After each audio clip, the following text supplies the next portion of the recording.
Dann als erstes herzlich willkommen zum heutigen Turnier. Es freut uns. Vorab eine gute Nachricht. Das Turnier ist heute komplett. Jeder Platz ist besetzt. Es gibt keine Dreiergruppe. Es sind wirklich alle 128 Plätze voll.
Was ich eigentlich damit sagen ist, Leute, die gerne nicht schon werden spielen und wollen spielen, dass sie sich dazu entschliessen, zu sagen, hey, ich kaufe mir die Tourkarte, damit einfach Veranstalter etwas haben, also auf Zahlen, und wissen, hey, mit dem kann man rechnen. Weil wenn wir natürlich Spieler haben, die Ende Jahr erst sagen, wir kaufen sie, dann ist das für uns ein riesiges Risiko, das wir sehr wahrscheinlich nicht eingehen wollen. Und wir wären froh, dass wirklich auch miteinander, ihr sagt, hey, auch andere Leute anhauen, kommen bei der SDC spielen und. Darum wäre ich nochmal froh, dass die Leute, die auch gerne bei uns spielen, für nächstes Jahr schon mindestens in den nächsten 4 Wochen könnten den Tourcard posten, damit wir wirklich ein bisschen wissen, wie viele Spieler kommen ganz genau. Vorab zu dem, genau. Und auch wegen dem Catering, da haben wir uns zu Herzen genommen. Wir haben jetzt mal einen Partner gefunden, wo wir heute mal testen, wie das ankommt. Draußen steht ein Foodtruck, den haben wir gesehen. Und Getränk natürlich jetzt eiskalt. Und genau, also da will ich euch danken vielmals für die Saison, die jetzt bald fertig ist, und freue mich auf die nächste Saison. Also wir freuen uns auf die nächste Saison.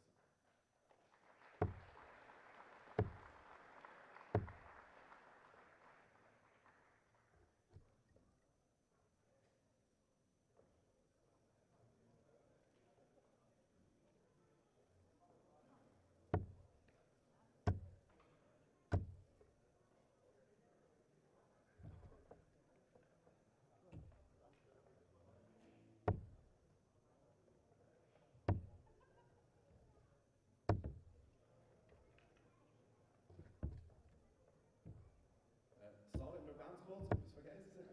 Wegen Alkohol. Wir wollen wirklich, dass eigentlich Alkohol vor der Kamera nicht mehr sichtbar ist. Wir haben schon von einem Sponsor eine Meldung bekommen, dass wir das gesehen haben gestern. Ihr könnt gerne Alkohol da konsumieren, aber wirklich nicht im Livestream. Das heisst eigentlich, auf der linken Seite wäre ich froh, kein Alkohol zu konsumieren. Danke vielmals.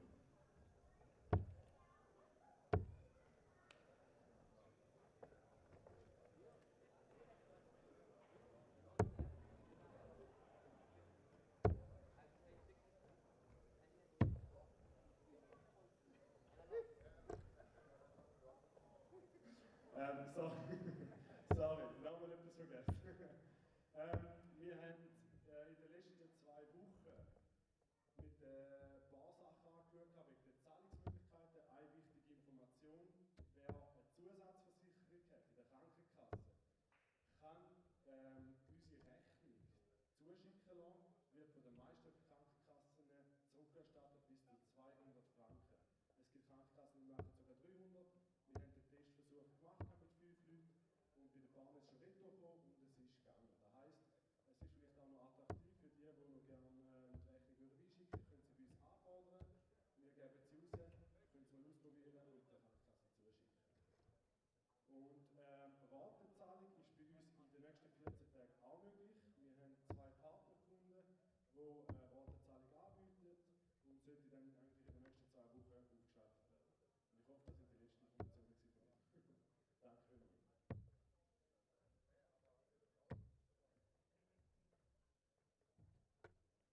So, dann die Änderungen. Auf Gruppe 1 spielt Dominik Mare für Fernando Migliore.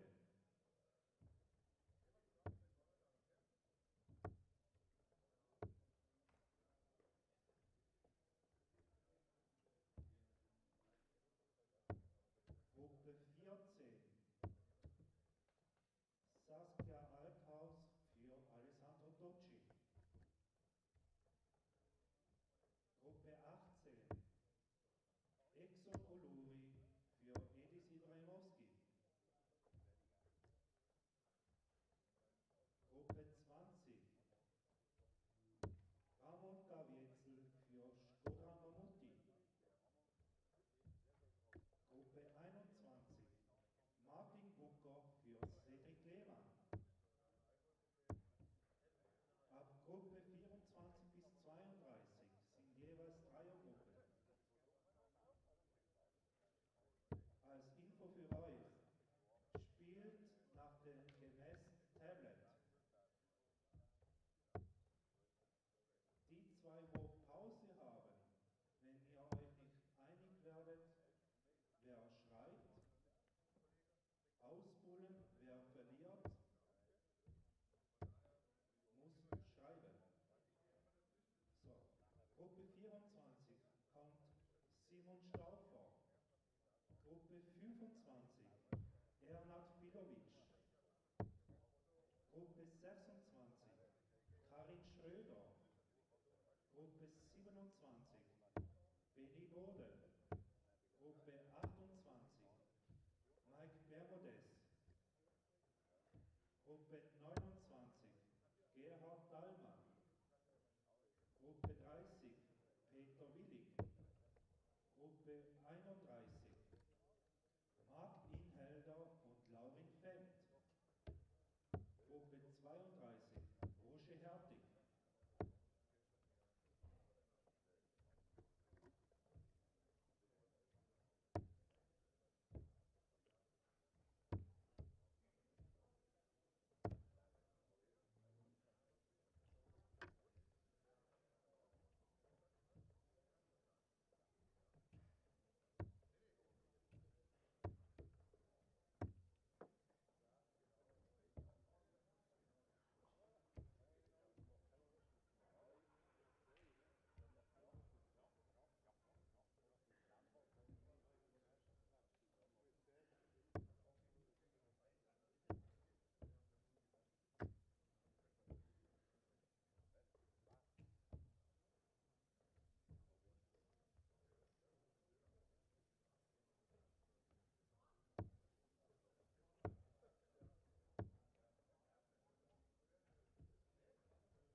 Die Gruppe 1 ist auf Board 9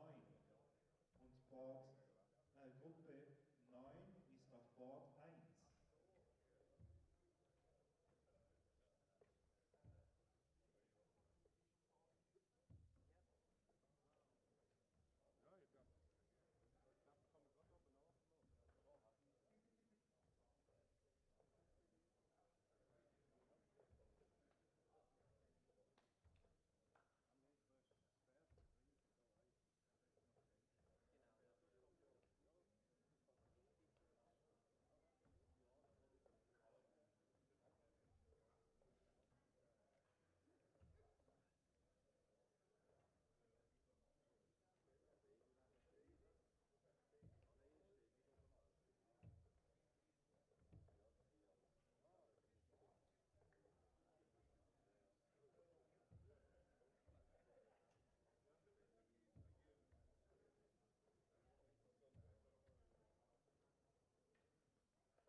Info für alle Spieler.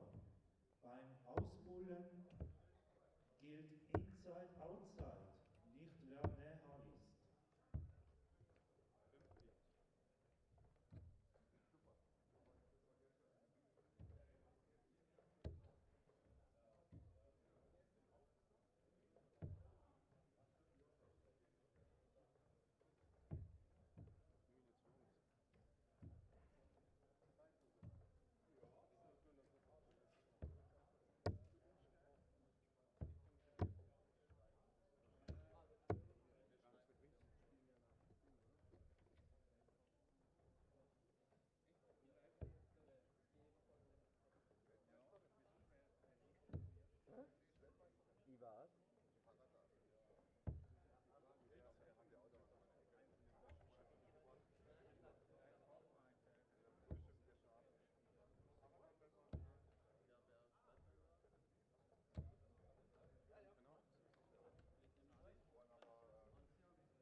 first leg is Jochen to throw first. Game on.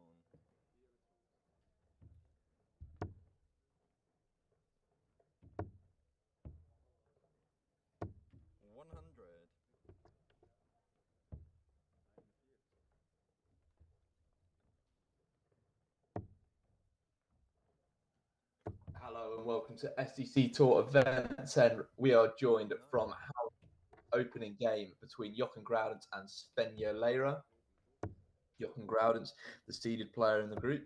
Svenja Leira, the current female world champion at MyDarts.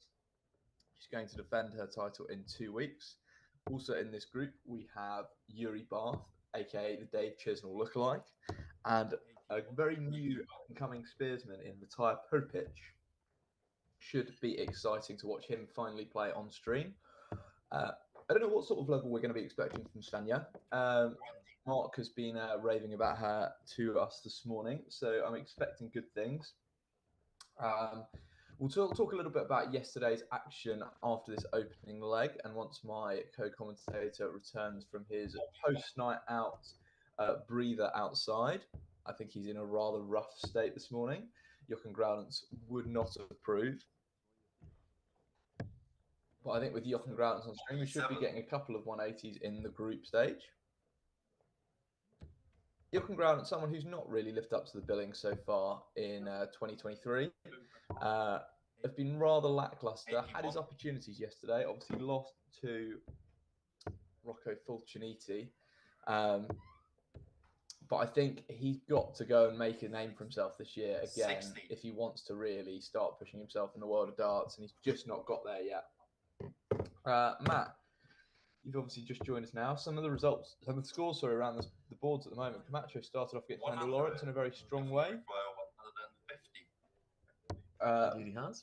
We are also seeing that Daniel Van Olmen, the seed yesterday, who went out early to Yannick Ludi, is also down on Fabian Shaw. Matt, how do you see this game going? Well, James, I don't expect Jochen Groudens to be troubled, but on the average of Svenja's first 9 average, more of a contest than we thought here. First time I've seen Svenja throw.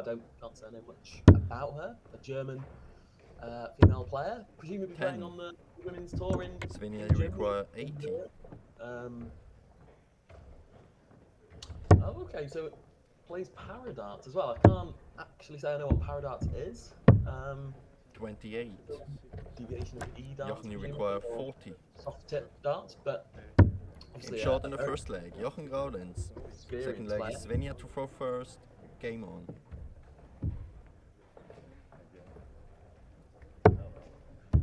Yeah, and potentially capable of pinching a leg or two in this one.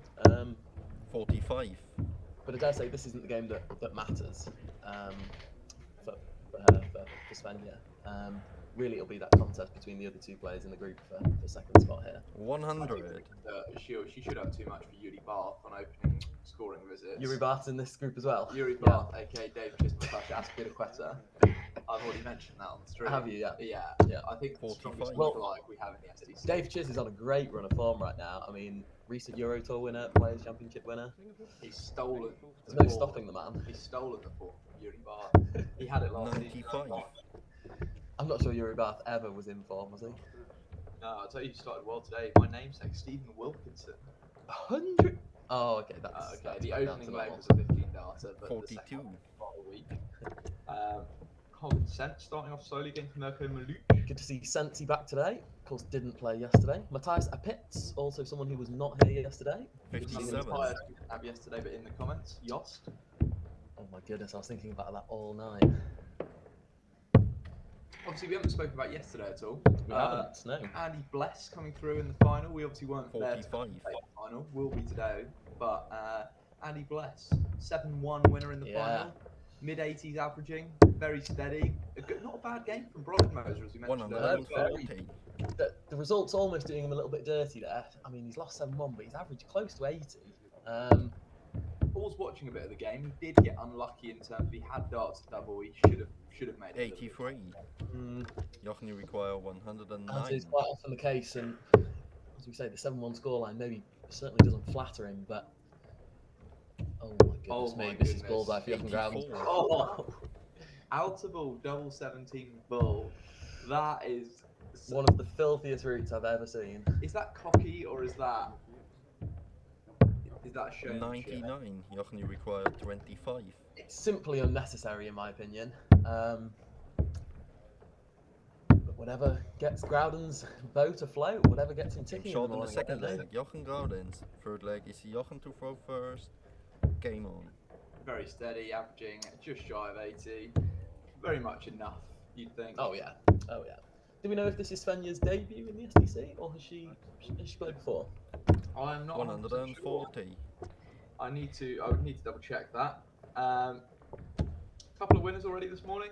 Marcel Walken 3-0, averaging 110 over Philippe Simoes. 100. I think that is the highest average we've had ever in the SDC. Bloody hell. That's the first one I've seen.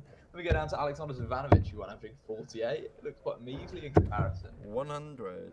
Fabio Schiletti 3-0, Mark Michel 3-0, Frieda Lang 3-0. Can we have a look at the little stats page on that Marcel Wolfen 110?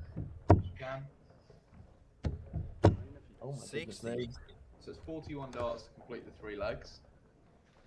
So that's 13, 14, 14. I did 13, 13, 15, sorry. 43. How many 180s do we have for that stat? Let's go into the game detail. 125, 100, 140, 96 tops out. First up, 140, 60, 153, 138 tops out. 180, 60, 125, 128, double 8 out. Quite There's impressive. not a lot of rough spray in there, is there? Actually, you'd be Remarkable thing. surprised. 82. There's a lot of 3s, 5s, 8s. I mean, he's clearly not. That setup play, that 1-2-8 at the end. There's no spray in that first leg. Okay, 1-2-5. There's spray in every leg. 95. Jochen, Jochen, you require 136. Which Well, he did look a menace, didn't he, yesterday, Marcel Wolfen? It took a really good performance from Andy Blast to knock him out. Andy Bless, 100. great yesterday. Someone who hasn't been on form for a while.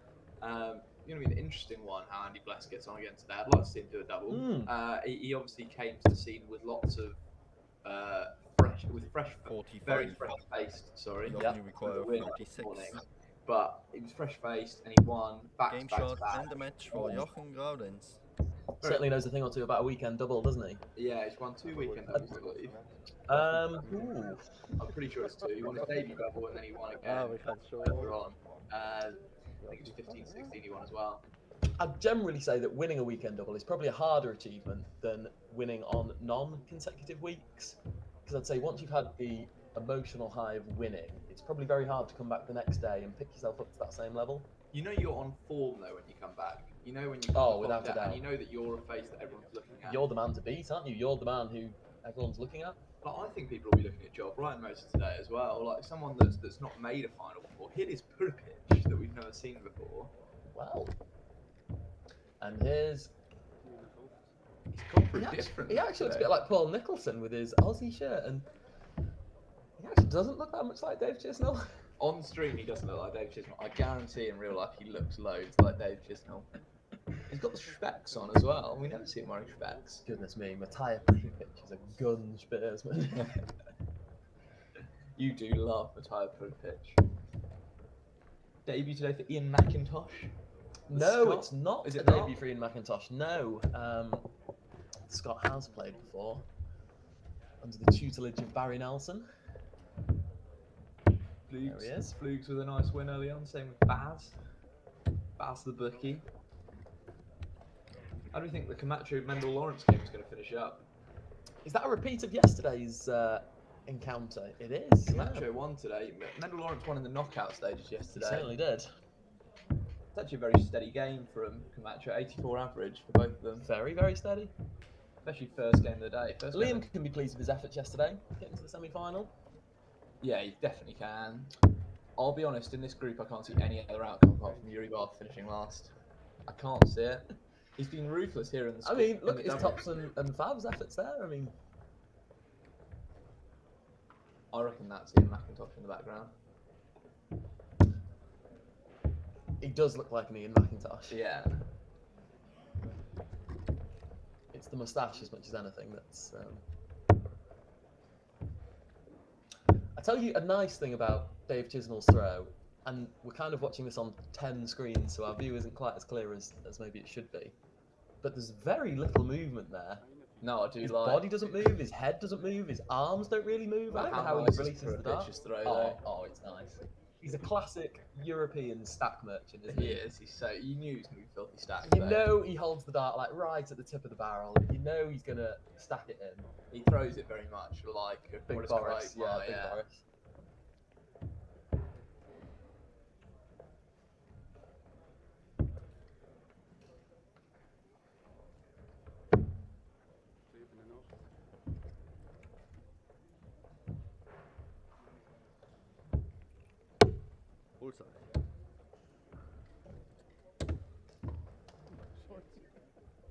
First leg is Yuri to throw first, game on.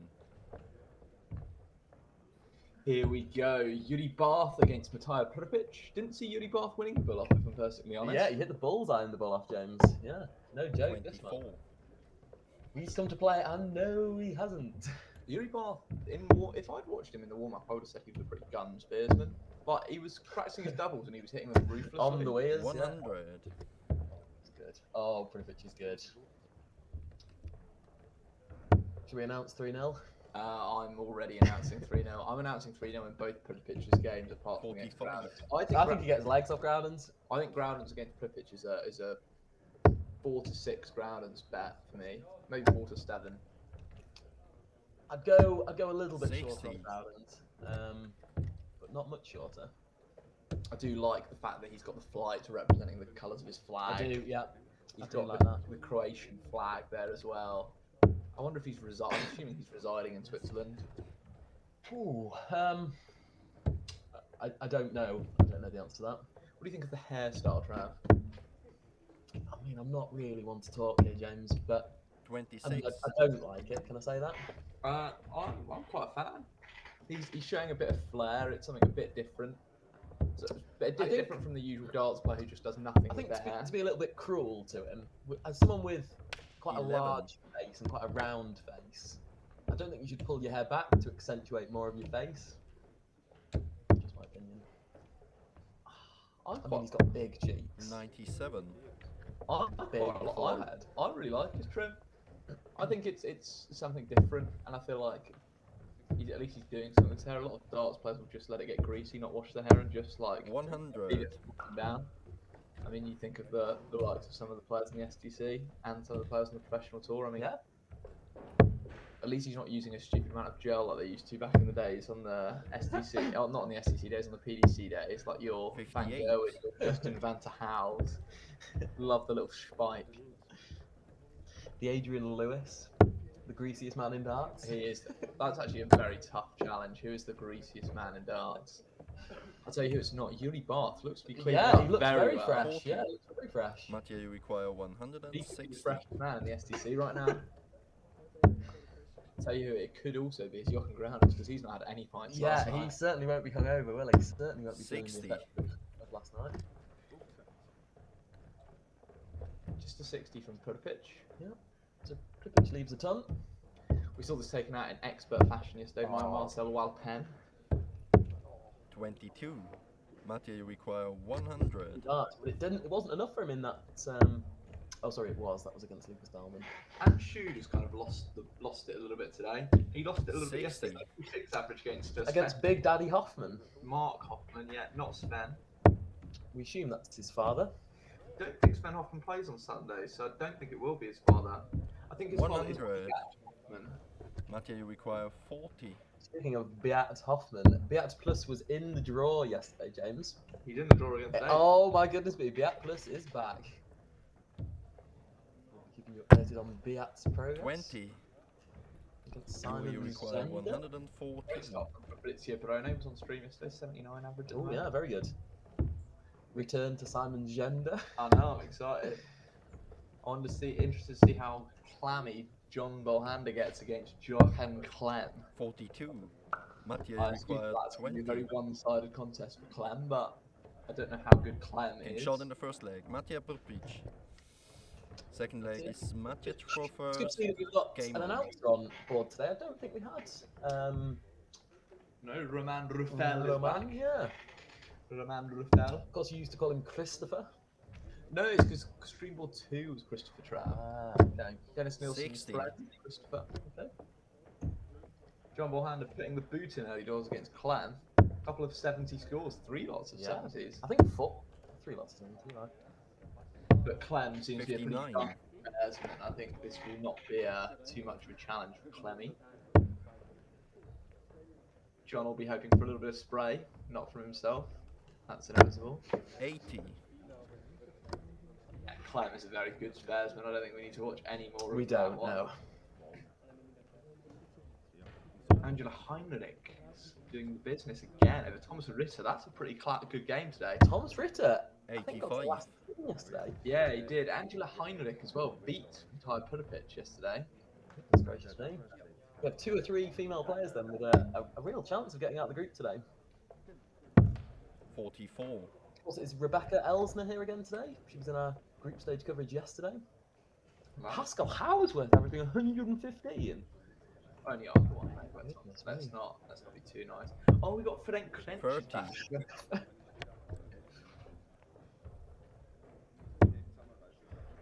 Nick Burglar. Adrian Pfister is back again on board. 100. I'm currently 1-0 down on Andy Roosley. Mike Yagley, is he here today? Mike Jagley, I think, has stopped participating in SDC tournaments. Not seen Mike Jagley for a while. Former volunteer, of course. Yeah.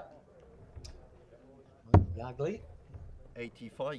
Oh, the cringe on the face of Of the bar. Chisnell there. Joel the Stacker Stout for his back, playing Andre Christen. 100. That's a really tight turn there from the pitch. Also open difference between his first average and second average, 33 points. Philippe Simoes could probably feel quite hard done by there. I believe that's 43 points. Sorry, James. 43 points. That Philippe Simoes could probably feel 45. very hard done by. Mathieu, you require 117. Triple 19. 57. Do we have Joel Brighton most back today? I suspect there's a man who's had a couple of beverages last night. Oh, I think a couple is an understatement. Making your first SDC final, the man must be absolutely off his nut this morning. 28. What's the spread? Mathieu Oh, requires spread of 60. pints is a good, like, 30, I think. 30? 30 over the course of the weekend, I'm talking about. I reckon he's going on a big one. Friday to Sunday, 30 pints. No score. Spread last night, I think I'm going for... over the day yesterday, I think I'm going for 15. That's ridiculous. He still averaged 80 in the final. Yeah, I know, dogs There's players love a beer. What's your spread? 44. Mathieu Trav, you requires said 60. this morning your spread of pints yesterday was... You said 10, but that was just in the evening, so we know that that's then 13.5. Shot in the second leg. Mathieu Pupic. I was including the Third afternoon leg pint. is Yuri to throw first. Game on. 10 pints for you yesterday, Matt. 10 more pints than Jochen Grant's had in the last year. Yuri Barth with a wry smile. 4. I wonder what his connection to Australia or to Simon Whitlock is with his shirt here. Maybe just likes the gear. But has no idea. He has some idea. He was number 25 seed, remember, in... That's your 81. favourite statistic about Yuri Barth. Yeah, 25 seed in the SDC Tour finals in KK Thun. Came bottom of his group.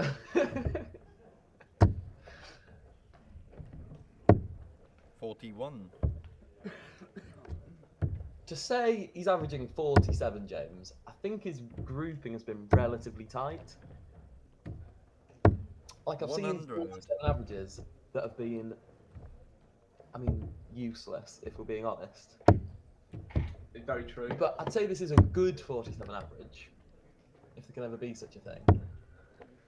70. Sort of sits straight, he knows where the 20 is. He never sprays into sort of 12 or 18. I feel like he's one of those players, like, you get some players that average, like, 40s that are, like, pure DOS because they hit treble. 43.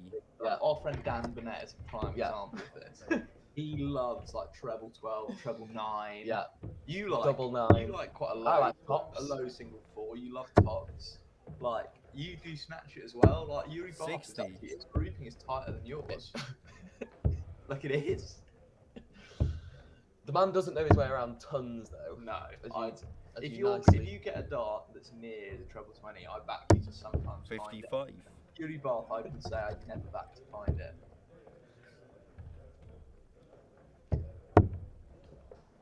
I mean, maybe Do you that's why he's got the glasses on now. Maybe that's Do to you help him find it. Do you think Yuri Bath's had more trouble 59. than more smiles in this game? Smile. See, the man loves a smile. That's one thing. He is the happiest man in the SDC. He was there to remember the KK thing. He was there early to the venue. He was there the night before, wasn't he, of course, There the when night we were. before, checking the setup for the 25th seat. Pretty pitch, very average game for himself, Yeah. but I think it's Yeah. enough. So I mean, you can't really complain. Yeah, there's been a lot of 26. Mathieu require 160. You can't read too much into the raw numbers, I don't think. No, a bit of a ropey game on board 28 so far. Yannick Hoody against the Bermudez triangle. 44. 47. How's Andy Bless come out firing today against the Fister? Okay. Oh, sorry, that's a different Andy. Andy Bless 96. today. He Mathieu did win his require first game. 120. He did, yeah. 3-0 over Gerhard Dahlmann. I don't know if that's the father of Lucas and Jacob. 44. Yuri require If 145. he can do something with this 145. Don't start on the bullseye though, Yuri. Just hit a fat ton. Good play. Just stay there. His Little wry smile. His throw reminds me of 95. John Henderson? No, Mathieu no. requires Throw is 76. Wesley Pies, yeah. It is like if you watch it, Wesley Pies keeps it out in front, holds the end of the dart. Angle of entry is exactly like Wesley Pies. 56. The only reason I'm Yuri disagreeing require with you 50. is Big Wes just has lots of arm and lots of skin and lots of movement. This is 100% Wesley Pies. Very straight on, holds his hand up, doesn't go back very far whatsoever, and then it just releases it at that exact same angle that Wesley Pies is. Dart's going to the board. Will he get a dart here? That's the question for Dave, and he does. 16. Go on, Yuri. 34. Mathieu Oh, requires good. 20. It's in the right area, but you think it'll be his last dart to this contest. Game shot and a match for Matija Pupic. And indeed it is. Pripic opens his account with another 3-0 victory. Stay tuned for the next game of the group stage.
Outside.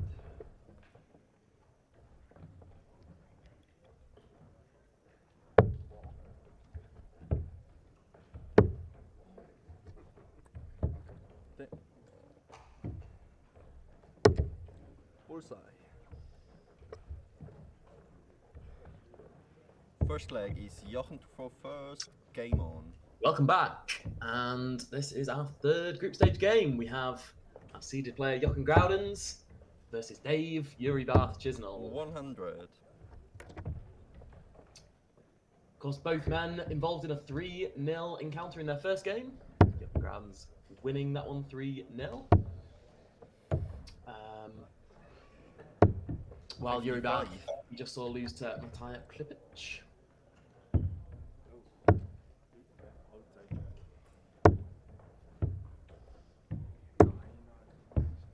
100. Just to give you a quick rundown of how some of the groups are shaping up already. Rocco Fulciniti playing well, another victory for him. That's 2 from 2 so far for Rocco.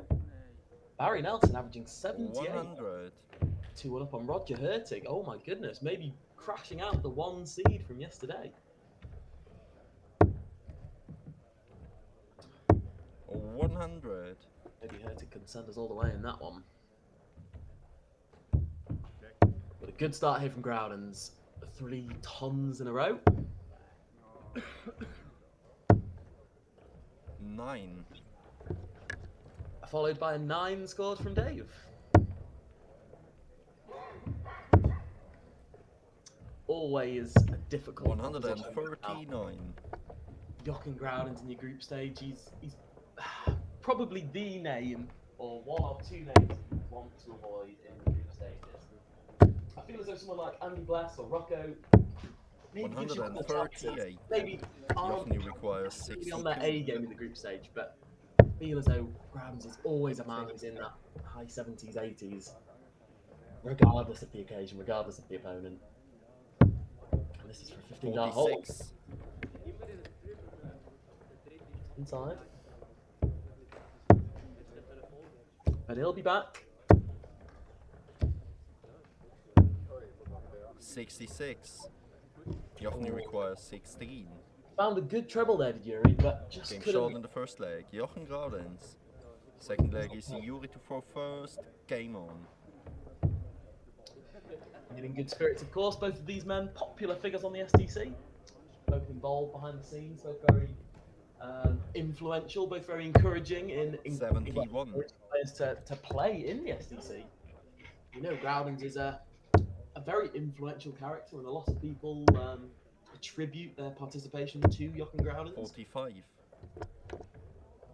Yuri Bath, as we mentioned before, is also a keen volunteer and keen spokesman for the SDC and darts in Switzerland.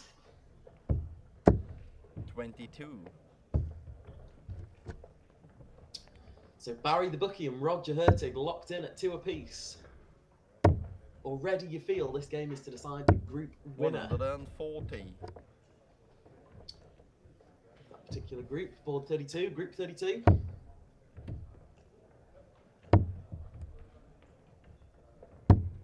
$45.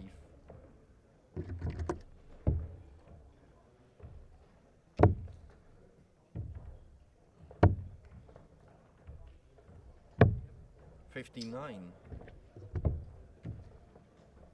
Jochen Groudens asserts his advantage in this second leg as well. 43.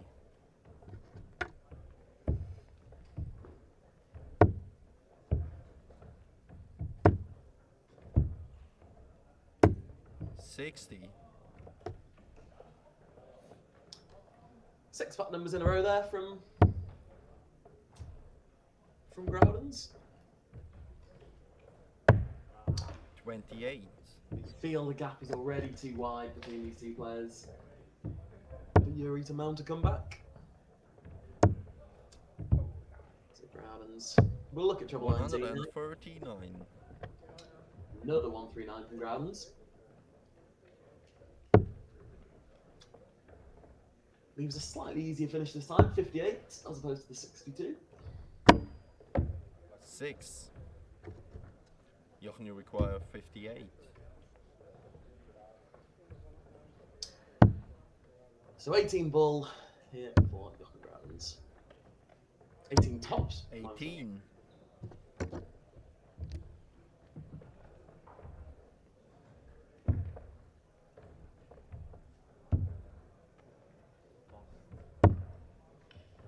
Yuri Bath smiling away as always. 59.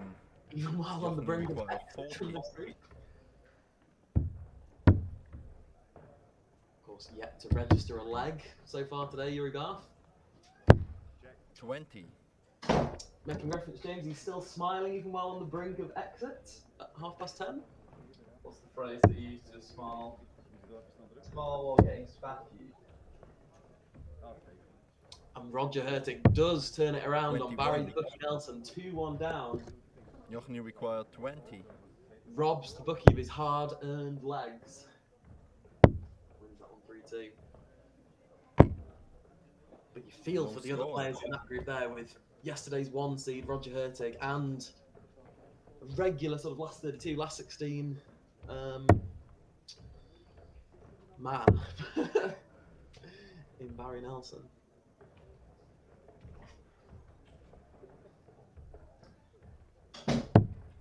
39. Jochen, you require 20. So Groudens still on this double 10. He's making hard work of Game this. short in the second leg. Jochen Graudens. Third leg is Play that Jochen to course, throw that's first.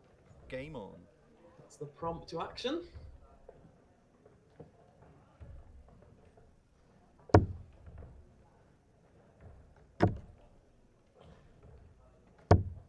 $85.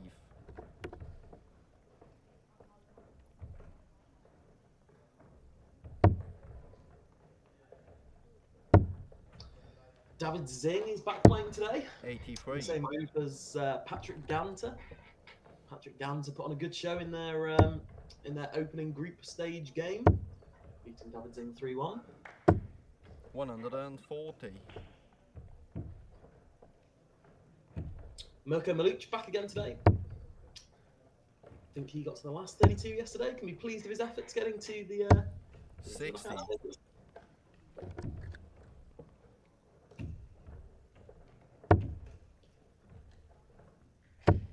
Eggs on a lure, he's back again today. That's good. 60. He's won a leg already today again against Marco Haller. He can take pride in the legs he won yesterday against Markin Helder. 22.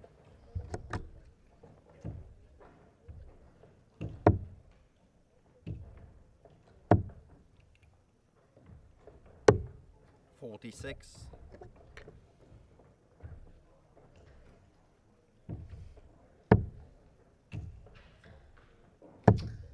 Yeah, as I was mentioning, that group, Roger Hurtig, Barry Nelson, the other two 56. participants, no stranger to require SDC knockouts, 170. Claudio Keller and Remo Kaiser. Two strong players in their own right. Claudio Keller, particularly so. 82.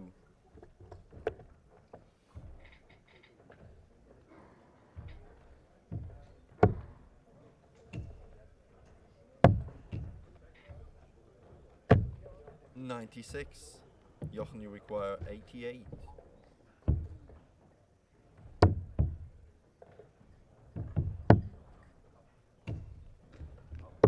Game shot and a match for Jochen Graudens. There it is, on the bullseye. In what other way would Jochen Graudens finish a match on his favourite segment? A nice 88 checkout to put to rest his doubling concerns in that second leg. But overall, had far too much Yuri Barth in that one there.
Outside.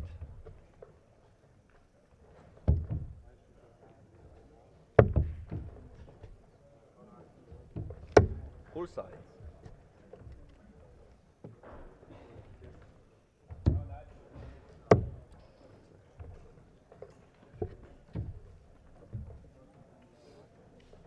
First leg is Mattia to throw first. Game on.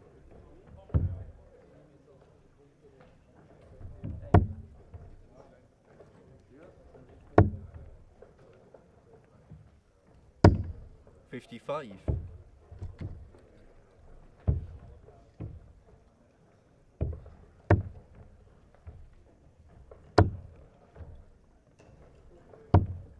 $45.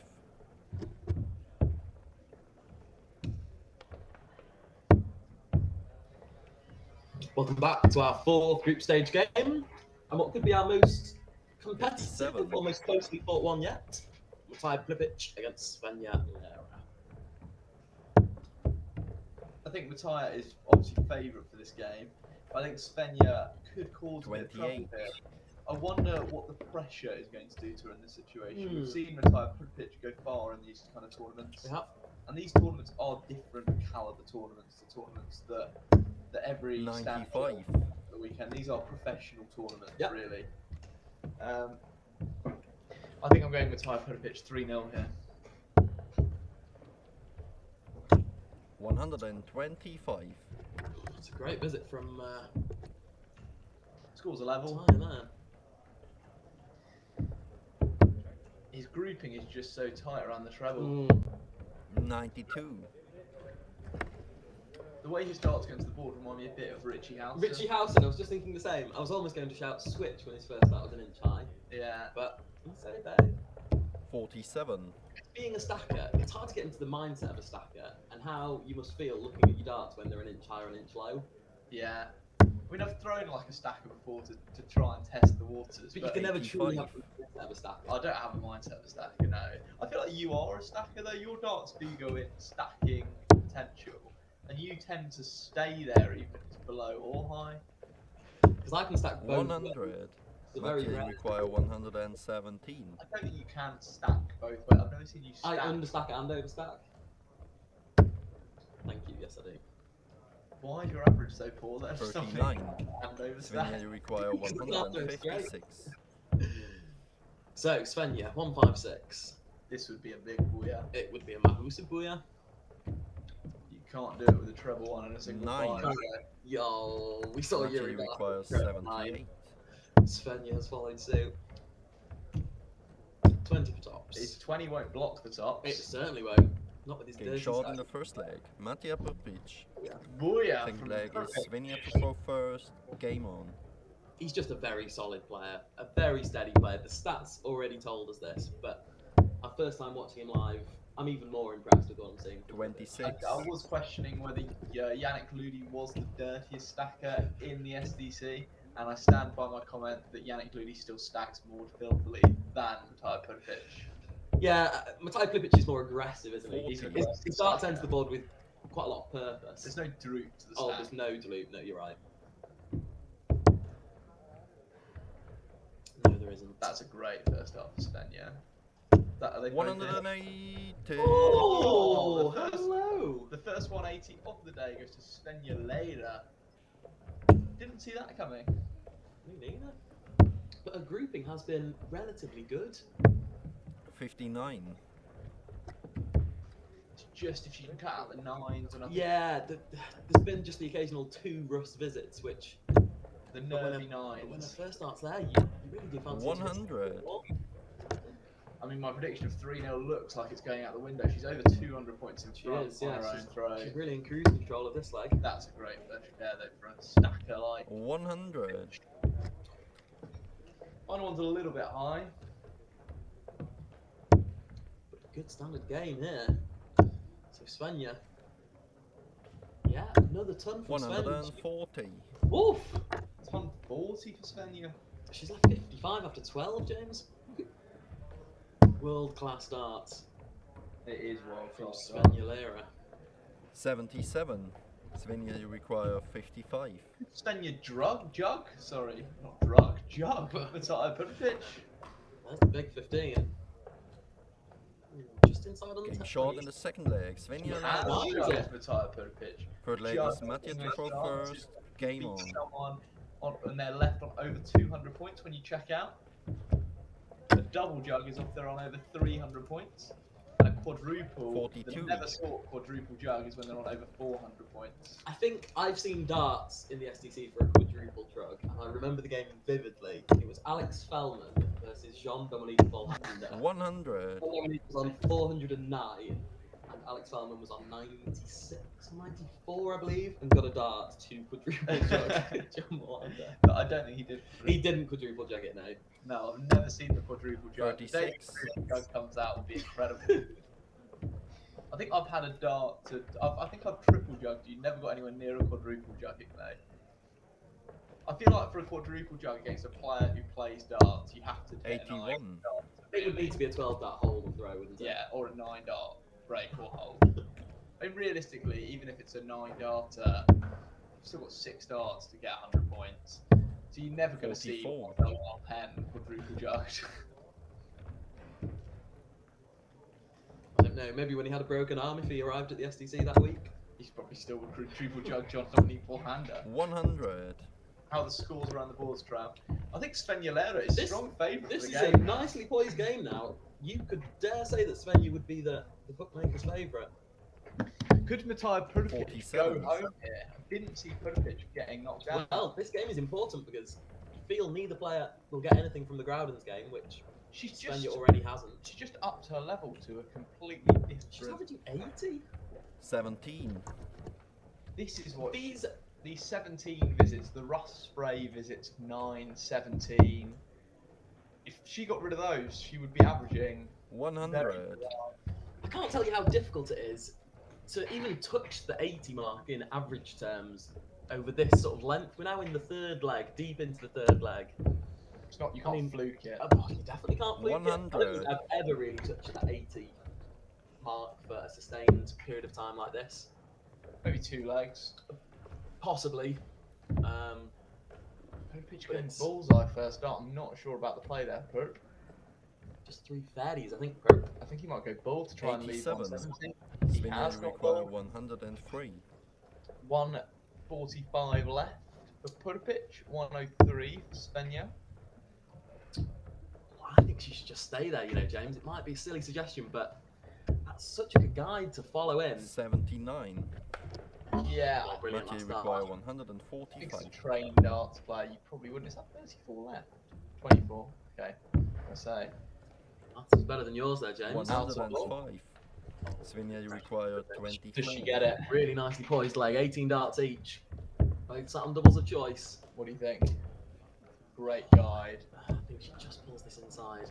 I think she goes inside on 18. as well. Good Matija prediction. require 40. Plipic checks this second dart. Oh, that's wild. 26. Svenja, you require 6. Both players will not be happy with their leaves here. Who would you rather be? Would you rather be on 3s or 7s? I'd rather be on 3s and throwing, but I'd rather be on 7s. You've got more to play with. Okay, she split. chooses to split. That's snatched. 2. Matija, you require The thing is 14. with Purpic now, is Purpic has got the darts which suit. This is where the filthy stack mindset Yes. can come in. Yeah. Like that is a perfect guide. Just barrel on that Yeah, second Game one. short in the third leg. Matija And he Purpic. does. If you Fourth want leg is stacking Svenja to throw 101, first. Game on. check out again. That is Matija Purpic, Drupi stacking 101. You put 1 dart, a couple of centimetres away, you stack inside, you stack inside. 43. The equivalent of Gary Anderson being on top, just putting 1 above, then using it, and then using it again to get it in. Yes, indeed. Right, we'll have a quick roundup now as 85. may put the boot in here and seal victory in this one. There was an interesting group that caught my eye, James. I don't know if, as we're scrolling down, there's any that catch yours. 60. But it was this Barry Nelson, Claudio Keller, Remo Kaiser group. Claudio Keller, a good player in his own right, of course. Yeah, 65 an average, not enough to beat the bookie. 60. Roger here to give, of course, our 1 seed from yesterday, who made it to the quarterfinals. One player I've noticed has been around for a while is Mr. Smile while getting spaffied. 81. That could apply to lots of people in the SDC. You know, You're gonna have to give me some more information. Rock Bahor. Rock and Paspafu. Rock Bahor. Oh, is this a 180? 121. Oh, a bit of spray at the end for Privic. Yeah, I don't know what Rock's doing. Obviously doesn't reside in Switzerland like a lot of these players do. Does he not? I don't believe he does, no. 22. Of course, we also had some potential interest in Max Hopp appearing this weekend. Of course, his name is not in the draw for today. 65. With him and Roman Grabak, obviously counterpart of retired Privic. I can see Mark and Helder has got underway on board at 31. Ah, against Bernard Has Mark played any games so far 41. today? Berger. I saw Lauren Fent in the draw earlier today. You did see Lauren Fent as well?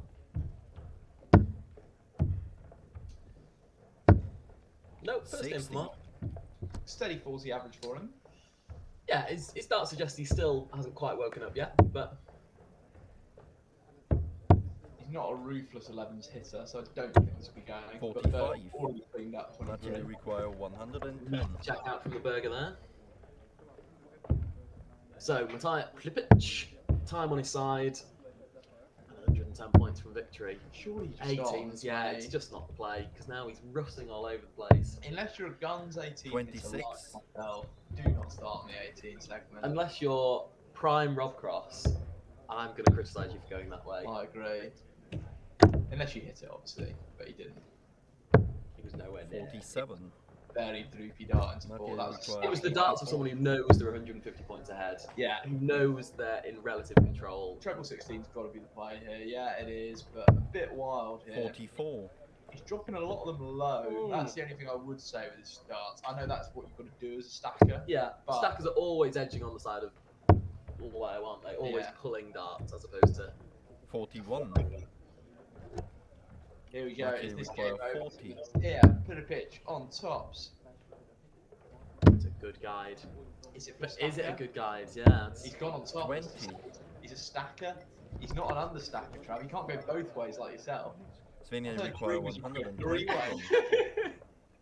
You can go left and right as well. Trav, the first player to stack in every direction. Unlucky from Svenja Leira, just drooping low. 57. 17. She can be Mathieu pleased with require the performance. 20. She played well. No score. But in Oh, patches, Svenja that's requires incredibly 64. unlucky. So Again, she's the- getting a sniff here. the case of the pull is creeping in. The old... The old droopy stack pull. So 64. How she'd love 2 darts. She'll Double get eight, 2 she'll darts. get to at double 8. Svenja Leira, can you finish off the leg? Sure. Just to extend the game to a last leg decider. 48. Mathieu require 20. Need. I felt like that first dart was almost to compose for the second dart. There wasn't any kind of venom. Any venom? No venom Game on it. shot and the match for Matija Prpic. There we go. Matija Prpic. Favourites come through second. Delivers the goods. 58 average only for Prpic. I thought it felt like a better game than that. Saw a 180 in there. Obviously a couple of 2 Yeah. treble visits. Well, that was a 30 dart leg in the end. I mean, he really did mess about when he went 110 and below, didn't he? Wasn't the best scoring from Svenja Leira in the end. No, she didn't quite bring her best in that final leg there. But we'll be back for the final 2 group stage games very shortly. Well,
Halb ja nicht.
outside.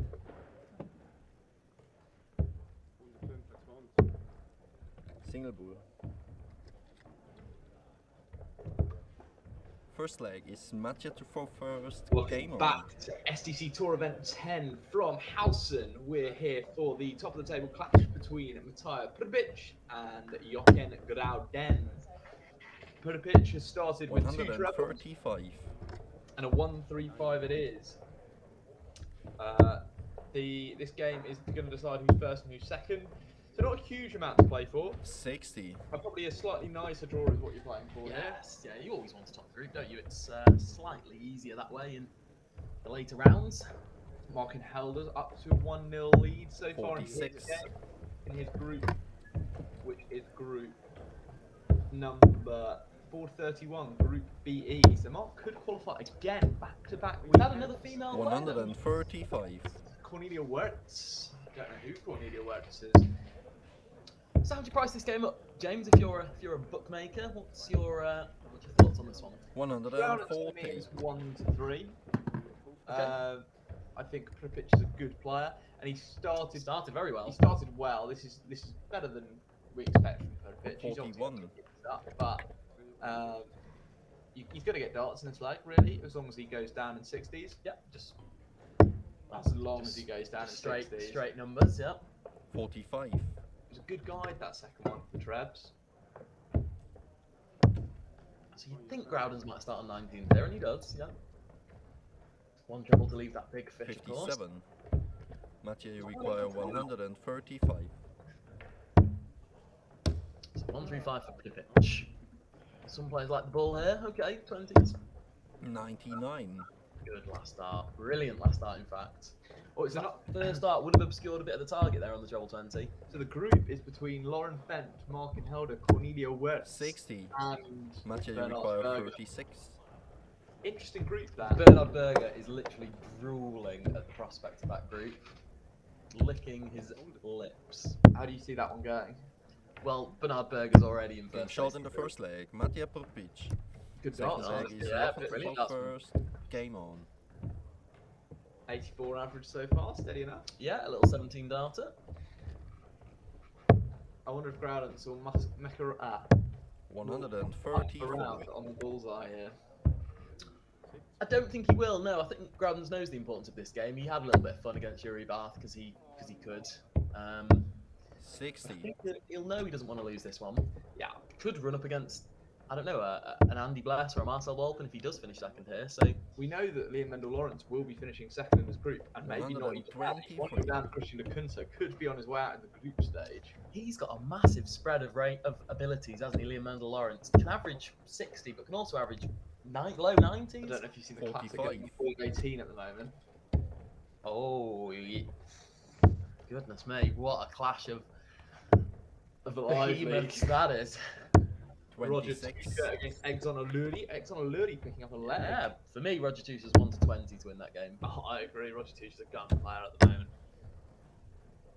Good first start for Prpic. 100. Not enough for It's me. a tight ton, but He was stacking up, not down. He can't do your 360-degree stack. no. I could teach him a thing or two about stacking Prpic. 81. Good darts. Groudens also a bit of a stacker as well. His darts going at slightly funny angles, don't they, That's Groudens? an ideal first start for Prpic. 100. Jochen, you require 137. He was disappointed, you could see, yeah. Just needs a 97 here from Groudens. I'm assuming he's going to go treble 19 tops. Yeah. I'm very surprised if he didn't go tops. 97. Yeah, it's a safe top. So It's a the very, right- yeah, It's yeah. the right dart. Barry Nelson 3-1 winner over Remo Kaiser. 60. Perfect. Jochen, you require 40. Disappointing. Again, Prpic can't be Game shot in frustrated. the second That's a leg. good Jochen leg. Groudens. 16 dart hole from Groudens, remember. To throw first. Game on. As we see Markin Helder going up for a 53 darter He here. really does like leaving 3 and 5, doesn't he, Mark? They are does. two of his favourite combinations. 45. 5. Yeah, they are. He does like leaving, making it as difficult as possible. I think he's trying to set the record for the worst SDC leg in history. I mean, the game against Lauren 100. Phelps surely is the contender for longest leg or longest game. We played against Exxon Aluli and it was pretty tight. Yeah, it wasn't that long actually, was it? Oh, that's a great first dart there from Puripic. Great second dart from Puripic. 125. Oh, a little bit of a ruster at the end there. Yeah, I feel like against Groundnuts, 125s aren't enough sometimes. Groundnuts, although he's a stacker, sometimes his darts go in like that and they're just like, what's he trying to achieve with I sometimes think this about Grounds. He can't under or overstack. Yeah, that's perfect for Puripic. And I think it's because of the angle sometimes. 81. I think his barrels are relatively heavy and his stems and flats are relatively light. So I think the angles in which they stand up are a little bit, I don't know, 140. unorthodox. Like there, what was that? It's a ton 40, but I don't know where they're going. Puripic Nicely needs a poised treble leg here, yeah, he does. 45. Okay, Not advantage enough. Groudens. And a real crucial leg in the game here. What can Groudens do though? 44. Okay. No trebles. Very 4 to 5 evens this. Does love a 5, doesn't he? Does love an 85. Puripic. Great last start from Puripic in the corner. Leave Shanghai. I'd say Groundnuts is a slight favourite for me, I would rather be Puripic at this point, I think. even though he's left the top top. 134. Matthew, you Top require top. 120. Then more. So, Puripic on 120. And won't be getting a 60. dart. Jochen, you require 40. Game shot in the third leg. Jochen Groudens. Fourth leg is Jochen. Yeah, I do too. Another 16 darts leg from Jochen Groudens. You see Mark and Helder going 2-0 up on Cornelia Wirtz, averaging 29. It's not his best performance, not his worst. 29's a little bit of inflation as well. It's actually 28. 100. 28.9 is rounded up. We round up in Spears. Exxon averaging 40 at the moment against Touche. That's impressive. That's really impressive. 125. Good start though here for Matthias Puripic. That's like 2 big numbers a visit, but you've got to factor in the miss of the boards from Exxon as well. He does love missing the boards. He does. It's a cracking game as well, going on 4-4 between Michael Wodacek and Florian Gisler. Both players averaging 64, 2 legs apiece.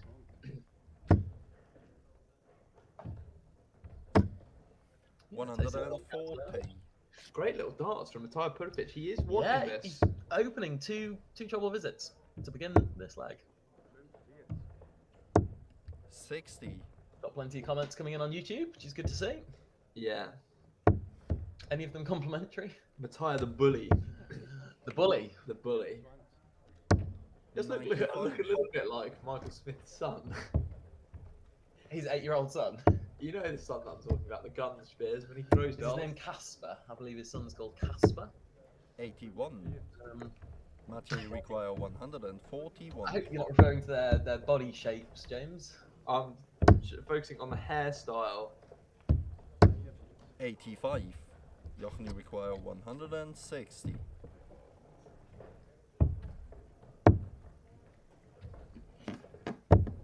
Who do you think would be a better player, Michael Smith's son or Matthias Puripic? 81. I heard Matthew, you he's require like 56. about 8 years old. 56, huge moment here for the bully, Matthias Puripic. Game shot in the fourth leg. Matthew Puripic. Okay, I thought it was going to be game over. Final 14 leg dart is break. Matthew to throw Back to first. the wall. Game on. Puripic really wants to top this group. And he's in a Huge good leg spot here. to do so now. Both men 83 and change. Needs that ton 25. Needs a trebs. 45. Oh, it's a 3p45. They're good areas though. They they're are, 45s. yeah. I'm counting himself unlucky, but this is where the top players play their best. And that's a plum for Speer for Groudens. A plum second Speer. And he 180. fills the bed and he gives it one of those. Gives it almost a little Brandon Dolan, I think. Gives it a... Makes Puripic smile either way. He won't be smiling on the inside. He'll know that he's lost this game almost 41. now unless he can find some trebs. Michael Wodacek comes through that tough encounter. 3-2, averaging 66. They're becoming a 69 average from Florian Gisler. Do you think he's an 81. Austrian player? He is, potentially? yeah. The name Wodacek suggests so. Quite a few different nationalities knocking around today. David Millea, obviously from Ireland again. Ian McIntosh of Scotland. 50. Bookie from Scotland. Obviously, loads of German Plenty of players. Italians as usual now. There's a good Italian representative, isn't there? Yeah, then you've also got Pripyat from Croatia. A 60. huge leg coming in for Mendel Lawrence. He could go home if he doesn't get this deciding leg against Christian D'Acunto.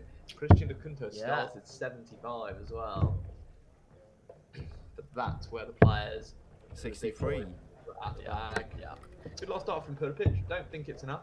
Just like Jochen Grauden's pulled that 180 from nowhere really to take control of this final leg. On the 75. and he's now 200 points ahead. I'm sure he's going to go for bull 15 tops here. Don't you mean bull 5 bull? He'll go bull 15 tops. 92. Always. Jochen, you require 105. I think he'll go out of bull tops. If he hits out of ball, he will go tops, yeah. And he'll go droopy low on the first one. Yeah. I mean, it was inevitable. He's going to play it safe. I mean, he's not going to be aggressive. He's a flair player, but he's going to be cautiously flair. Put a pitch, send us off with a 180 maybe. Ooh, 125. Good 2 darts. Yeah.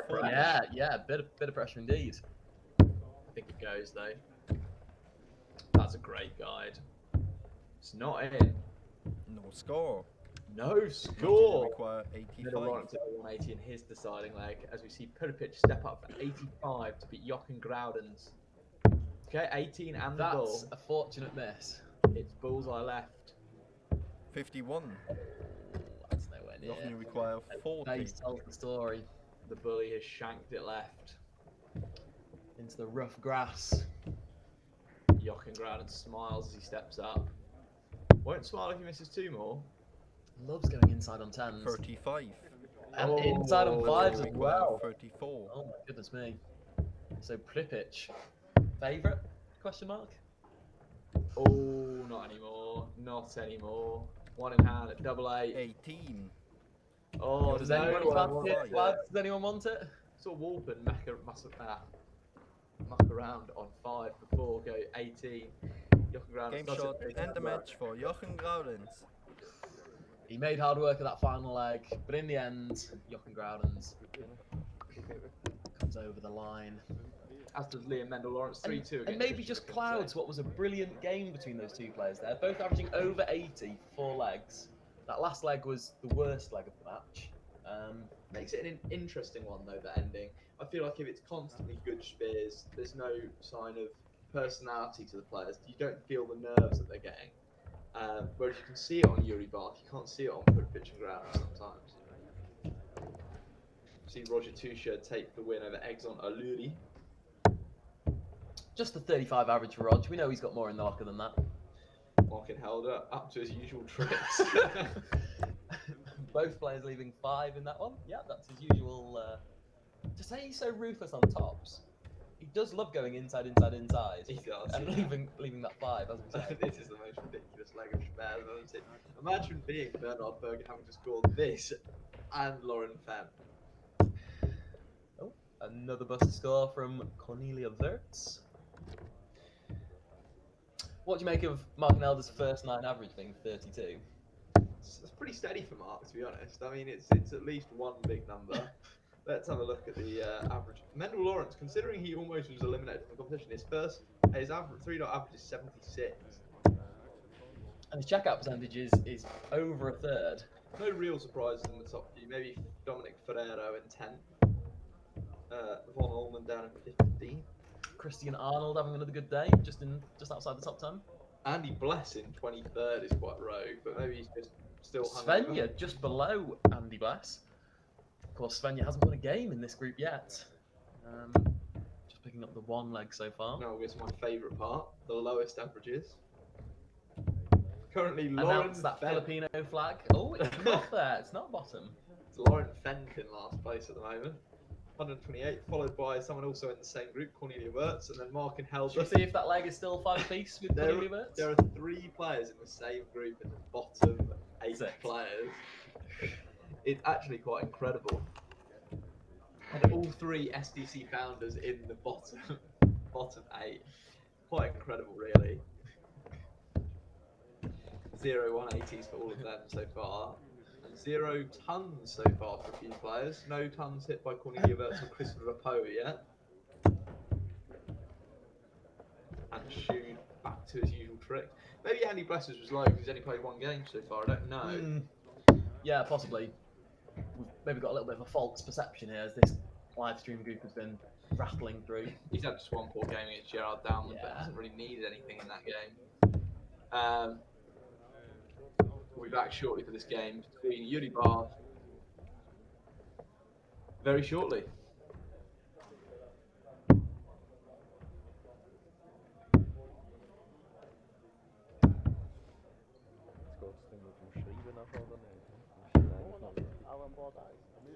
Noch? Nein, stimmt, muss stimmt. So weit habe ich gar nicht überlegt.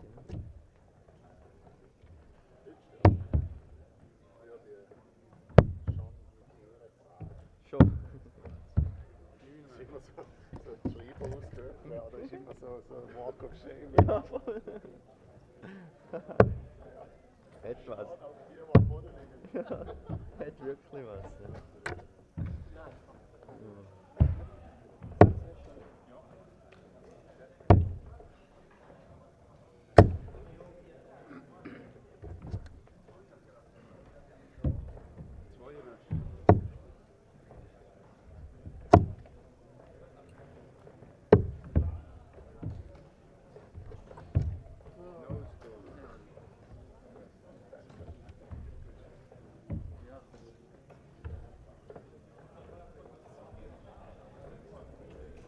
Yes, it's yours. Outside.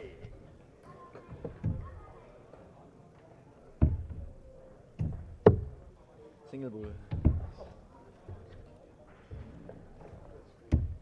First leg is Svenja to throw first. Game on. Here we go for the last game between Svenja Leider and Yuri Bar. Let's see what these two have in store. Just playing for pride at this point, but I'm sure they will want 43. to improve. A very tough group to be drawn into, so no mean feat coming third in this group. Puripic and Groudance we do expect to go quite far in the competition. 55. Yuri Bath with 55 as his opening stanza.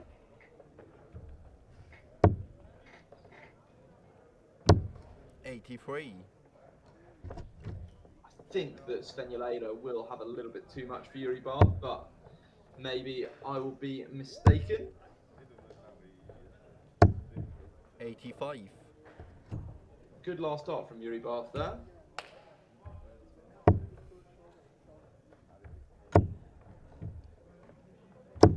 $180. Another 180 from Svenja Leider. I think the third of the group stage and the second from Svenja. Great grouping.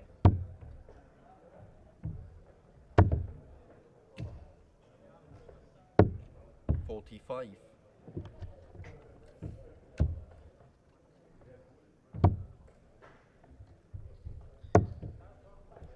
Almost certain after watching this opening leg, 26. too much for Yuri Bath.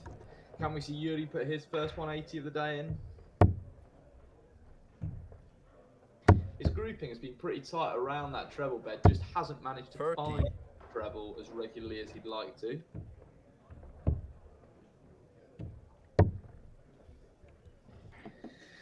Svenja Leider, one just above, another one just above. Can't you just cushion it off that? 59. Chooses to switch. Co-commentator Matt Travis back for the exciting action of this last group stage game. Already a 180 from Svenja Leider. Second of the day, I believe. It is indeed 42. the third of the group, two from Svenja. Svenja require I reckon she 110. could be up there with one of the most ruthless 180 hitters in the SDC today. Given she's only played 8 legs of darts today, 2 180s in 8 legs is 39. top few. She is. She's fourth on the moment on the 180 list. Rocco twice as ruthless as anyone else on the 180s. That's a surprise to me. Look, it's 140 percentages as well. 5. Suggests to me that it's Bully on doubling. the scoring, yeah. Requires Suggests to me that its 71. doubling average might be a bit off.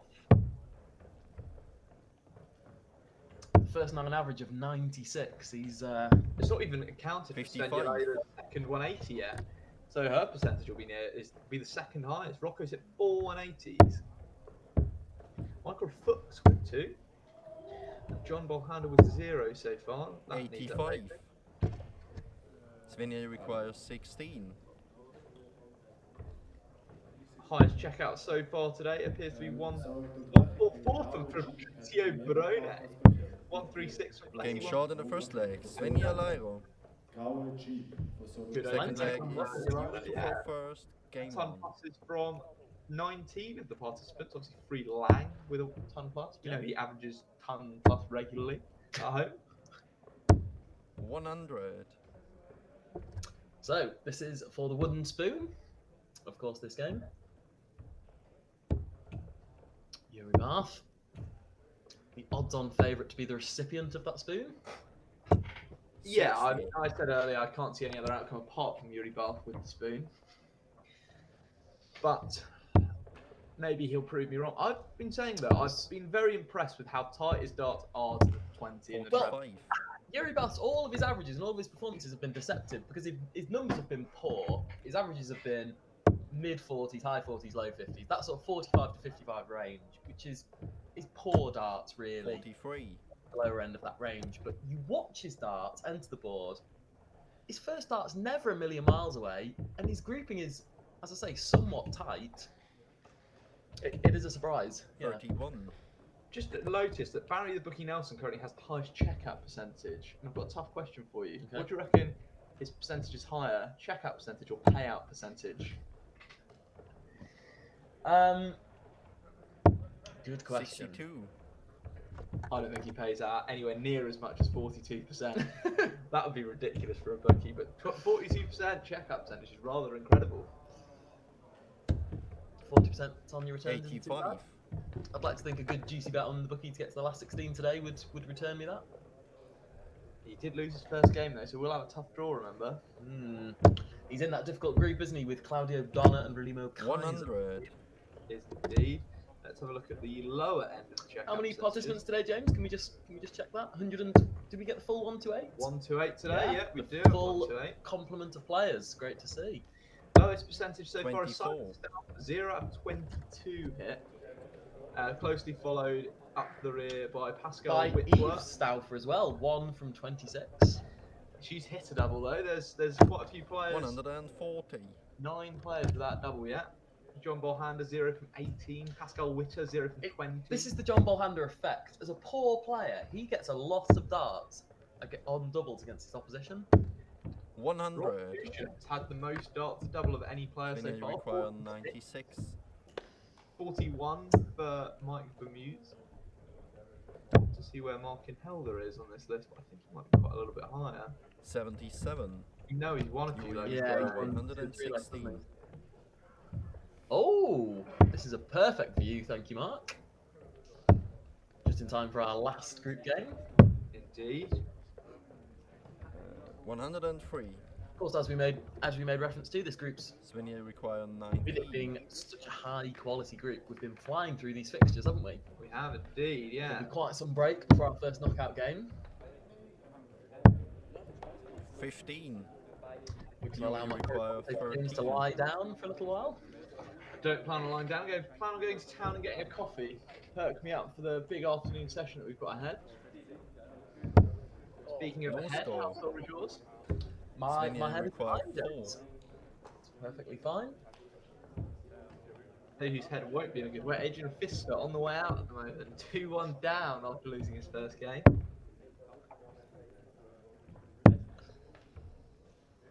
Quite impressed so far today Game with short in the second leg. Svenja Leiro. Third leg is Svenja to throw first. Yeah. Game on. little fist. Yeah, the bumpies are continuing from Yuri Bath, but that's his only contribution to this game, really. He had darts there. Left on 13 at the end. He definitely had darts to double. 81. Yeah, I mean, he's participating in the game, James, but So he won't be winning. whilst this last leg is going on, we'll give you a bit of a roundup of the game so far. So Group A, Marcel Walpin and Dominic Maren are going through. Again, look at that group. 66. Breakfast, but it's tight. The new player first in the second group, Masit Yukasan, is in first place, with Patrick Wachter likely to go through in second, and Shood in first place in Group C, 41. followed by either Dominic Ferrero or Titsan Notfell. I think it will be Dominic Ferrero going through. Something funny from my co-commentator there. In Group B, Michael Wadasek is 37. in first, and then 3 players, all with 1 win each. So that's going to be interesting how that one goes. I think the Steiner could be in trouble though, with losing 3-0 and 3-1 in his it's likely to be games. Florian Gisler going through. 98. 3-0 win, yeah. Yeah. I think the Gisler. Yeah, will be Gisler flying will through in go that one. through. Joel Rappo in second place behind Rocco in Group E. 60. Alex Strebel. We haven't had many games completed in that group, have we? In Group AF. I think it's because there's only 3 players. Maybe they're getting a little bit slowly, but Patrick Strebel will likely go through in third. Friedel Lang through in first. 85. Gramley coming through in second. Ian McIntosh going home. Luis Camacho topping the group with Liam Mendel-Lawrence scraping through in second place in Group H. Grouditz and Perdipic obviously through in this group. 42. Christian Arnold through just. Or is he? What about Angela Heinreich? 2 wins for her. That group is still very much in the air. Christian Arnold and Angela Heinreich possibly. 81. Could also be, yeah, it will be. Thomas Ritter losing a game that he maybe needed to win, yeah. Yeah, Thomas Ritter averaging 60s in all 3 of those games, but won't be enough for Ritter. René Soler and Sebastian Jacobi through in that group. 21. Sylvain Eckhart and Matthias Svenja require going 115. through from Group L. Guga and Burkhart, Guga and Hauswitz, likely to be the 2 that go through from Group M. 95. Good darts from Svenja there. Yeah, good setup. Double 10 left. She brings about a conclusion to this We'll game. round up the rest of the results after the end of this one. I believe these will be our last 3 60. darts in the game from Yuri Bath. Svenja required 20. So Svenja. To cap off what would be an impressive group stage, but will not Game result in shot and a qualification. match for Svenja Leira. There it is. Svenja Leira wraps up a 3-0 victory over Yuri Bath. 68 average, very steady stuff. Yuri Bath can't be too disappointed with himself. I thought he actually didn't play too badly. I think he put in a very tough group. As we've had our first 100 dart leg of the day from Mark Helder. Was that the leg where both players were on 5? Yeah. For a substantial period, yeah. 100 dart leg from Mark Helder. That checkout percentage has got to be rather horrendous. Unlucky for Cornelia Wirtz there. Yeah, Mark and Elder on the Madhouse for, wow. 15 visits in the 15 Mads. visits, so he 45 darts at double 1. Bear in mind, he probably didn't throw all 45 of those darts. Well, Some would have been busts, wouldn't they? But you can find out the checkout percentage very shortly. 45 registered spares. Yeah, we will have a look at that. That is a very interesting one. I do think on the leaderboard that Mark and Helder will be near the bottom of the checkout percentage. Maybe Cornelia just behind him.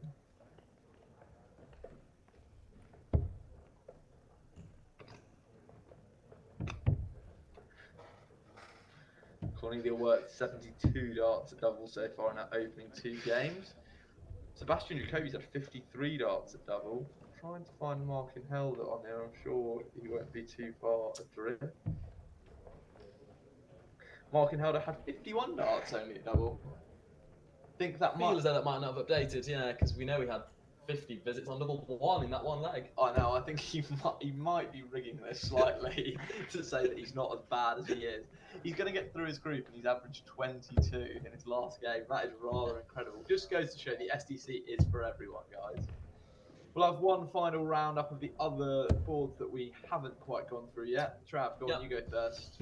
Yeah, where did we pick up from? I think we got, maybe covered up to Hagen's. I think we got up to this one here, the David Malaya group. So Group M. Yeah, so Marcel Guga, 3 wins for him. He'll be flying through in first place. Still all to play for in second, possibly Pascal Hausworth. Yeah, just creeping into second place through that one. In Group N, Danielle Gazioli and Stefan Cern going through in second place. Tough day at the office for David Zing. He will not be qualifying out of that group. Patrick Ganter will be topping it. And possibly Cedric Sommer flying through in second. But still games to play. Could be David Zing as well. David Zing and Cedric Sommer look to have a playoff in that one. 1 win apiece. Christoph Schumann and Stefan Otterli are the 2 players through from Group P. Hagen Sense lost to Antonio Polisena. But still 2 wins should be enough for Hagen Sense in that group, and he'll be flying through with Antonio. Interesting predicament here in Group R. Looks to be Louis Muller through in first place with Roger Tuscher and Marco Haller as a playoff, both losing a leg to Exxon Aluri, but Exxon Aluri likely to go home unless he can do an upset of the century against Louis Muller. All games are finished 3-0 in Group AS. Not a surprise when Jean-Dominique features. Thomas Eichmann, my apologies, has 3 wins, and he'll be flying through in first. And there'll be a decider between Franco Trombetta and Jochen Clem to decide the second place. Mark Bichel had a good little run yesterday. He's going to be topping the group with Ramon Casavel in second place. No surprises in Group AU. Martin Guga will be flying through in first place, and I say no surprises. Daniel Van Olmen could be in a spot of trouble there.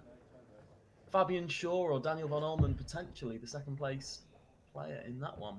Still a couple of games to go though. It's going to be an interesting one. Yeah, Group AV is also quite an interesting one, but it looks like how's that man Ferenc Krench? Yes, will be qualifying. Ferenc Krench in second place with Senad Velagic of Austria in first place. Fabio Piscitelli will be qualifying from Group AW in first place alongside Fabrizio Barone. Group X, you've got Stephen Wilkinson in top spot with Luigiano Gasparina of Italy in second.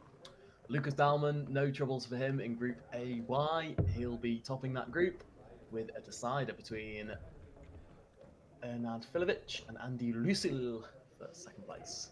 Yeah, no such luck for the Vista in that group, unfortunately. AZ, Mark Kruzelman and Daniel Fassler in second place. Fabian Liemacher will be sailing on through. Not his best stuff today. Lost a game to Marcel Lupi. Hopefully Lupi isn't throwing Lupi. Could be But interesting. we will see as he is going to qualify in second. Could be interesting because if Benny Bode can pick up a win in his last game against Marcel Lupi with a good score, it could be an interesting encounter. Things could still change. Group BB, Alexander Sivanovic in top spot with either Yannick Ludi or Frank Schröder in second place. The Bermudez Triangle will be sent home. Andy Bless 3-3-0 victories. He'll be qualifying in top spot, and Simon Zender will be qualifying in second. Saw him not have the best day yesterday, but Mika Flugiger will be flying through in top spot with the Burglar, hoping he can steal a spot in second place. He'll have to come through a decider with Pascal Frischmick. Markenhelder with his 22 dart average might be enough to qualify in second spot from Group BE.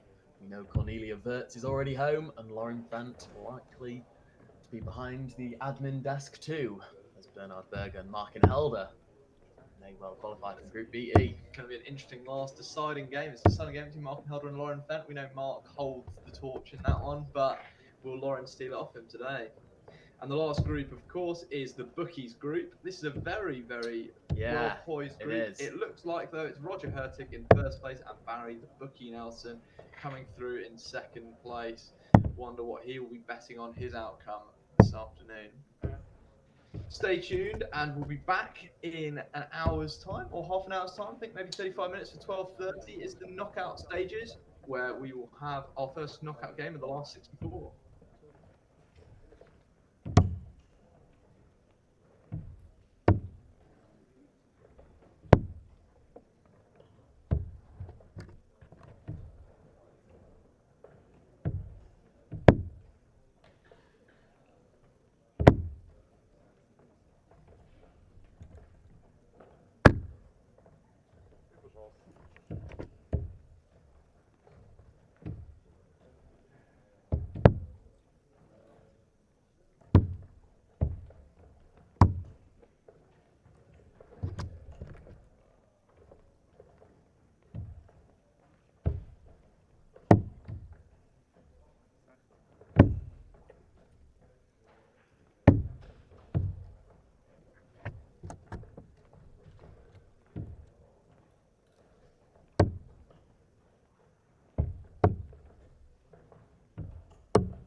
spielen oder so.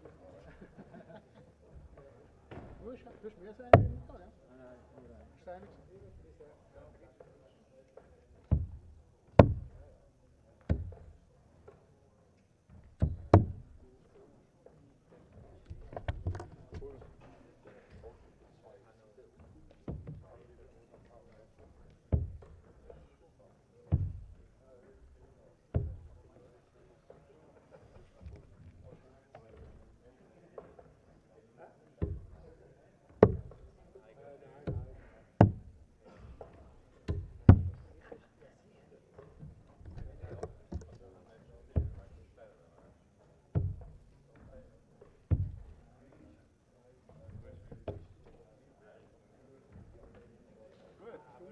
Oh ja, ja, ja.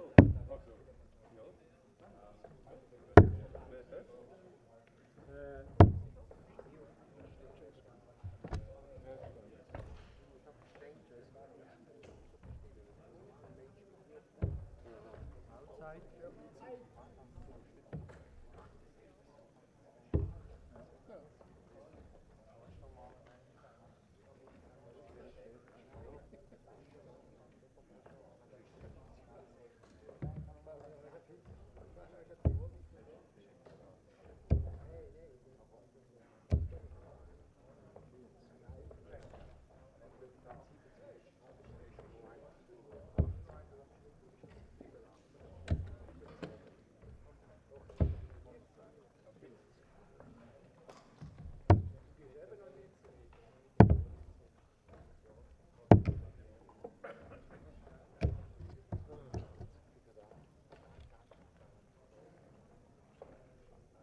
I am James, lead commentator and head of marketing at the SDC. Matt Travis, co-commentator, one-time participant, and chief 26 hitter. I live in London. I've been playing darts for the last 5-6 years now properly, and I live with my flatmate Matt, and we commentate together and play darts together every night almost. And we're the voice behind the SDC. In the last 2 years, we've been introduced to Mark, and we've seen the SDC grow, and we've developed our own commentary alongside the darts' progression. So I met Mark, the founder, in South Africa, and we played a game of darts together. Took £100 off him then when I played him, and now he started off obviously one of the biggest darts corporations in Europe, and happy to work alongside him now and hopefully make it into the next global phenomenon, really.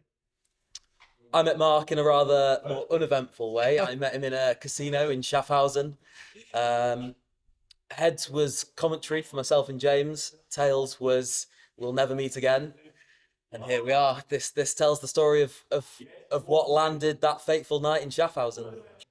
The SDC is such a great corporation. Everyone here is so friendly, and not only that, the darts is getting better and better and better. Within the first 4 months of being here, some of the players have increased their average by 10 points, and now some are pushing on the doorsteps of the Professional Darts Corporation. You're exactly right. We've got all that quality coming through, yet still it retains that family feel, doesn't it? It began, its roots of the SDC are in Schaffhausen, and it retains that good core of young players that are supplemented by a couple of older faces from Germany and Switzerland, but it retains that real close, tight-knit family community.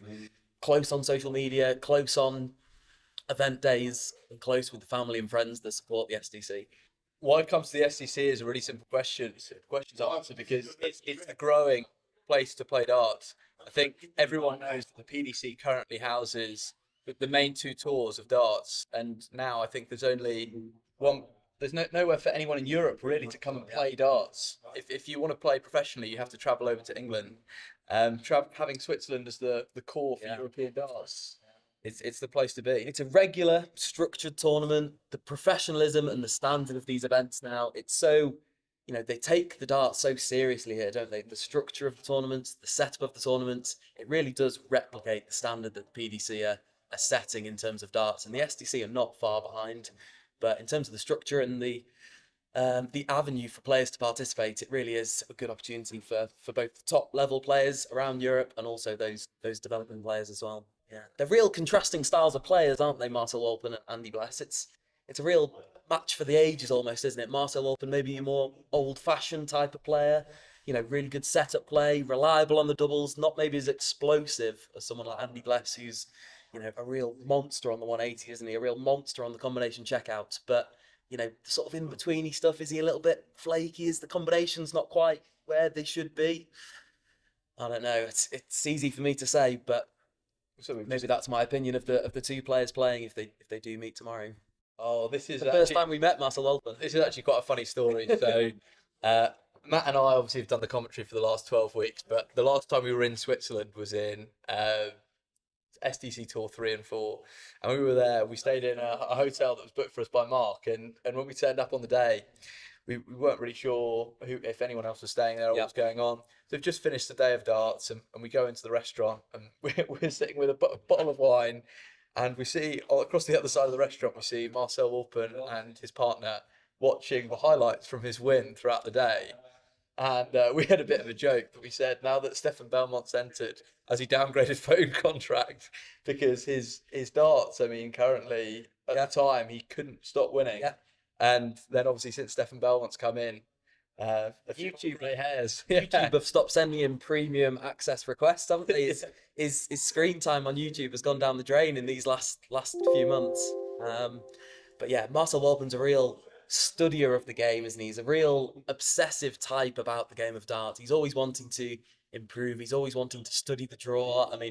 I was unfortunately in Marcel Walpen's group in the group stages of SDC Tour Event 4. Did you get a leg? But even the day before, Marcel Walpen knew that I was in his group. He had studied the draw. He'd studied his potential routes, in the last 16, the last 8, the quarterfinals, who he would meet.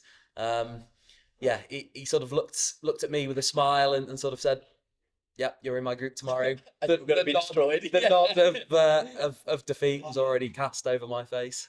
Yeah. And I think another thing we've not mentioned as well is obviously the Marcel Walpen's the only player in the SDC to go back-to-back 180s. May have done it twice as well now, I think, thinking about it. Definitely an SDC Tour event 3. But we've not had that 7 perfect darts yet. Do you think it's coming tomorrow?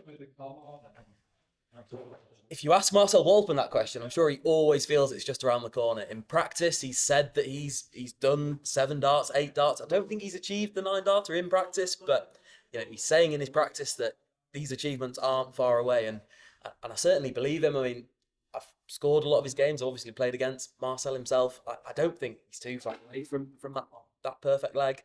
I know that's a goal of his in the 2023-4 season in the SDC. So watch this space. I know, and obviously speaking of people that obviously like filling the bed, Jochen Groudens as well. Someone that we've not even started talking about yet. I mean, obviously he's someone that hits 180s for fun.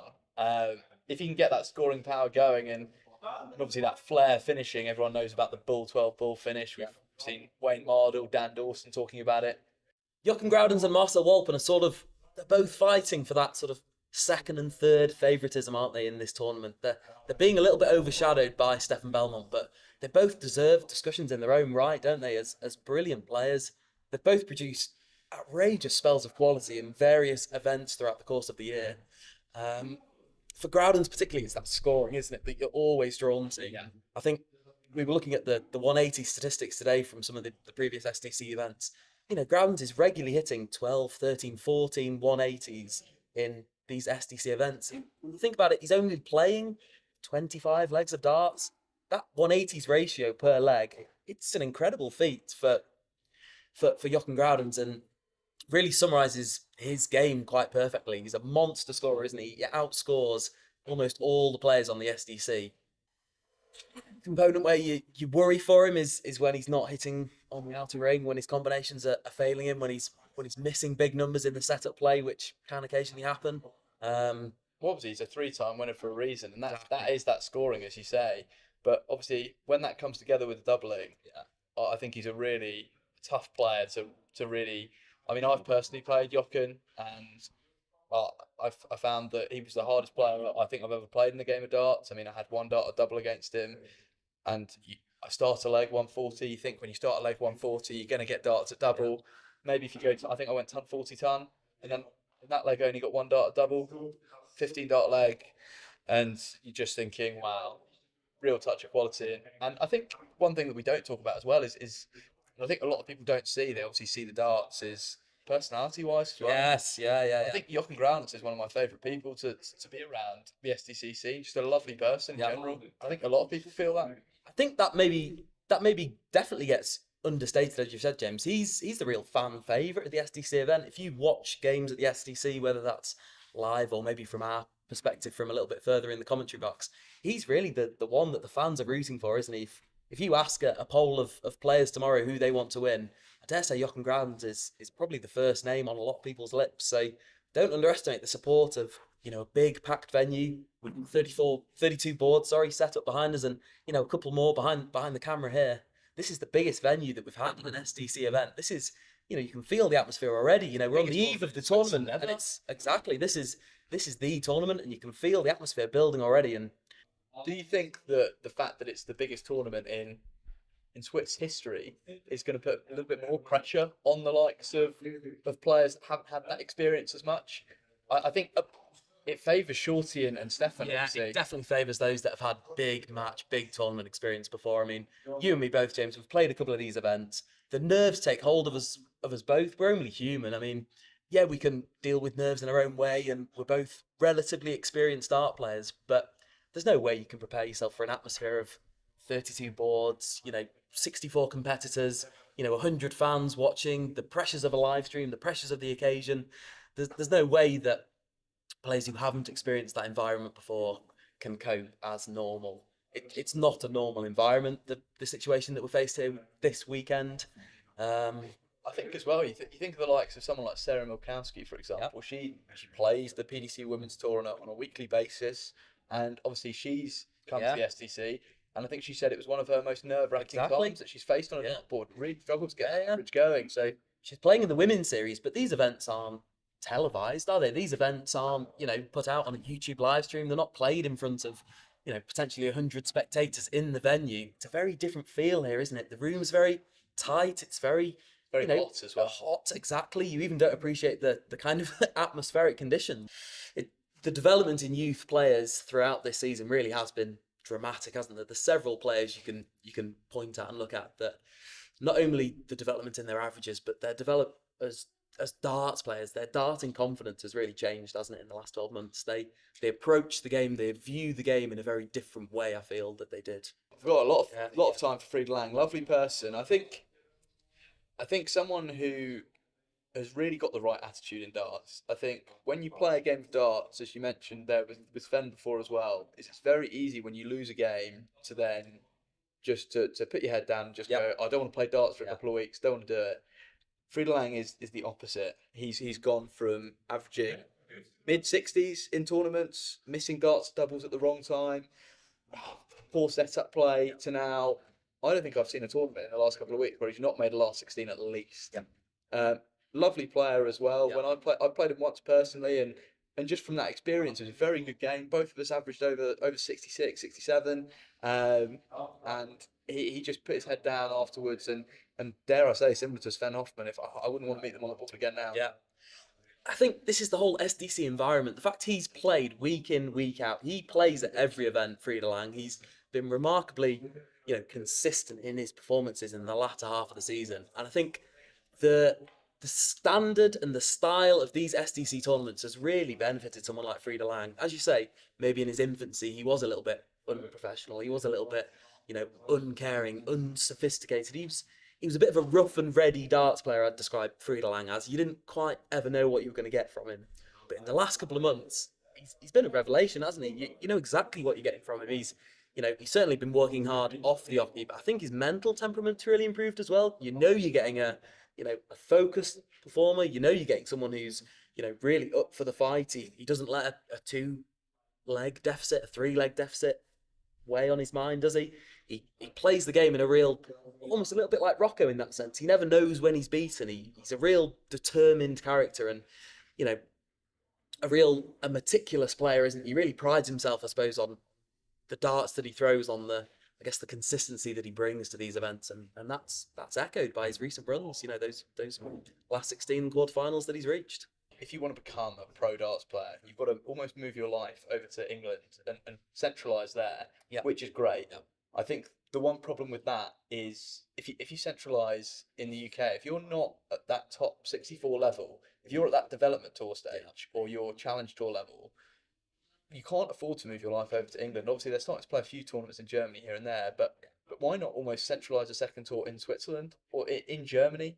And I think there's so many hungry darts players over here that would love to have the opportunity. And I think if you do that, we've had 30 or more youth players under the age of 21 this season. We've had 5 or 6 female players regularly participating on the tour.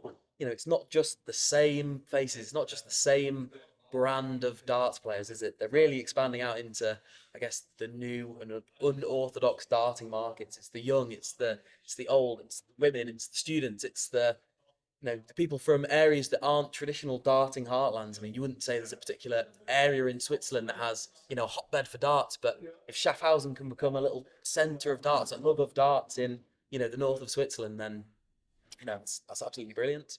It's big. It's an important event in the Swiss darting calendar, or just the Swiss sporting calendar. I'd go as far as saying, this is a big moment for Swiss sport. They just love darts, and there's a sense of community that you get with Swiss darts that I feel like you almost don't get in other areas. Obviously, we play UK darts, and we have done for a couple of years, but it's a different feel to it. I do love British darts, don't get me wrong, but there's a communal interest in the SDC, isn't there? When one person gains, everyone gains. There's a real mutual interest here that we want to raise the collective standard of Swiss darts, and that can only be achieved by having a stronger grassroots. Obviously, it's group stage tournaments here in the SDC. I don't want to say the atmosphere in the UK darts is bad, but it's certainly not as supportive and encouraging as it is in Switzerland. The fact that everyone wants each other to improve, and I think that friendly rivalry almost has been a real asset. A professional standard of darts, they know there's still a long way to go in the development of these tournaments. So, they're not arrogant about their achievements. Yeah, Marcel Wolpen's done brilliantly this year. Stefan Belmont's done brilliant this year.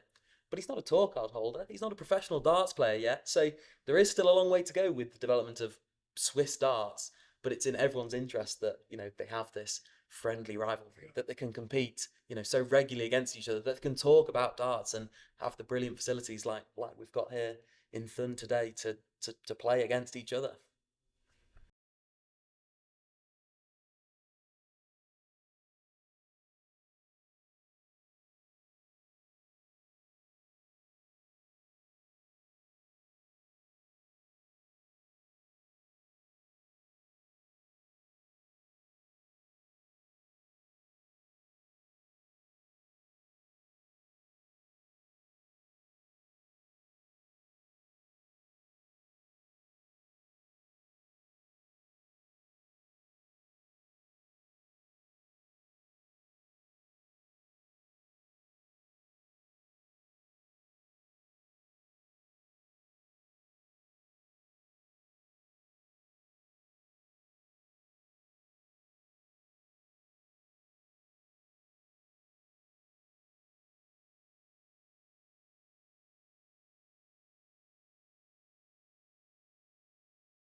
gesehen, davon nicht 70 gibt. Das wäre nicht gesehen, davon nicht 70 gibt.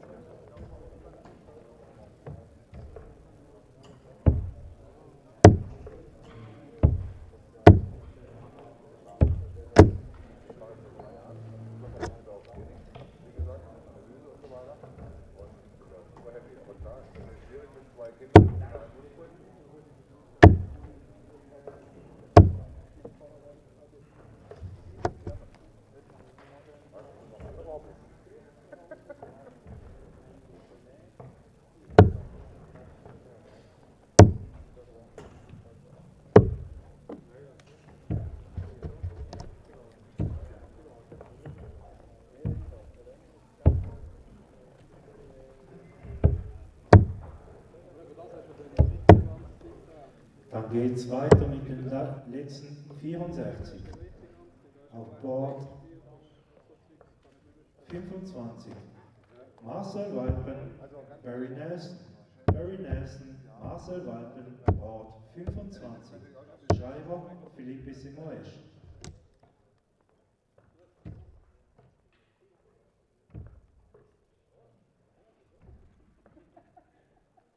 Aber ich sehe jetzt schon was, aber ich will ja nicht hören, was du... Board 2. Majid Javutschkan, Mark Inhelder. Mark Inhelder, Majid Javutschkan, Board 2. Schreiber Benjamin Björgin. Board 3. Enschsud, Pascal Freimuth. Pascal Frischmuth, Enschsud, Board 3. Schreiber Mark Hofmann. Board 4. Michael Voracek, Simon Zehnder. Simon Zehnder, Michael Voracek, Board 4. Schreiber Alain Steiner.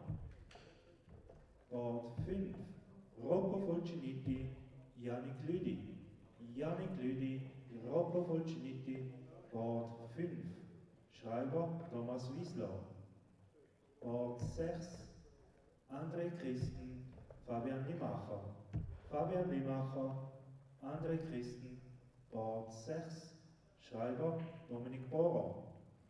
Board 7. Frieder Lang, Daniel Fessler. Daniel Fessler, Frieder Lang, Board 7. Schreiber Manuel Mayer. Board 8. Luis Camacho, Ernad Filovic. Ernad Filovic, Luis Camacho, Board 8. Schreiber Christian da Punto. Board 9. Jochen Graudenz, Luigino Gasperina. Luigino Gasperina, Jochen Graudenz, Board 9. Schreiber Juri Ward. Board 10. Christian Arnold, Fabrizio Barone. Fabrizio Barone, Christian Arnold, Board 10. Schreiber Thomas Ritter. Board 11. René Soller, Ferenc Kretsch. Ferenc Kretsch, René Soller, Board 11. Schreiberin Angela Herber. Board 12. Silvan Eckhardt, Stefan Scheidecker. Stefan Scheidecker, Silvan Eckhardt, Board 12. Schreiber David Milea. Board 13. Marcel Bucker, Ramon Gavetzel. Ramon Gavetzel, Marcel Bucker, Board 13. Schreiber Dominik Niederberger. Board 14. Daniele Galizioli, Franco Trombetta. Franco Trombetta, Daniele Galizioli, Board 14. Schreiber Yves Stauffer. Board 15. Patrick Ganter, Roger Tüscher. Roger Tüscher, Patrick Ganter, Board 15. Schreiber Maurice Honner. Board 16. Christoph Schumann, Hagen Senst. Hagen Senst, Christoph Schumann, Board 16. Schreiber Heinz Griesen. Board 17. Antonio Polisena, Stefan Oetterli. Stefan Oetterli, Antonio Polisena, Board 17, Schreiber Hugo Betschart. Board 18, Luis Müller, David Zink. David Zink, Luis Müller, Board 18, Schreiber Exxon Blumi. Board 19, Thomas Eschimann, Stefan Stern. Stefan Stern, Thomas Eschimann, Board 19, Schreiber J.D. Bohlhalter. Board 20, Marc Bixel, Daniel Burkhardt. Daniel Burkhardt, Marc Bixel, Board 20, Schreiber Pascal Vitro. Board 21, Martin Bucker, Matthias Abwitz. Matthias Abwitz, Martin Bucker, Board 21, Schreiber Daniel von Arnemann. Board 22, Senat Vilagic, Sebastian Jacobi. Sebastian Jacobi, Senat Vilagic, Board 22, Schreiber Chris Rappo. Board 23, Fabio Piscitelli, Angela Heinrich. Angela Heinrich, Fabio Piscitelli, Board 23, Schreiber Lukas Albert. Board 24, Steffen Wilkinson, Matthias Birkbitsch. Matthias Birkbitsch, Steffen Wilkinson, Board 24, Schreiber Simon Stauffer. Board 1, Lukas Dahlmann, Liam Mendel Lawrence. Liam Mendel Lawrence, Lukas Dahlmann, Board 1. Board 26, Marc Kunzelmann, Thomas Schrenling. Thomas Schrenling, Marc Kunzelmann, Board 26, Schreiber Karin Schröder. Board 27, Marcel Leupi, Patrick Strebel. Patrick Strebel, Marcel Leupi, Board 27, Schreiber Sascha Stauffer. Board 28, Alexander Zivanovic, Joel Rappo. Joel Rappo, Alexander Zivanovic, Board 28, Schreiber Mike Bermudez. Board 29, Andy Bless, Florian Giesler. Florian Giesler, Andy Bless, Board 29, Schreiber Beat Blüß. Board 30, Mika Flückiger, Dominik Ferrero. Dominik Ferrero, Mika Flückiger, Board 30, Schreiber Peter Willig. Board 31, Bernhard Burger, Patrick Wachter. Patrick Wachter, Bernhard Burger, Board 31, Schreiber Cornelia Wirz. Board 32, Roger Hertig, Dominik Maren. Dominik Maren, Roger Hertig, Board 32, Schreiber Claudio Keller.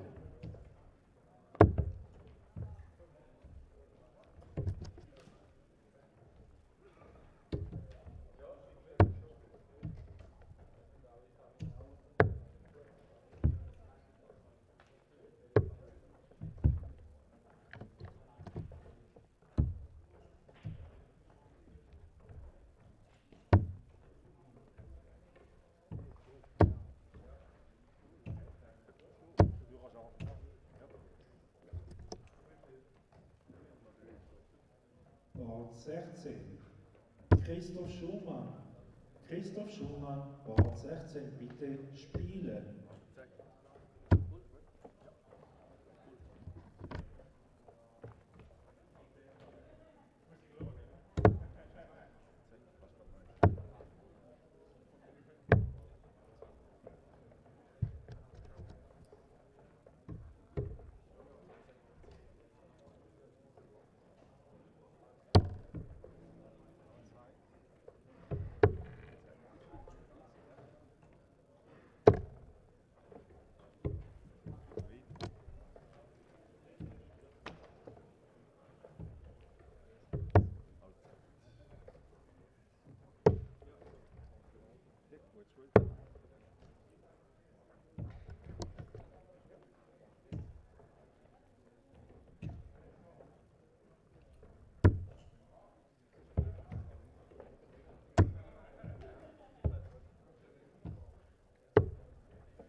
Bullseye.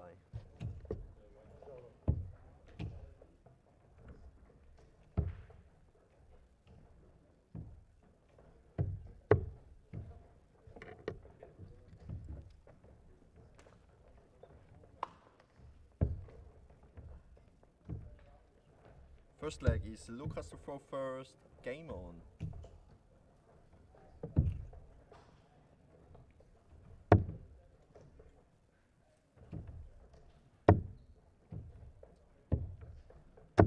$140.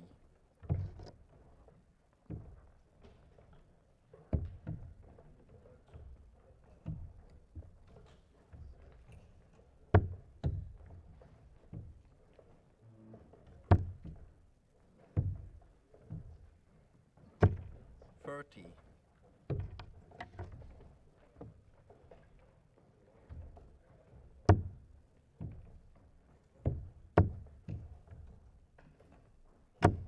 $60.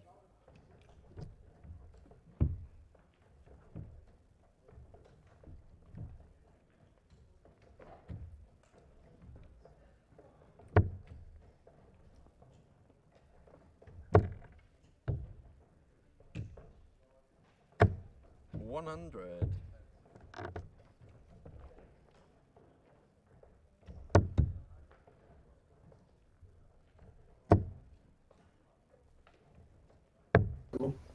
Welcome back to SDC Tour Event 10, and we are live from the knockout stages. And what a last 64 game we have here. Lucas Dahlmann against Liam Mendel-Lawrence. Lucas Dahlmann can feel himself hard done by here with his draws. Walter yesterday in the last 16, and now Liam Mendel-Lawrence in the last 64. Yeah. Who's your money on here? Well, statistics would say that Lucas Dahlmann is probably the better of the two players over the course of this weekend. But from an experience point of view, I think you'd be silly not to side with Liam Mendel-Lawrence. Yeah, I agree. I do think Dahlmann, on the basis of form over the weekend, I think I'm going to go Dahlmann to win. Interesting. You don't know who Markin Helder's playing in the knockouts? We can certainly find out. And did Roger Tusha make it through? Again, all will be revealed. So, Mr. Inhelder playing Masit Yavushan. Topped his group earlier, yeah. Had a good little run, did Mavushan in his group. As for the Tush is playing Patrick Ganter, and he's 1-0 up on Ganter in the last 64. Tusha is on form at the moment. I can't hit it! He's stolen the spares against a former winner. 100. Dahlmann on 56 left. Roger Tusha is not a man to be messed with at the moment on the spares board. I think he starts favourite against you now, and I think that's not an outrageous claim. If he wins 2 or 3 more legs in this game, I'll happily admit that. If he gets the better of Ganter here. 54. Admit that. Because you require 56. Okay, Lucas Dahlmann 56 to take the opening leg. Yeah, not a lot of pressure here on the opening leg on the Dahlmann throw. Doing his signature pause. Good guide for tops. 16. 2 on the wire. Rather unlucky there. Was unlucky there. We'll go bullseye here first up. You can guarantee that. Doesn't find it though. 116 left. Great lead from Roger Tusha there, leaving double 8. Which fair there. Yeah. Lucas, you require Professional set at play. If he is to come back. Roger Tusha for a 19 darter. Can he clean it out? What do you think? I think so, yeah. Oh, that spells trouble for Lucas Dahlmann. Oh, dear me. require 40. 20 dart leg for Roger Tusha. 2-0 To up. break the spares of Patrick Ganter. He's probably fab for that game now. He's averaging 69 off 2 legs. Incredible. This is a man who was laughed at for his spares last year. And he's now a gun sparesman. I can't see any other outcome apart from him winning most improved player. 30. It's Lucas no joke. requires 16. Board towards the early part of last year. We've seen that 3 missed darts from Liam Mendel Lawrence. Game short in the first leg. Lucas Now, Dahlmann. he counts up a lucky Second leg boy. is Liam to throw first. Game on. Tell you who's an unlucky boy. Barry the Bucky Nelson running into Marcel Wolpen in the last 64. This is what happens if you don't top your group. Yeah, absolutely. That's why every game's important. Yannick Ludi will also be going home. Rocco Fulciniti will be having the better of him there. Jochen Grouden sailing through, first man into that one. 140. 42. Good tight grouping there from Liam Mendel Lawrence. Luigiano Gasparina can count himself an unlucky man as well on his way home. Getting French 1-0 up on René Soler. Yes, noticed that. Angela Heinrich. Could she win a knockout game here? 1-0 up currently. Matthias Pudapic against in a tough clash with Stephen Wilkinson. That's a tasty little clash there. Board 16, Harkensens, Christoph Schumann. Both averaging good numbers after a couple of legs there. 140. A couple of good Austrian players. Senad Velicic, 94 average, 2-0 up on Sebastian Jacobi. He's one of your favourite players, isn't he, Sebastian? He is indeed. It's unlucky so far for Roger Hertig. Yesterday's number 1 seed, 2-0 down on Dominic Marden.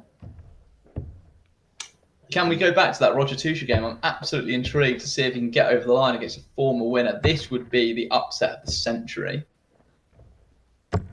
140. Ganter with a 180. Think he's strong favourite for the leg. Tush sticking with him though, leaving the finish after 15. 94. Liam Very Uruguay, good darts from 81. Roger. Very good darts from Roger. Another man who's throwing very good darts is Liam Mendel Lawrence, 81 after 9 in this leg. Roger Tusha's rather stolen our attention, hasn't he? See Markin held on stream board 2 there next to us, like composing, like Cristiano Ronaldo. Second leg. Liam Great Lawrence. combi there from Mendel Lawrence. Lucas to throw 11 darter. 11 darts. Incredible. That was the lowest number of dart leg in the SDC Tour finals in KK Thun. Really? It was indeed. Didn't see a 10 and definitely didn't see a 9. Still waiting for our first 9 on tour. Oh, Patrick Ganter in bother now. Leaving a Markin Helder shot. He has indeed. 9 left. Tush will just be looking to set this up. 85. Lucas Dahlmann will just be looking to keep getting those hundreds, and that first dart is there where it was yesterday in a very good spot. 135. 93 for Roger Tusha. Lots of pressure on Patrick Ganser here. How do you price that game up now? 1-2 the Tush. Oh, Patrick Ganser showing why he's won an SDC Tour title. Leaving a double after 21 darts. It's good spares. Very good spares. He's averaging 67 for a reason. This is the best he's ever played, I think. Yeah, I agree. He's in the best form of his life. I remember when you just matched him in KK Thun. And where he's come from KK Thun to now is just remarkable. He's finding trebles for fun at the moment, is Roger Tusha.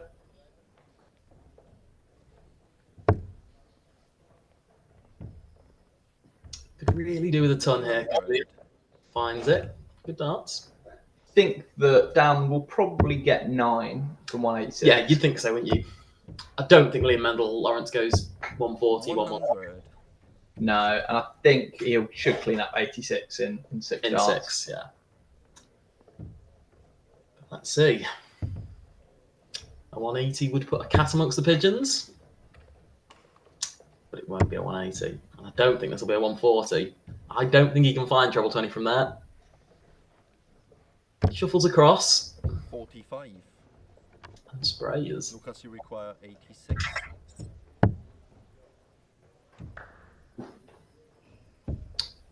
Doesn't need to go the bullseye route. Doesn't need to stay there. I don't think he will. Don't know which route he'd go here. Treble 20 for double 4. Yeah. Just leaves it handy. Leaves tops. Don't know why he's left tops. He He does does prefer tend to leave tops. He prefers tops, yeah. Well, he certainly had the weight right of his trebles, hasn't he? He's been on that treble line very consistently, as Lucas. Got to be under a little bit of pressure. 100. Lucas, you require 40. Too much, you'd say. Game short in the third leg. Lucas Dahlmann. Good dot, Lucas Dahlmann. Game on. Liam will have to up it at some point and get that breaker throw. Yeah. Of course, he needs to hang on to his own throw now. I mean, Lucas just 2 legs away. Good first dart in the corner. Good second dart. Plumb in the middle. Just takes a slight nick.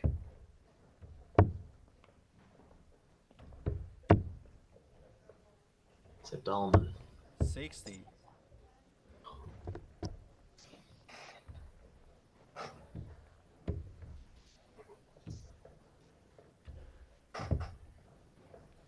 Roger Tusha clawed back to 2 by Patrick Ganter. Still an incredible game. 69 average against a 70 average against a 67.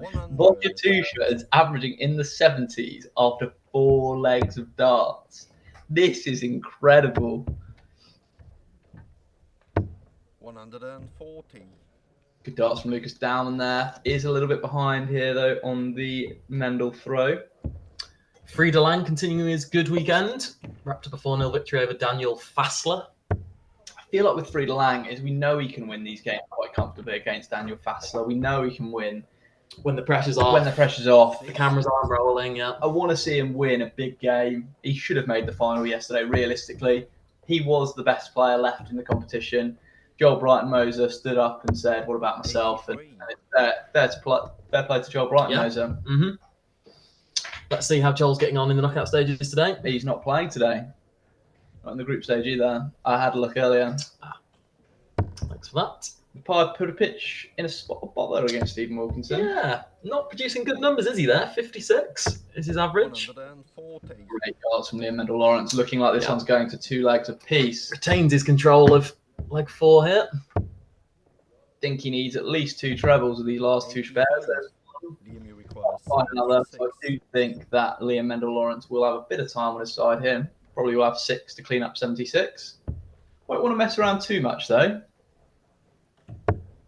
The classic tall posture. 16 for double top here. Double top it is. 56. Lucas Roger 133. getting on. Is he still? Goodness me, Roger Tusha. This is incredible spares. Is someone playing under the Roger Tusha alias? 97. Is it actually real day? It's actually ridiculous. The jug is on for Patrick Ganter here in the 5th leg. Oh no. A little bit of spray, but oh no. I think what he's done there is I think he's gone treble 20. He's then missed tops into double 1. Liam Mendel Lawrence. 5th leg is Lucas Lawrence first. Game on. Tusha will have a bit of time on his side. He will. Yeah, he's got. I fear for him on big numbers though. Maybe this isn't a Tusha of old. Okay, that's fine. 41. That is fine. He's going to have 3 darts in hand at a double to go 3-2 up. He's probably got 6. He's probably got 6 at this. This is the biggest moment in his darting career. Roger Tusha. I don't think he's ever got to the last 32. No. He's definitely not averaged these kind of numbers, and he's definitely not beaten a former winner on the SDC. 140. So, does the Mendley... Oh, dear. Inside. So does the Liam Mendel Lawrence charge begin now? He has stolen a march on Lucas Dahlmann here. At a very important time.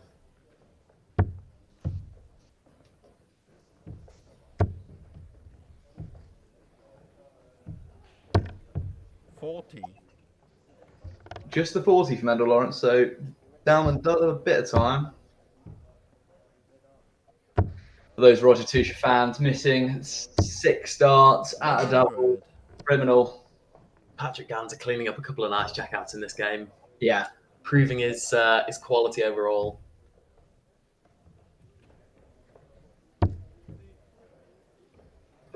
No marker obst this weekend? No obst. 45. Of course, shit as well missing. Markin Helder is 2-1 up in his last 64 encounter against massive Yuzkan. 100. We see him go all the way today. you think there's a chance that he could sneak under the radar? I think there's no chance. Markin Helder to win and Again, Schumann and Sense, probably the tie of the round, you'd say. Both averaging high 70s, 3 legs to 2. It's good, very good round. Wouldn't say the tie of the round. I think the one that we've got is rather good standard as well. 80 average, plays 78. That's why it's on our streaming boards, James. We always want to put the best action on for you. Sometimes Markin Helder does not do that, but today he has. As Lucas goes, surprised he's not gone for his signature treble 15 last dart in hand there. Does like leaving 80, doesn't he? Yeah, he does. Big 80 fan. He is a big 80 fan. I think one of the most ruthless 80 hitters in SDC darts. There aren't many ruthless 80 hitters, are there? So no, there's not. There's ruthless ton 80 hitters. Me and Mendel Lawrence being one of them. 140. Lucas requires. This is a very 50-50 leg here. Dowman would be slight favourite. Let's see. Oh my goodness. We'll have to go outer inner, surely. Did not want spray there. Would you go outer inner at this point? No, I'd go treble 17. Dam goes treble 19. I think he's just going. You like to go for plays where you're hitting your favourite. 66. So I think that's something that you would quite like to see. Yeah, 57 for double 9 though, is that? UP is looking to go looping into the second round. 3-0 up on Patrick Strebel. So it'll just be one dart for Liam Mendel Lawrence. Put a pitch, takes it to the decider against Stephen Wilkinson. One dart at tops. Big dart here. Big moments. 46. Goes low again. We've seen that a few times from Liam. Just hasn't found his depth on double 20. A bit of a German crowd gathering behind. Free line. Sixth leg is Liam to throw first. Pretty composed man, Lucas Dowman. He is. Yeah, he is. Well done there for Lucas Dowman. How is Mark and our man at Touche getting on? Okay, Mark's got a sniff. Roger Touche, 43 to take us to a decider. I think the game deserves to decide. There he goes, get a decider. Touche with the darts in a decider. 20 dart leg, break of throw for Roger Touche. Incredible spares. Incredible. 140. Great darts from Lucas Dowman here as well. Sorry, we're getting carried away behind the scenes watching the Roger Touche game. It's days like this you wish there was a second streaming board. Oh, I wish it was on my streaming board right now. Patrick Ganter is favourite for the last leg. There is no doubt about that. But it would be the biggest upset in SDC history if Roger Touche was to win this game. Roger Touche has been a ton 40 machine in this game and finds a ton there with his second visit. You have to say, what people don't understand is in the SDC is you have relative amateurs and you have players that play a lot. Roger Touche, less than a year ago, was averaging 30s consistently. He has potentially 9 darts away from knocking out a former winner in Patrick Ganter. Ganter is favourite in this decider, but scores a lot more. Nerves from both players. It's a last leg decider. They're always nervy affairs. And especially for Touche, who's never been in this predicament before. So Lucas Dowman is currently sat on 200. Now on 180. Put a pitch at the moment in a decider against Stephen Wilkinson on 193. Stephen Wilkinson sat on 80, so you're thinking he's going to get 6 darts from 193, as Matt Travis likes to say. How Liam would like a treble here. 19. He's got one. Does go downstairs correctly. Leaves 129 though. Not the easiest of checkouts for a. Leaves 129. If Dowman could. Doesn't want to spray. Put a pitch on 108 to beat Stephen Wilkinson. Can he find it? What do you think? Don't think so, James. No. Put a pitch is a very gun player, though. So Liam Mendel Lawrence finds the treble 19. 72 remaining. 72 left. Remaining. Will he go treble 16? Okay, goes treble 12, double 18. Doesn't find it. 89. Lucas, you require 135. She's just hanging on in this leg. Dowman on 135. Don't know what that was for. Mark and Helder's face in the background tells its own story. Okay, 80 left. 20 or treble. 55. Oh my goodness me. Tops, leave tops and misses the board. Careless from Lucas Dahlmann. Roger Tuch on 82 to win his first ever knockout game to knock out his player, Patrick Ganter, as we go to a decider in this one. Leg is Lucas to throw first. Game on.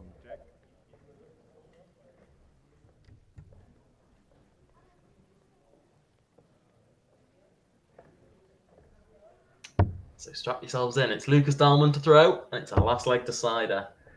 Plenty of last leg deciders going on around the boards, as we know. Pripyat involved in a good tussle. Tuch involved in a tussle. Stephen Wilkinson wins that tussle with Pripyat as Roger Tuch leaves double 16, but Patrick Ganter cleans up and sends the Tuch home in an absolutely nail-biting contest. 65 average for Roger Tuch, the best game we've ever seen him throw. Unfortunate for that man, but a man that might be going through and maybe doesn't deserve to go through. Martin Helder on board 2, sorry, not stream board 2.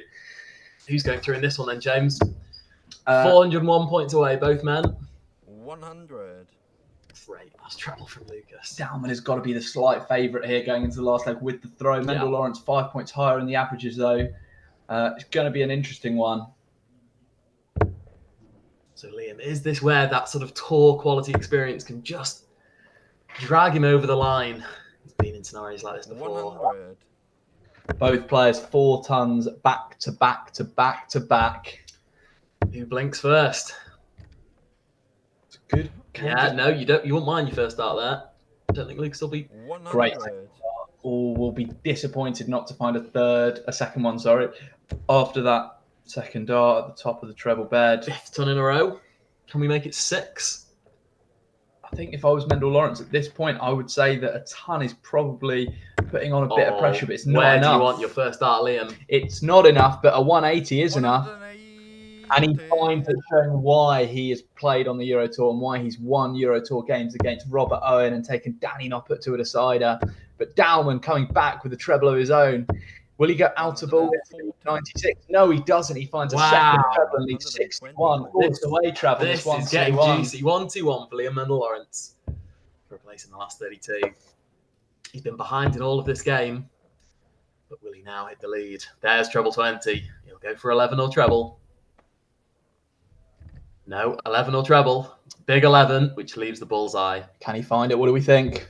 For another game wrapped up on bullseye. Sure. Mendel Lawrence. Incredible Spears. A 1-2-1 checkout on the bullseye from Liam Mendel Lawrence to defeat Lucas Dahlmann in an absolute thriller. 12-dart breaker throw in the final leg with Dahlmann sat on 61. What a game of darts, Trav. That game had it all. Back and forths, comebacks, 180s, high checkouts, bull finishes. That game had the lot. Feel hard done by for Lucas Dahlmann. Oh, yeah, your heart goes out to him. I think he deserved to go through that round, and I think he deserves a deep run in a competition. But I think if he carries on playing the way he is, he will go far very soon. Absolutely. We'll stay tuned, and we'll be back for our last 32 encounters. We'll preview the next round and give you a summary of the results.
Dann geht es weiter mit dem Last 32. Auf Board 2, Marcel Walpen, Maciej Jałuczka. Maciej Jałuczka, Marcel Walpen, Board 2. Schreiber Antonio Polisena. Board 3, Ensch Sud, Michael Voracek. Michael Voracek, Ensch Sud, Board 3. Schreiber Luis Müller. Board 4, Rocco Fulciniti, Fabian Limacher. Fabian Limacher, Rocco Fulciniti, Board 4. Schreiber Stefan Stern. Board 1. Frieda Lang, Luis Camacho. Luis Camacho, Frieda Lang, Board 1. Board 5. Jochen Graudenz, Christian Arnold. Christian Arnold, Jochen Graudenz, Board 5. Schreiber Martin Bucker. Board 6. Ferenc Kretsch, Silvan Eckhardt. Silvan Eckhardt, Ferenc Kretsch, Board 6. Schreiber Sebastian Jacobi. Board 7. Marcel Bucker, Franco Tombetta. Franco Tombetta, Marcel Bucker, Board 7. Schreiber Angela Heinrich. Board 8. Patrick Danter, Christoph Schumann. Christoph Schumann, Patrick Danter, Board 8. Schreiber Mattia Porpic. Board 9. Stefan Oetterli, David Zink. David Zink, Stefan Oetterli, Board 9. Schreiber Lukas Dahlmann. Board 10. Thomas Eschimann, Marc Bichsel. Marc Bichsel, Thomas Eschimann, Board 10. Schreiber Marc Kunzelmann. Board 11. Matthias Appitz, Senat Velagic. Senat Velagic, Matthias Appitz, Board 11. Schreiber Patrick Strebel. Board 12. Fabio Piscitelli, Steffen Wilkinson. Steffen Wilkinson, Fabio Piscitelli, Board 12. Schreiber Joel Rappo.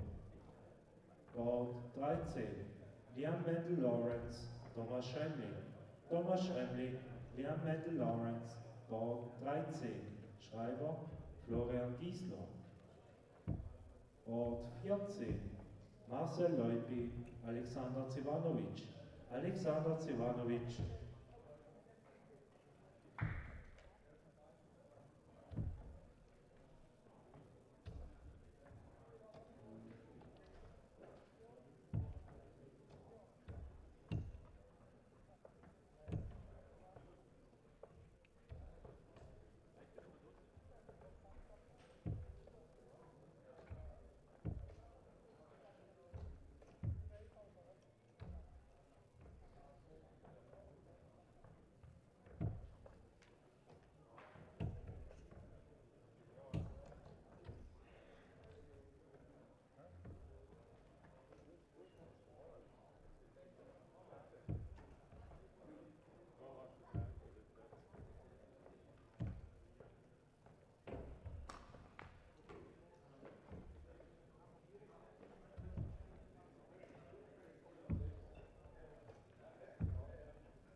Bord 14, Marcel Leupi, Alexander Zivanovic. Alexander Zivanovic, Marcel Leupi, Bord 14, Schreiber Mika Flückiger.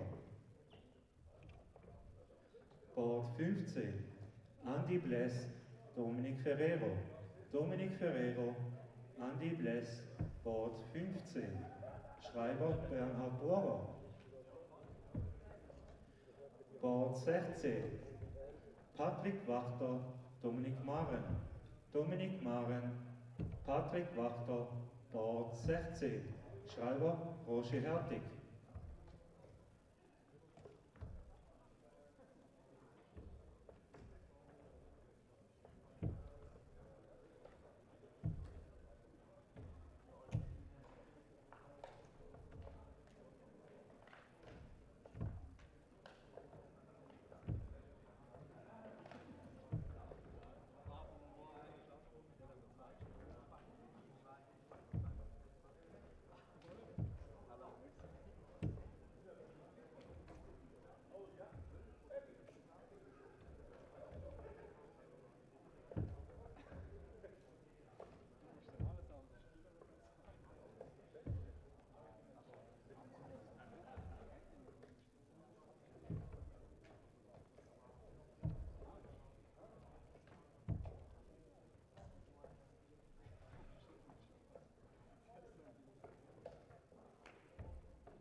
Welcome back to SDC Tour, event number 10. We're from Hausen today for your last 16 encounter between Frieder Lang and Luis Camacho.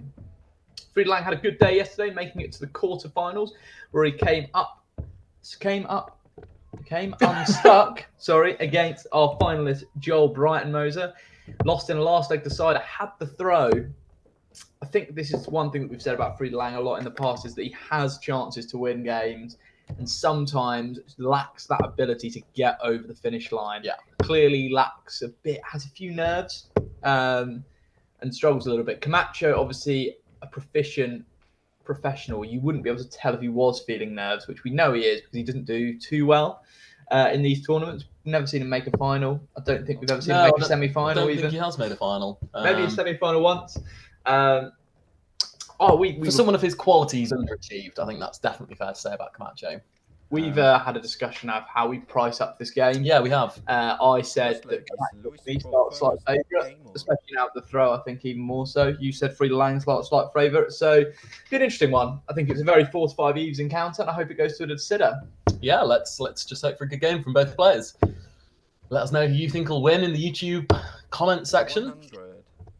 Sorry if we haven't been keeping up to date as much with the comment section. Thanks, of course, to those watching on Schaffhausen TV and those with us on YouTube as well. 85.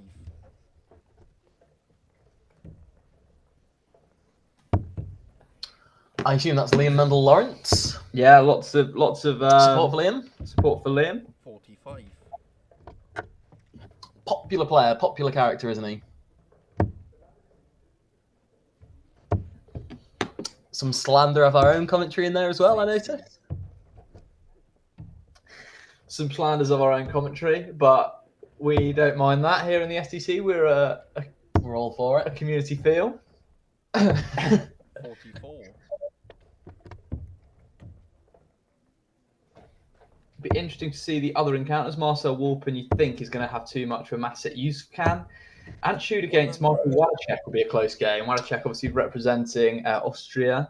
I think Wadacek on current form is probably slight favourite in that one. Yeah, he was averaging big numbers in the group stage, wasn't he? And obviously brushed aside Simon Zedner 4-0 in the last 64. So watch out for him. Rocco Fulciniti and Fabian Liemacher. That's a tough one to call. I do think Rocco will win that, but this section, because the winner of that plays the winner of this game here. So it'll be a tight one to see. I think Groudens will have a bit too much Christian Arnold, but tough game for Groudens there in the last 32. Good last start there from Frieder, just leaving a finish. 43. Stealing the spears from Luis Camacho in the opening leg here.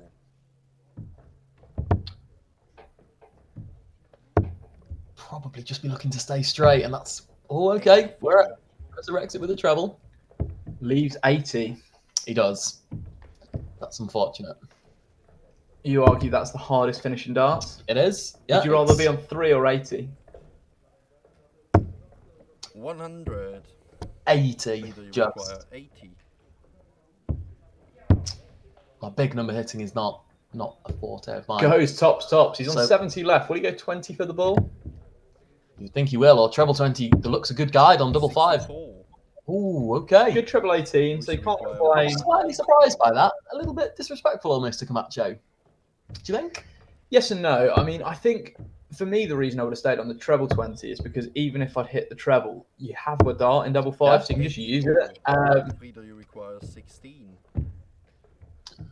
So Frieder for an opening leg break. On double 8. No score. Further away rather than working inside. These darts for Camacho. Camacho's darts lie slightly to the left. They do. So this will be a nice little guide for him. Should go outside. The angle of entry is very strong. Any double on the right hand side of the board, I'd say his darts give him good helpers, don't they? Double 18, double 10, double 2. Another fan favourite of ours in the comments, Maurizio Castronovinci, showing his support for Luis Camacho in the comments. Go, Luis. It's a shame he's not with us today in the venue playing. Maurizio didn't fancy a little throw today. I'm sure he'll be throwing wherever he 100. is at the moment. I'm sure Spears is on his mind. Frieder Lang's scoring will make me think that he will get more darts in this game. Yes. I say that just as he hits 8. That's a classic, but give you a quick summary of the games around the boards. Rocco Fulciniti, 3 15-dart legs, 3-0 up on Fabian Liemacher. Antschud, with Michael Wadacek. David Zing, 1 up at the moment on Stefan Otterly. Ferenc Krench, 1-0 up as well. Andy Bless, 2-0 up there. Looks as though his run this weekend is not ending just yet. Marcel Walpen also 1 up at the moment as well on Masit Yavskan. Good dart there from Luis Camacho. Just where he'd won his first dart. Steady spears from Camacho here. Frieda Lang will need to find a couple of trebles here. He will, yeah. A lot of spray this leg, James. An awful lot of spray. To be honest, a leg that he can't really afford spray as well, because if he loses this leg to Camacho on his own throw, he then needs 2 breaks of throw. Yeah. And a first to 4 is very tough. Now or never for Frieda Lang. Needs to put in at least 1 treble, you feel. Maybe more importantly, stay straight. He struggled to stay straight at the moment. It's not enough. Bad darts, they're very close to the Yeah, trebles, you're but right. They weren't poorly thrown darts. That's a good little guide for him to cushion off of when he finds it, as we thought he would. Yeah. I'd go treble 15 here for double 8. Don't know if that's Out the of ball. route. Out of ball, yeah, okay. My reasoning not for going ball there is if you find the inner ball, 130 leaving 11 is not ideal. I think 43 is fine. Yeah, he's got so much time on the side here. Frieda won't leave a finish. He's been going left far too much at the moment. Last few visits have been nothing but left. Nothing but 5s and nothing but 7s when he's looking downstairs. Support for Frieda Lang in the comments from Ben. You need to support your man, because Frieda Lang is currently struggling in this one. Needs a treble here. Finds a treble. Don't like that last dot switch down to the 19s, because 98 is a lot harder than either 97 or 100 in my opinion. Unless you're going to start on the bullseye, which I don't think he will on 98. It's short in the second leg. Luis Camacho. Matter not. Third leg is Luis Camacho. First game on. It's gone 2 legs to 0 up. Sorry, Luis to throw first. Slight correction there from Roman Lefel. It is Luis Camacho to throw this one. That is a break throw. Games around the board at the moment. Andy Bless averaging 4 points lower than Dominic Ferrero, but 2-0 up. 60. Senad Velicic is playing very well. Currently 2-1 up over Matthias at Pitts. Marcel Guga 3-0 up. And a couple of names that we've already mentioned earlier. Results still the same. First player through to the last 16 is Rocco Fulciniti, 97 average over Fabian Liemacher, 40 points in the average between the two of them. He's posting some brilliant numbers this weekend, Rocco, isn't he? I mean, we talked about him being out of form, but maybe he's right back in it. There we go. A little bit of a resurgence from Frieda Lang. He's averaging a lot lower in this game than he has been his previous games. We've seen him around 70s for the majority of the weekend. I wonder if that is just the environment. We know he's someone who 100. Who doesn't handle pressure particularly well or handle the big occasion particularly well. I wonder if the influence of the crowd watching behind and the influence of the live stream is maybe 29. Great good switch treble there. 19s, yeah. You'd say he's favourite to get the break back here. Unless Camacho... He's 80 points ahead, minus 100. these. It's a 50-50 leg in my eyes. Slight advantage, Frieda. I think you would say Frieda is favourite, especially after that first start treble. A player that we don't talk about too much, but does always slip under the radar and goes quite far in these tournaments is Patrick Wachter. He's 4-0 win over Dominic Marin there, averaging 71. Very convincing.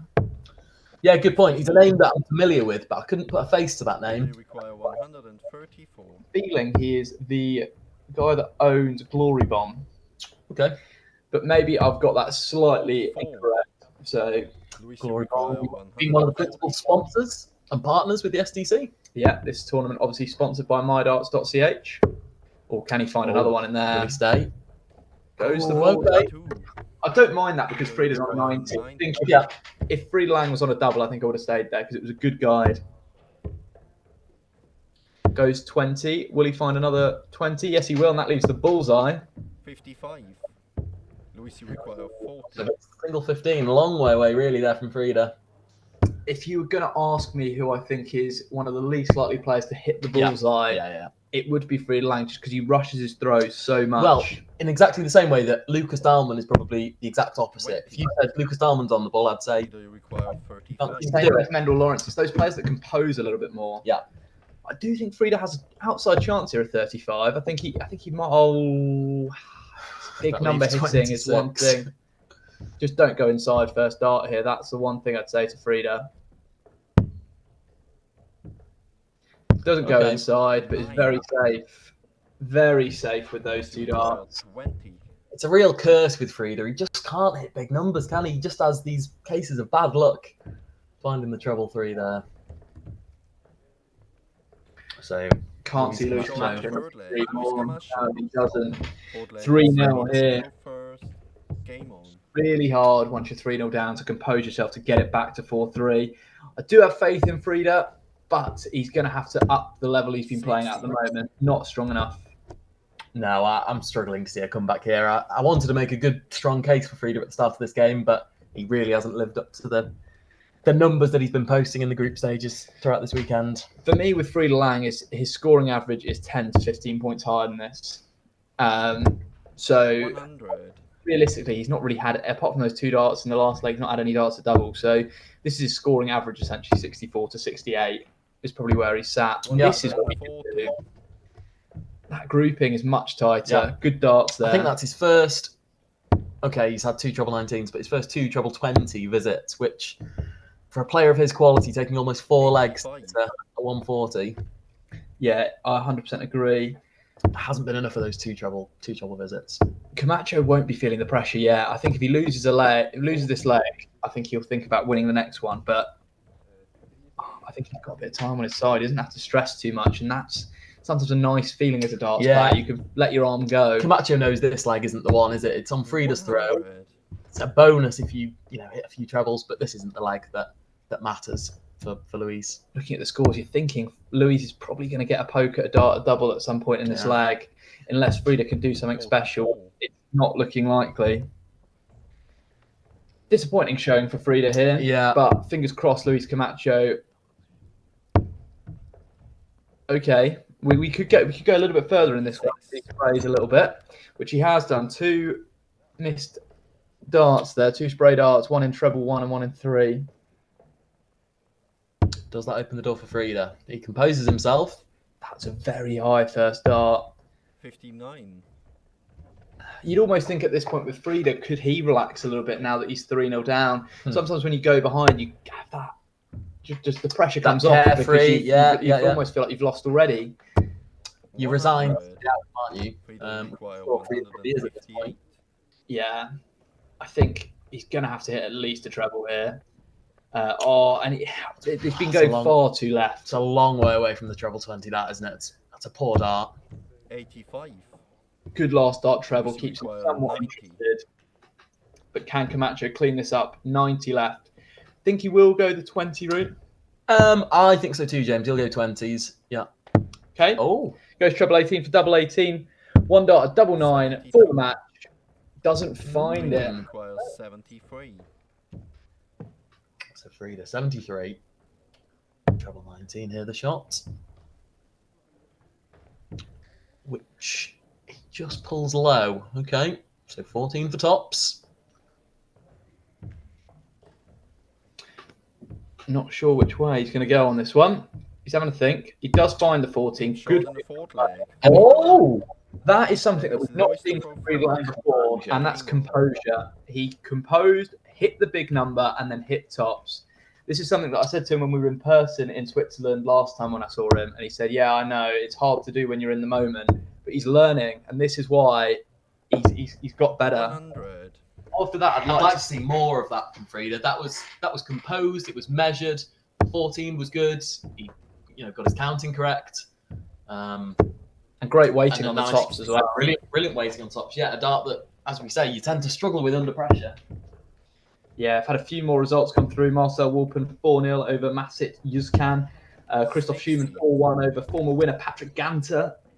Senad Valacic, who I mentioned earlier, has been posting some very good numbers. 4-1 winner over Matthias at Pitts. and Patrick Wachter 4-0. 100. Dominic Marden averaging 72 in the process. Very steady darts. So we see the scores are level between Frida Lang and Luis Camacho in this all-important fifth 100. leg.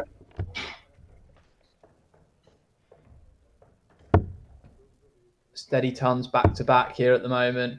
Frida Lang, if he can just get out of that 30. 5. He's been in there an awful lot so far this game. No, he has so much more than this in the locker. 60. Steady 60 from Camacho there. Is 130 points in front. Frida will need to find a treble or two here. That's a great first dart for a 100. use it nicely with the second. I'm a bit surprised that after such a composed and clinical checkout, James, he's just gone off straight off the boil in this next leg. Yeah, he's hit 2 tons. The thing is, there was a visit at 30 where he went 2 times into that 5, which we've seen a couple of Just been times the story already. of his game, yeah. Yeah. If he can put in a treble, 2 trebles here, he's not out of this leg. But needs to find a treble and doesn't find it. 86. The guide that it was on the treble 20, I don't think the switch was the play there, to be honest. I don't think he'll go 18. I don't think he'll go 18. Oh, goes double 18. That is criminal to miss the board. Oh, what are you doing? 36. Not sure of that play there, because now he's going to have to come back for a 2-dart checkout. Yeah.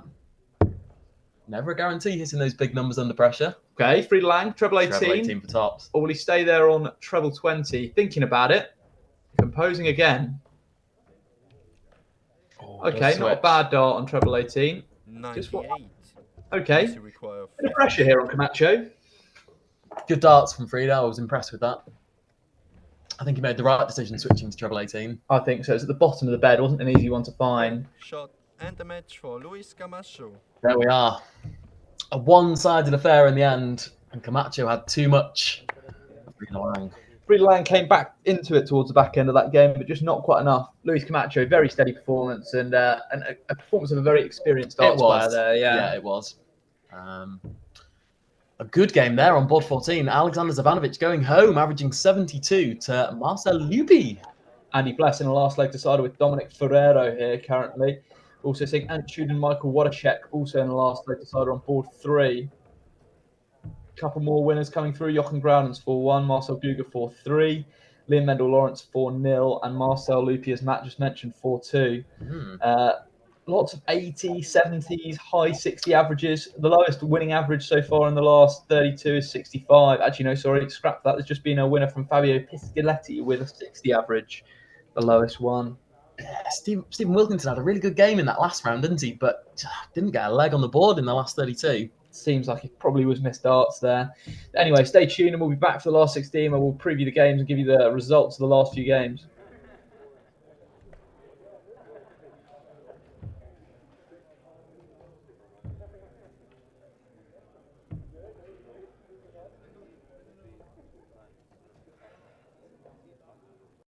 I am James, lead commentator and head of marketing at the SDC.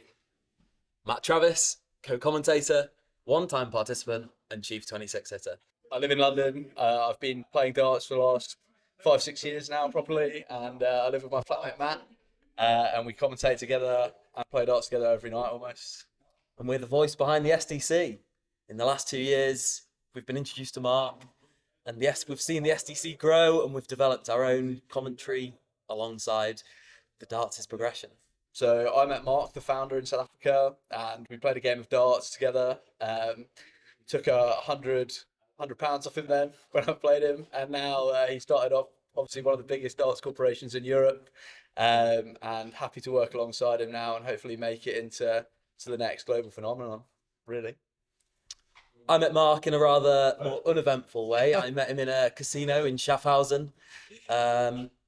Heads was commentary for myself and James. Tails was we'll never meet again.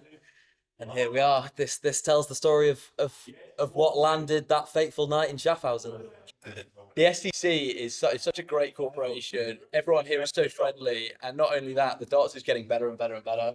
Within the first 4 months of being here, some of the players have increased their average by 10 points, and now start pushing on the doorsteps of the Professional Darts Corporation. You're exactly right. We've got all that quality coming through, yet still it retains that family feel, doesn't it? It began its roots of the SDC are in Schaffhausen, and it retains that good core of young players that are supplemented by a couple of older faces from Germany and Switzerland, but it retains that real close, tight-knit family community. Close on social media, close on event days, and close with the family and friends that support the SDC. Why it comes to the SDC is a really simple question. It's a question to answer because it's a growing place to play darts. I think everyone knows that the PDC currently houses the main two tours of darts, and now I think there's only one. There's nowhere for anyone in Europe really to come and play darts. If you want to play professionally, you have to travel over to England.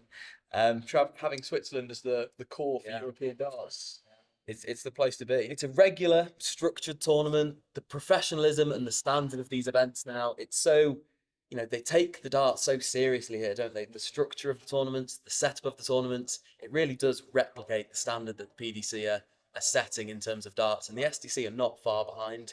But in terms of the structure and the avenue for players to participate, it really is a good opportunity for both the top level players around Europe and also those developing players as well. Yeah, they're real contrasting styles of players, aren't they, Marcel Wolpen and Andy Bless? It's a real match for the ages almost, isn't it? Marcel Wolpen, maybe a more old-fashioned type of player, really good setup play, reliable on the doubles, not maybe as explosive as someone like Andy Bless, who's a real monster on the 180, isn't he? A real monster on the combination checkouts. But, the sort of in-betweeny stuff, is he a little bit flaky? Is the combinations not quite where they should be?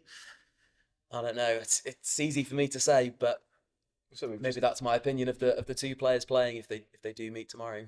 Oh, this is the first time we met Marcel Wolpen. This is actually quite a funny story. So, Matt and I obviously have done the commentary for the last 12 weeks, but the last time we were in Switzerland was in SDC Tour 3 and 4, and we were there. We stayed in a hotel that was booked for us by Mark, and when we turned up on the day, we weren't really sure if anyone else was staying there or what was going on. So we've just finished the day of darts, and we go into the restaurant, and we're sitting with a bottle of wine, and we see across the other side of the restaurant, we see Marcel Wolpen and his partner watching the highlights from his win throughout the day. And we had a bit of a joke that we said, now that Stefan Belmont's entered, has he downgraded phone contract because his darts, currently at the time, he couldn't stop winning. Yeah. And then obviously since Stefan Belmont's come in, YouTube have stopped sending him premium access requests, haven't they? His screen time on YouTube has gone down the drain in these last few months. But yeah, Marcel Wolpen's a real studier of the game, isn't he? He's a real obsessive type about the game of darts. He's always wanting to improve. He's always wanting to study the draw.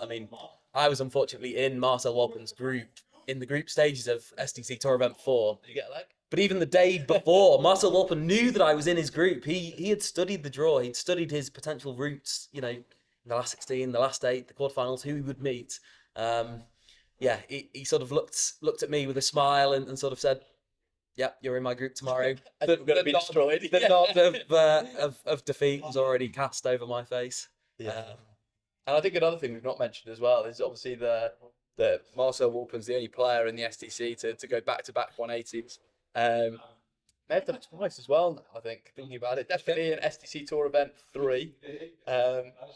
But we've not had that 7 perfect darts yet. Do you think it's coming tomorrow? If you ask Marcel Wolpen that question, I'm sure he always feels it's just around the corner. In practice, he's said that he's done 7 darts, 8 darts. I don't think he's achieved the 9 darter in practice, but he's saying in his practice that these achievements aren't far away, and I certainly believe him. I've scored a lot of his games. I've obviously played against Marcel himself. I don't think he's too far away from that perfect leg. I know that's a goal of his in the 2023-4 season in the SDC, so watch this space. I know, and obviously speaking of people that obviously like filling the bed, Jochen Groudens as well. Someone that we've not even started talking about yet. Obviously, he's someone that hits 180s for fun. If he can get that scoring power going and obviously that flair finishing, everyone knows about the Bull 12 Bull finish. We've seen Wayne Mardell, Dan Dawson talking about it. Jochen Groudens and Marcel Wolpen are they're both fighting for that sort of second and third favouritism, aren't they, in this tournament? They're being a little bit overshadowed by Stefan Belmont, but they both deserve discussions in their own right, don't they, as brilliant players. They've both produced outrageous spells of quality in various events throughout the course of the year. For Groudens particularly, it's that scoring, isn't it, that you're always drawn to. Yeah. I think we were looking at the 180 statistics today from some of the previous SDC events. You know, Grounds is regularly hitting 12, 13, 14 180s in these SDC events. When you think about it, he's only playing 25 legs of darts. That 180s ratio per leg, it's an incredible feat for Jochen Groudens, and really summarises his game quite perfectly. He's a monster scorer, isn't he? He outscores almost all the players on the SDC. Component where you worry for him is when he's not hitting on the outer ring, when his combinations are failing him, when he's missing big numbers in the setup play, which can occasionally happen. Obviously, he's a 3-time winner for a reason, and that is that scoring, as you say. But obviously, when that comes together with the doubling, I think he's a really tough player to really. I mean, I've personally played Jochen, and I found that he was the hardest player I think I've ever played in a game of darts. I mean, I had one dart double against him, and I start a leg 140. You think when you start a leg 140, you're going to get darts at double. Maybe if you go to, I think I went ton 40 ton, and then in that leg I only got one dart at double, 15 dart leg, and you're just thinking, wow, real touch of quality. And I think one thing that we don't talk about as well is I think a lot of people don't see. They obviously see the darts is personality-wise as well. Yes, yeah. I think Jochen Groudens is one of my favourite people to be around the SDC scene. Just a lovely person in general. I think a lot of people feel that. I think that maybe definitely gets understated, as you've said, James. He's the real fan favourite at the SDC event. If you watch games at the SDC, whether that's live or maybe from our perspective from a little bit further in the commentary box, he's really the one that the fans are rooting for, isn't he? If you ask a poll of players tomorrow who they want to win, I dare say Jochen Groudens is probably the first name on a lot of people's lips. So don't underestimate the support of, you know, a big packed venue with 32 boards, set up behind us, and, you know, a couple more behind the camera here. This is the biggest venue that we've had at an SDC event. This is, you know, you can feel the atmosphere already. You know, we're on the eve of the tournament, and it's exactly this is the tournament, and you can feel the atmosphere building already. And do you think that the fact that it's the biggest tournament in Swiss history is going to put a little bit more pressure on the likes of players that haven't had that experience as much? I think it favours Shorty and Stefan. Yeah, it definitely favours those that have had big tournament experience before. I mean, you and me both, James, we've played a couple of these events. The nerves take hold of us both. We're only human. I mean, yeah, we can deal with nerves in our own way, and we're both relatively experienced art players, but there's no way you can prepare yourself for an atmosphere of 32 boards, you know, 64 competitors, you know, 100 fans watching, the pressures of a live stream, the pressures of the occasion. There's no way that players who haven't experienced that environment before can cope as normal. It's not a normal environment, the situation that we're faced here this weekend. I think as well, you think of the likes of someone like Sarah Milkowski, for example. She plays the PDC Women's Tour on a weekly basis, and obviously she's come to the SDC, and I think she said it was one of her most nerve-wracking times that she's faced on a dartboard. Really struggled to get average going. So she's playing in the women's series, but these events aren't televised, are they? These events aren't, you know, put out on a YouTube live stream. They're not played in front of, you know, potentially 100 spectators in the venue. It's a very different feel here, isn't it? The room's very tight. It's very hot as well. Hot, exactly. You even don't appreciate the kind of atmospheric conditions.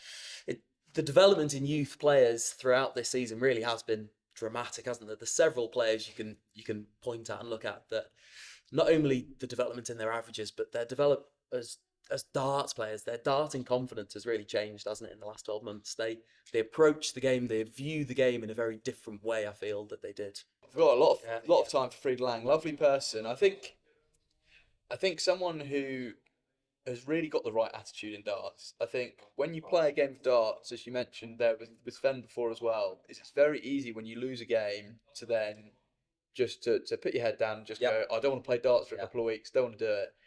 Frieda Lang is the opposite. He's gone from averaging mid-60s in tournaments, missing darts doubles at the wrong time, poor setup play, to now, I don't think I've seen a tournament in the last couple of weeks where he's not made a last 16 at least. Lovely player as well. When I played him once personally, and just from that experience, it was a very good game. Both of us averaged over 66, 67, and he just put his head down afterwards, and dare I say, similar to Sven Hoffman, if I wouldn't want to meet them on the board again now. Yeah. I think this is the whole SDC environment. The fact he's played week in, week out. He plays at every event, Frieda Lang. He's been remarkably, consistent in his performances in the latter half of the season. And I think the standard and the style of these SDC tournaments has really benefited someone like Frieder Lang. As you say, maybe in his infancy he was a little bit unprofessional. He was a little bit, uncaring, unsophisticated. He was a bit of a rough and ready darts player, I'd describe Frieder Lang as. You didn't quite ever know what you were going to get from him. But in the last couple of months, he's been a revelation, hasn't he? You know exactly what you're getting from him. He's certainly been working hard off the off-key, but I think his mental temperament's really improved as well. You're getting a focused performer. You're getting someone who's, really up for the fight. He doesn't let a 2-leg deficit, a 3-leg deficit weigh on his mind, does he? He plays the game in a real, almost a little bit like Rocco in that sense. He never knows when he's beaten. He's a real determined character and, a meticulous player, isn't he? He really prides himself, I suppose, on the darts that he throws, on the consistency that he brings to these events, and that's echoed by his recent runs. Those last 16 quarterfinals that he's reached. If you want to become a pro darts player, you've got to almost move your life over to England and centralise there, which is great. Yeah. I think the one problem with that is if you centralise in the UK, if you're not at that top 64 level, if you're at that development tour stage or your challenge tour level, you can't afford to move your life over to England. Obviously, they're starting to play a few tournaments in Germany here and there, but why not almost centralise a second tour in Switzerland or in Germany? And I think there's so many hungry darts players over here that would love to have the opportunity. And I think if you do that, we've had 30 or more youth players under the age of 21 this season. We've had 5 or 6 female players regularly participating on the tour. It's not just the same faces. It's not just the same brand of darts players, is it? They're really expanding out into, I guess, the new and unorthodox darting markets. It's the young, it's the old, it's the women, it's the students, it's the people from areas that aren't traditional darting heartlands. I mean, you wouldn't say there's a particular area in Switzerland that has, a hotbed for darts, but if Schaffhausen can become a little centre of darts, a hub of darts in, the north of Switzerland, then, that's absolutely brilliant. It's big, it's an important event in the Swiss darting calendar, or just the Swiss sporting calendar, I'd go as far as saying, this is a big moment for Swiss sport. They just love darts, and there's a sense of community that you get with Swiss darts that I feel like you almost don't get in other areas. Obviously, we play UK darts, and we have done for a couple of years, but it's a different feel to it. I do love British darts, don't get me wrong, but there's a communal interest in the SDC, isn't there? When one person gains, everyone gains. There's a real mutual interest here that we want to raise the collective standard of Swiss darts, and that can only be achieved by having a stronger grassroots. Obviously, it's group stage tournaments here in the SDC. I don't want to say the atmosphere in the UK darts is bad, but it's certainly not as supportive and encouraging as it is in Switzerland. The fact that everyone wants each other to improve, and I think that friendly rivalry almost has been a real asset. A professional standard of darts, they know there's still a long way to go in the development of these tournaments. So, they're not arrogant about their achievements. Yeah, Marcel Wolpen's done brilliantly this year. Stefan Belmont's done brilliant this year. But he's not a tour card holder. He's not a professional darts player yet. So there is still a long way to go with the development of Swiss darts. But it's in everyone's interest that, they have this friendly rivalry, that they can compete, so regularly against each other, that they can talk about darts and have the brilliant facilities like we've got here in Thun today to play against each other.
geht's weiter mit dem Achtelfinale.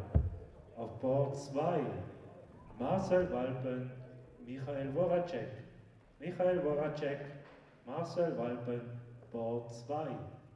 Schreiber David Zink. Board 3 Rocco Fulciniti, Luis Camacho. Luis Camacho, Rocco Fulciniti, Board 3. Schreiber Marc Birsel. Board 4 Jochen Graudenz, Ferenc Krejc. Ferenc Krejc, Jochen Graudenz, Board 4. Schreiber Matthias Appitz. Board 5 Marcel Gucker, Christoph Schumann. Christoph Schumann, Marcel Gucker, Board 5. Schreiber Fabian Schor. Board 6 Stefan Oetterli, Thomas Eschimann. Thomas Eschimann, Stefan Oetterli, Board 6. Schreiber Thomas Schremli. Board 1 Senat Vilagic, Fabio Piscitelli. Fabio Piscitelli, Senat Vilagic, Board 1. Board 7 Liam Mendel Lawrence, Marcel Leupi. Marcel Leupi, Liam Mendel Lawrence, Board 7. Schreiber Matthias Perpic. Board 8 Andy Bless, Patrick Wachter. Patrick Wachter, Andy Bless, Board 8. Schreiber Dominik Maren.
Outside.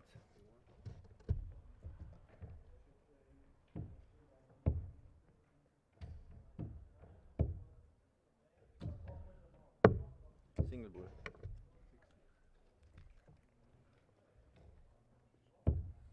First leg is Fabio to throw first. Game on. Come on.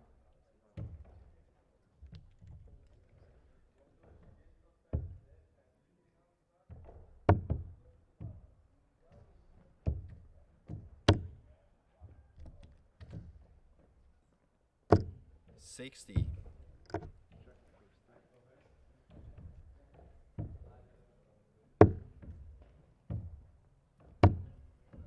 Welcome back to SDC Tour event number 10. We're joined here in London, England. We're watching you guys live from Hausen. This is a game between Senad Velicic and Fabio Piscoletti in the last 16 of SDC Tour event number 10. Two players we've not seen before. Right. How do you see this one going, Trav? Well, I'm shooting a little bit in the dark on my prediction here. Velicic has definitely had the better of the statistics over the course of the event today.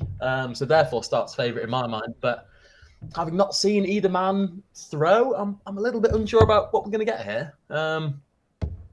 Certainly looks a nice throw here from, I believe this is Piscoletti. Yeah, I do like the throw of Piscoletti there. He actually reminds me of Thomas Younghands a little bit. The darts do, the way they enter, the style of throw, it all feels a bit Thomas Younghandsy. Yeah, Velicic is throwing how I expected him to throw, like quite flat into the board. Very European style throw, I would say. There was a lot of movement on his throw, wasn't there? I'll need to have another look at that from Velicic. But whereas you see Piscoletti holding the dart slightly further back, but the angle of entry into the board really, if I think it's the sort of player that if he finds his first dart at the top of that treble 20 bed, the bed will look big, wouldn't it? Yeah. He's going to get a few trebs. That's a perfect first dart for Velicic, you feel. But the thing is, it looks blocked for me almost a little bit. Using those signature target points that you and I both use as well. You can see that slight ribbing on the end of the point. Stephen Bunting used to use them as well. Yeah, they certainly haven't set the world on fire here, have they? In this opening leg, there's been an awful lot of rust. 81. A lot of rust sprayed, but one of them's going to get their first quarter-final in the SDC.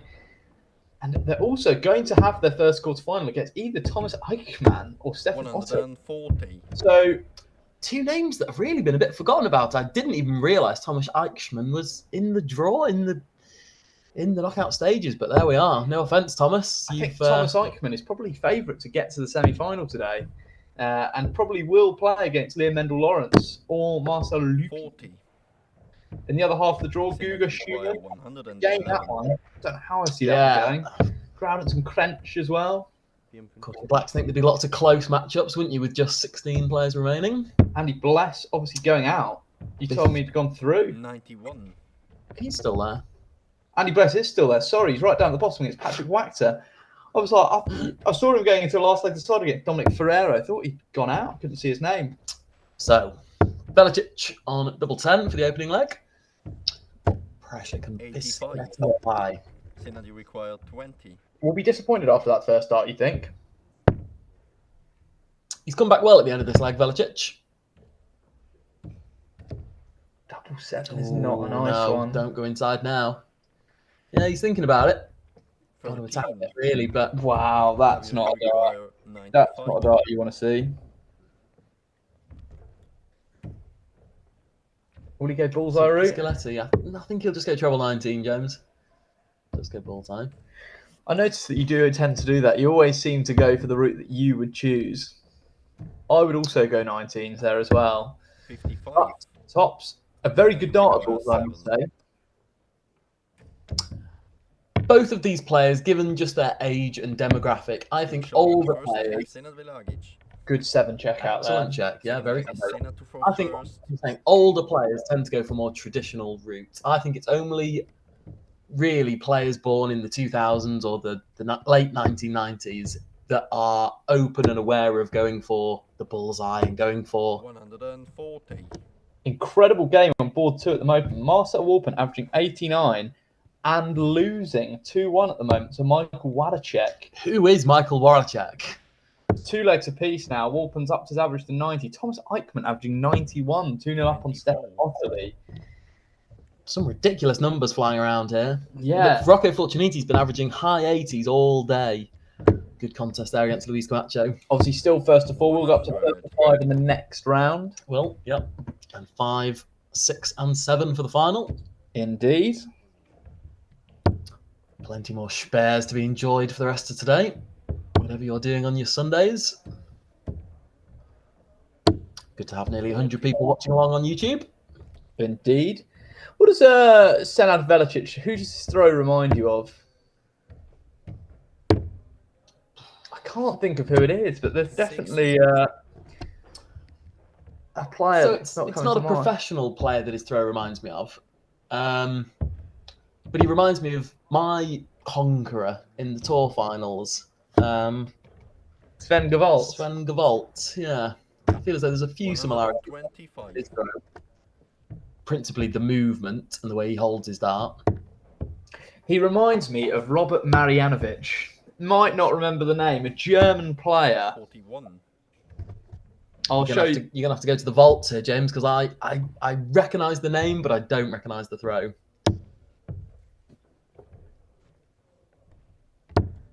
This is the player that I'm talking about.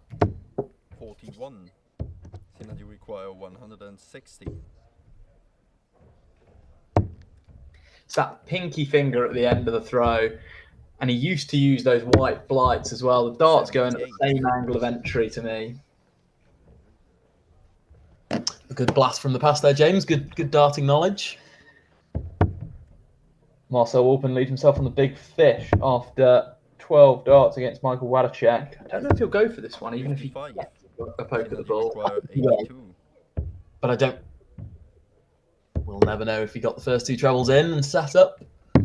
Came short in the second leg. Senad Velagic. Wow. Jeez. Senad Velagic. Marcel Walpen looking to go 3-2 up here on Michael Wadacek and overturn that 2-1 deficit. Rocco Fortuniti 2-1 up on Luis Camacho, averaging 82. Liam Mendel-Norrance 2-0 up on Marcel Lupi, averaging 77. It'll be the end of the road for Patrick Wachter by the looks of things, struggling against Andy Bless there, 3-0 down. Sometimes when you're playing a name, it's harder. We've seen him averaging 70s all day, and now against Andy Bless, 3-0 down, averaging just 61. Do you see any way back into this game, James, for Piscoletti? Can we have a quick look on there? What sort of his numbers been today? Who's he beaten, and what kind of averages has Piscoletti been throwing? Just going to have a look here because Marcel Walpen has just missed 6 darts at double to leave Michael Wadacek an opportunity to go 3-2 up here. So just want to see if he checks this. Then we'll have a quick look. He does check it. 36. Marcel Walpen 1 leg away from deficit. We'll have a look at the leaderboard today in terms of the numbers that we're looking at. 3 players have been averaging above 80s all day, and that's Rocco, Liam Mendel-Norrance, and Marcel Walpen. What are the stats that you're wanting to look at? Just Piscoletti's numbers. Who's he beaten so far today? In his knockout games. Piscoletti's average for the day has been 60, bang on. Okay. 85% of legs won. Has hit a 180 today, just the one. Average finish recommendation.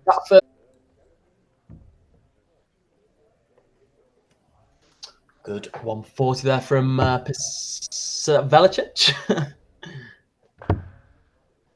And Marcel Walpen is out, losing 4-2 to Michael Wadacek. Michael Wadacek averaging 81, sending the 6-time winner, I want to say. Yeah. Packing. 6 time? Is that right? Must be near or there. Yeah, multiple time. Maybe 4, maybe 5. Belmont's overtaken him now as the most heralded player, I think. But Liam Mendel-Norrance, Andy Bless, 4-0 winners. Christoph Schumann, 3-2 up on Marcel Guga. Rocco Fortuniti, 3-2 up on Luis Camacho. 41.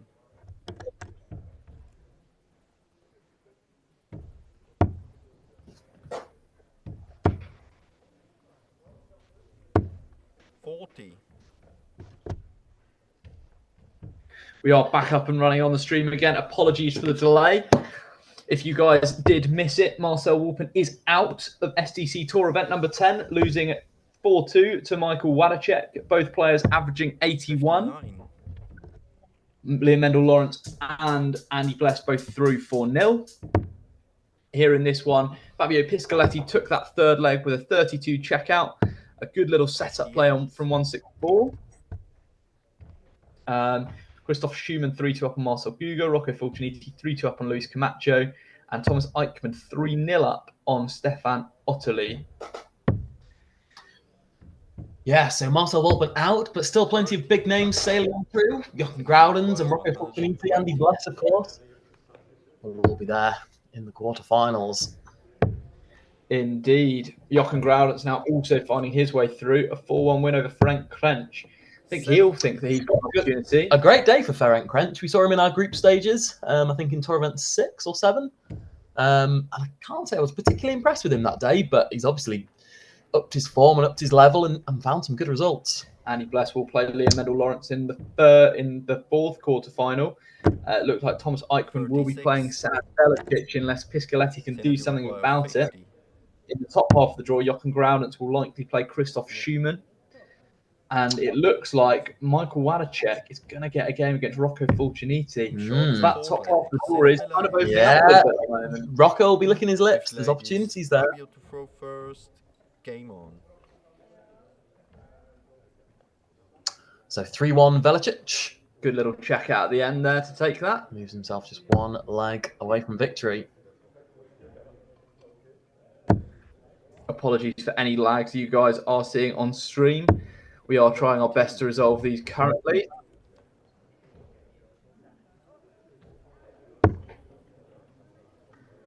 Stray darts and some straight darts here. We've not seen any treble so far in this fourth leg. That's a wild single one in the board. 45. That has now come through from Piscitelli.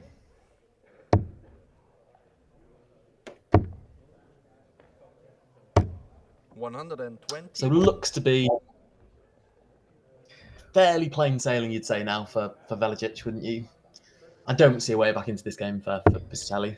No, I don't either. I think Piscitelli, unless he can start hitting 2 treble, 3 treble visits, is just going to be out of it. And 45s aren't really going to be enough. I think the averages are a fair reflection of this game. Velicic has just been more composed on the trebles and more clinical on the outer ring, hasn't he? Yeah, I agree. He's just been the better darts player. No two ways about it. 100. Steady ton there from Piscitelli, but you still think he's a little bit far out.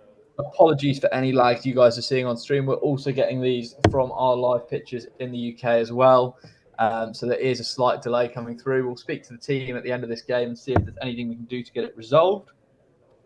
While this is going on, we can confirm that Thomas Eichmann has won over Stefan Otterly 4-0 and will take his spot in the quarterfinal where he'll play the winner of this game. So likely to be Senad Velicic. We've also had confirmation that Christoph Schumann and Jochen Groudens are both through to face each other in the quarterfinal in the top half. And same with Rocco Fulciniti and Michael Wadacek. So this is the last game to be completed. And the quarterfinals are shaping up nicely, aren't they? Yes. A couple of intriguing ties. Marcel Wolpen going out really does open it up. Back in the day, you'd never really see Marcel Wolpen go out this early on in a competition. You wouldn't. No. You look for his name and you look at the other half of the draw, don't you, to see who else might reach the final. Not today. I wonder if that's more now to do with the fact that Marcel Wolpen is struggling a little bit after his injury, or if it's more to do with the field has just gotten stronger and stronger and stronger. Well, his numbers are certainly suggesting he's back to somewhere near his best. He's averaging great numbers and producing great things. But yeah, we'll never quite know the mental effects of maybe that extended period of time off he had.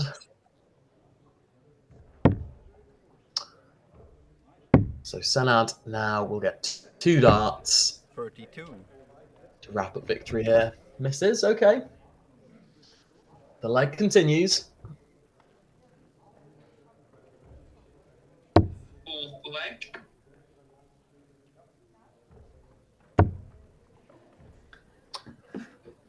So we are seeing here Senad Velicic with an opportunity at double 8. apologies if our numbers are slightly off. We are also experiencing lag here in the UK. We do know it's 8-8 for Velicic for the game and goes inside. Okay. 157. Big ask for Pistoletti, though. Fabio Pistoletti will require 157. Going to be a tough one here for him.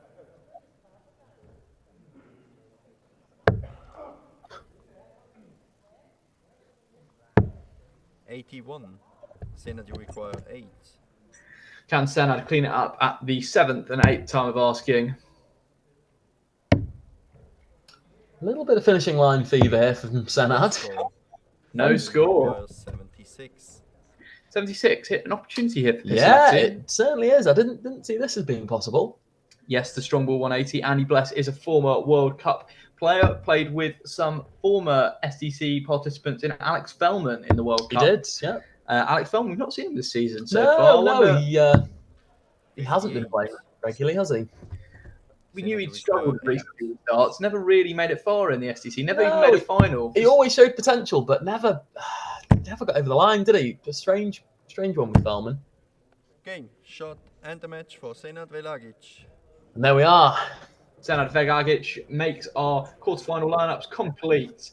So we'll see Michael Wadacek, Rocco Fulciniti in quarterfinal 1. Quarterfinal 2 will be between Jochen Graunitz and Christoph Schumann. Quarterfinal 3 between Thomas Eichmann and Senad Velagic. And the last quarterfinal, and what I assume we'll see on streaming board, will be Liam Mendel-Lawrence and Andy Bless. Yes, for the first time today, we'll get a look at our Saturday champion, Andy Bless, and see if he's in as fine form today as he was yesterday. Apologies for the lag during that one. Fingers crossed all be resolved for the semi-final, so stay tuned and don't go anywhere.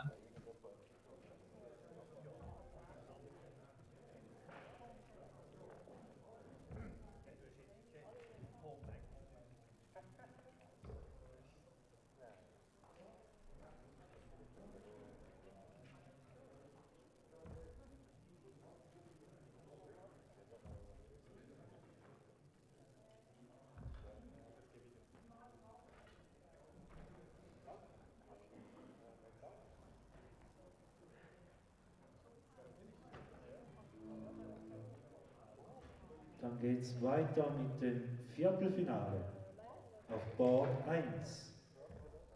Michael Voracek, Rocco Fulciniti. Rocco Fulciniti, Michael Voracek, Board 1. Board 2. Jochen Graudenz, Christoph Schumann. Christoph Schumann, Jochen Graudenz, Board 2. Schreiber Fabio Piscitelli. Board 3. Thomas Eschimann, Senad Velagic. Senad Velagic, Thomas Eschimann, Board 3. Schreiber Marcel Leupi. Board 4. Liam Mendel-Lawrence, Andy Bless. Andy Bless, Liam Mendel-Lawrence, Board 4. Schreiber Patrick Wachter.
Darfst du den 3 schreiben, also vom Schreiben fangen. Bist du der Thomas? Ja.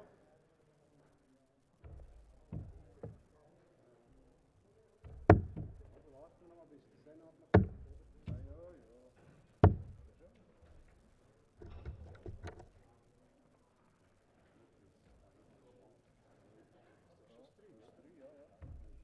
Die haben es ein bisschen komisch gemacht, die haben es beim Schreiben auch noch markiert, dann schon eigentlich als Sport markiert. Ja, ja, ist gut. Das ist schon sicher am richtigen Ort. Ja, ja, das ist schon.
Outside.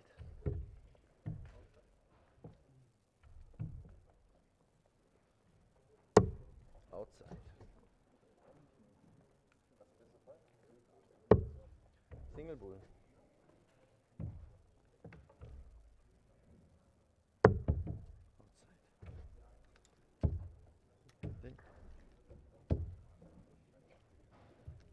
First leg is Rocco to throw first.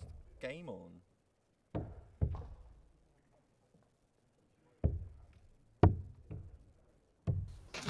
So welcome back to our quarter-final coverage, and here we have on board one Rocco Fulciniti against Michael Waracek.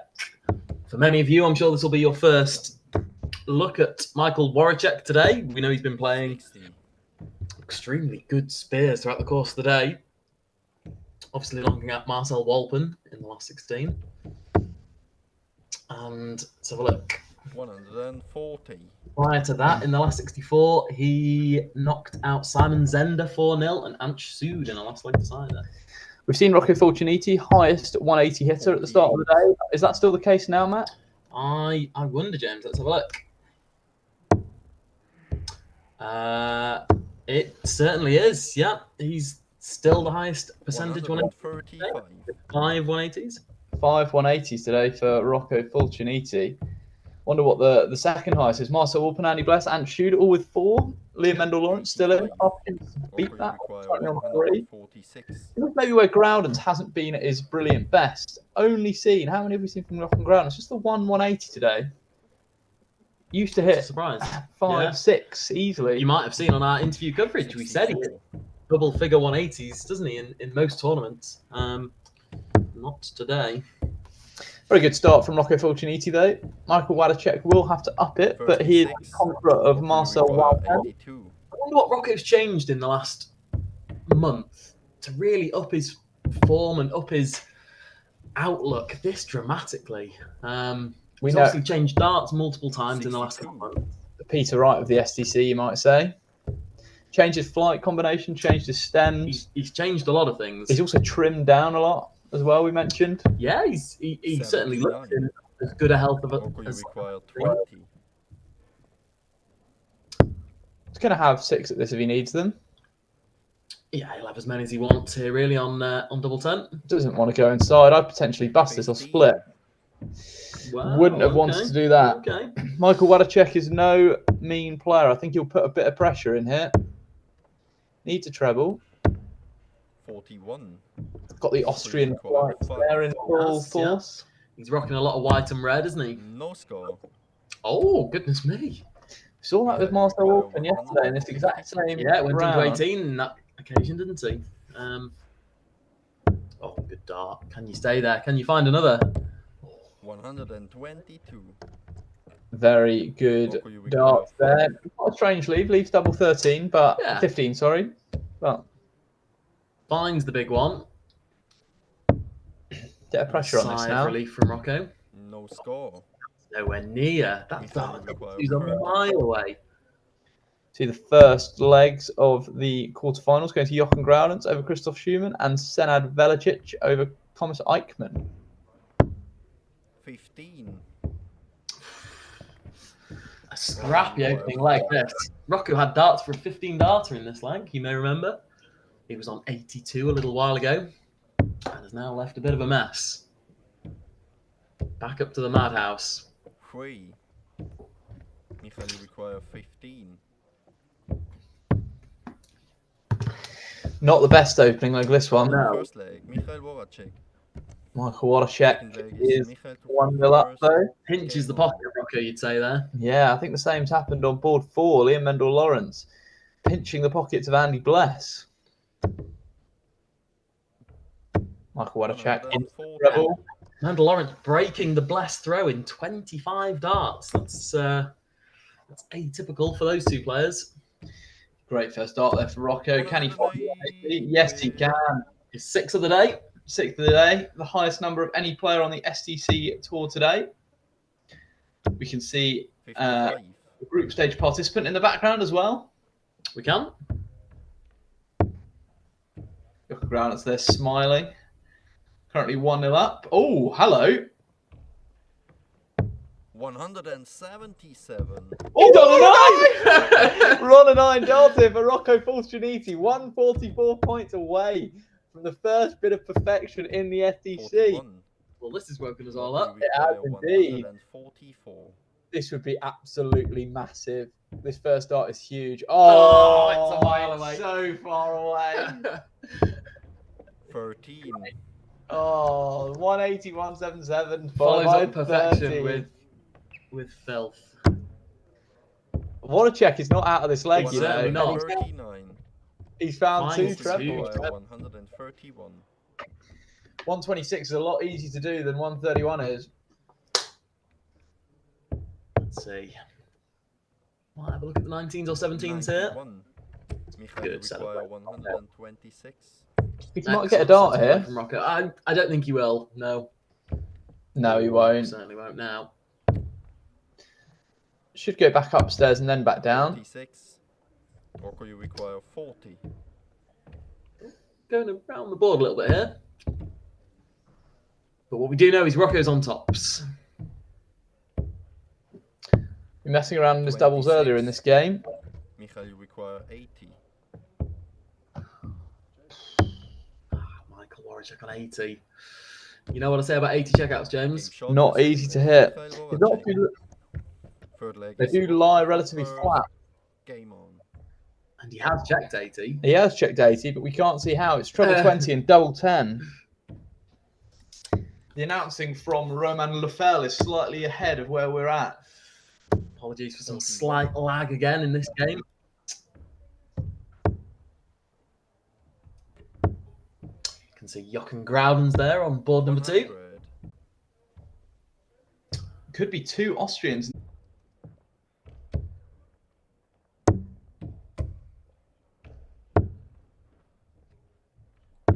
100. Rocco, you require 20. Game shot in the fourth leg. Rocco Fulciniti. Fifth leg is Rocco to throw first. Game on.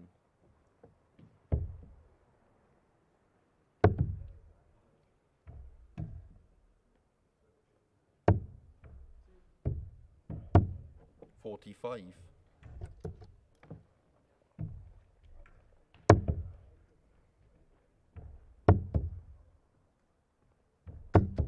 121.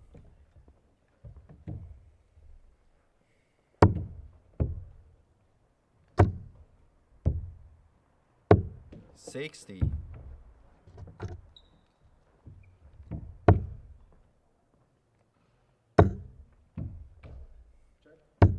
60.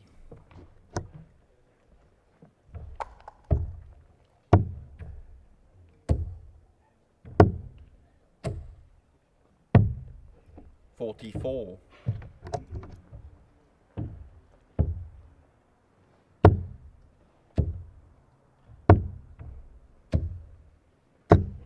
100.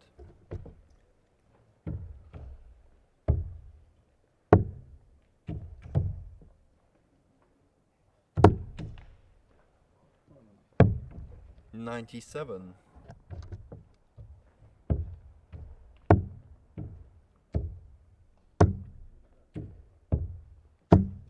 95.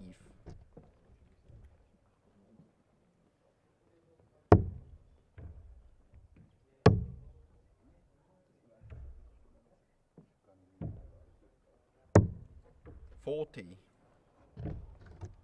Michael, you require 125.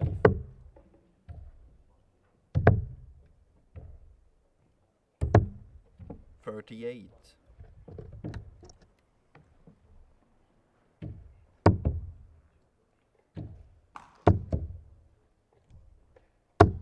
100. Michael, you require 87.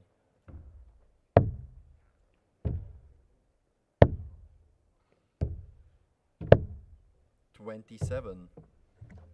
Rocco, you require 115.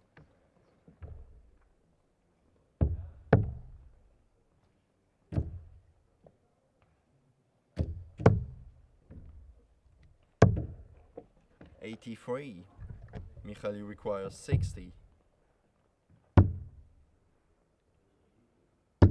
Game short in the 5th leg, Michael Voracek. 6th leg is Michael to throw first, game on.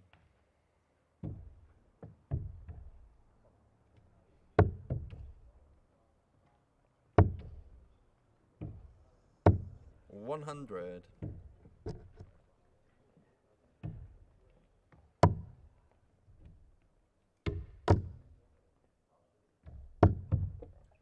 $95.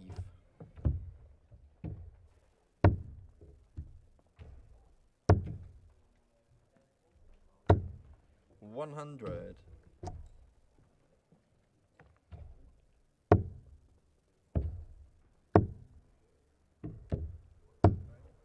$100.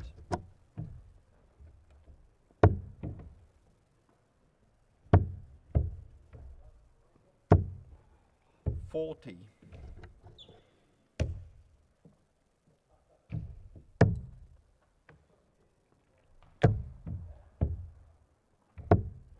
$58.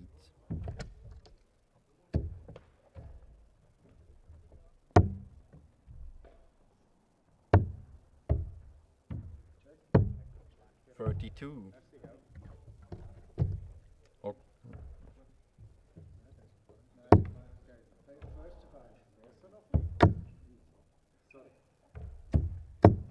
$123.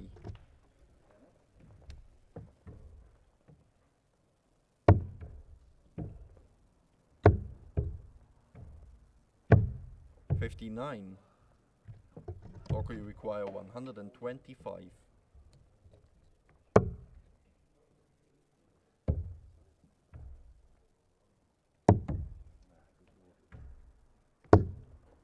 $36. Michael, you require 170.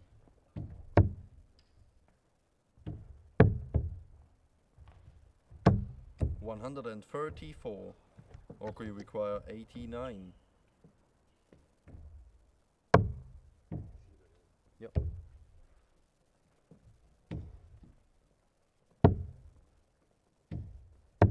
$41. Michael, you require 36. Game short in the 6th leg, Michael Voracek. 7th leg is Rocco to throw first, game on.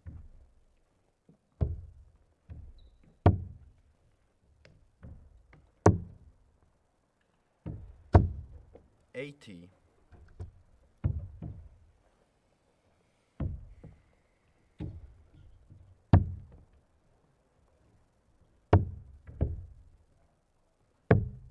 $82.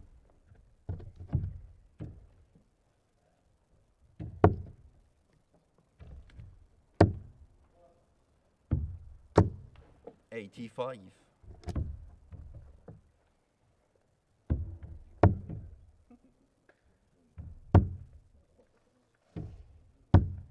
$70.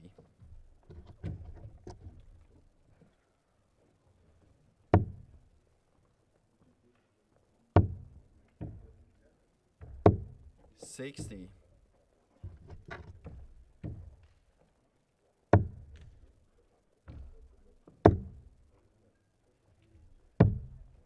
$40.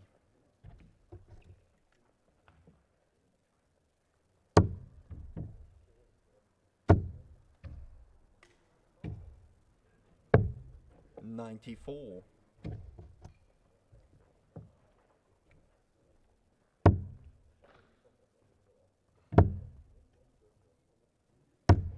We are back. Sorry for the delay. We were trying to get the stream fixed.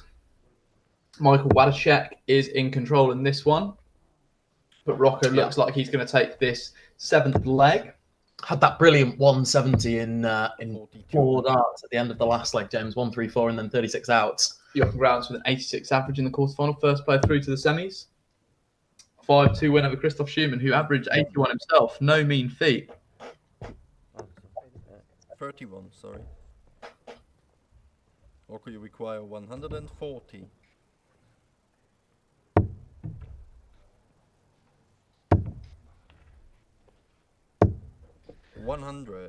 Good last start there. Leaves himself on top. Very good setup. The other games are currently poised. Senad Velicic 4-1 up over Thomas Eichmann, 60. and Liam Mendel 40. 3-2 up on Andy Bless. Do you think Andy Bless and Liam Mendel Lawrence, do you think that's going to go to the 70. slider? Rocco Fulciniti. Certainly has all Is making Michael for the last time, Truffers. doesn't it? Game on. The numbers are maybe a little bit lower than you'd think from a game between those two players, but Mendel Lawrence does have the break, and it's looking like he's going to go 4-2 up there on Blessy.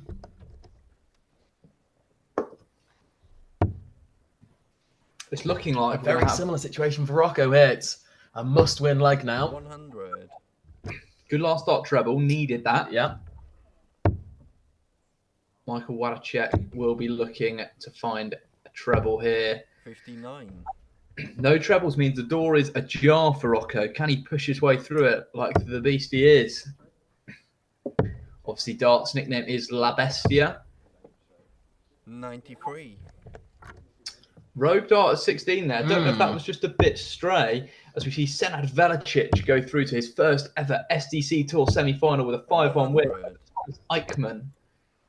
The draw opened up nicely for him there, but he did well to pounce on it.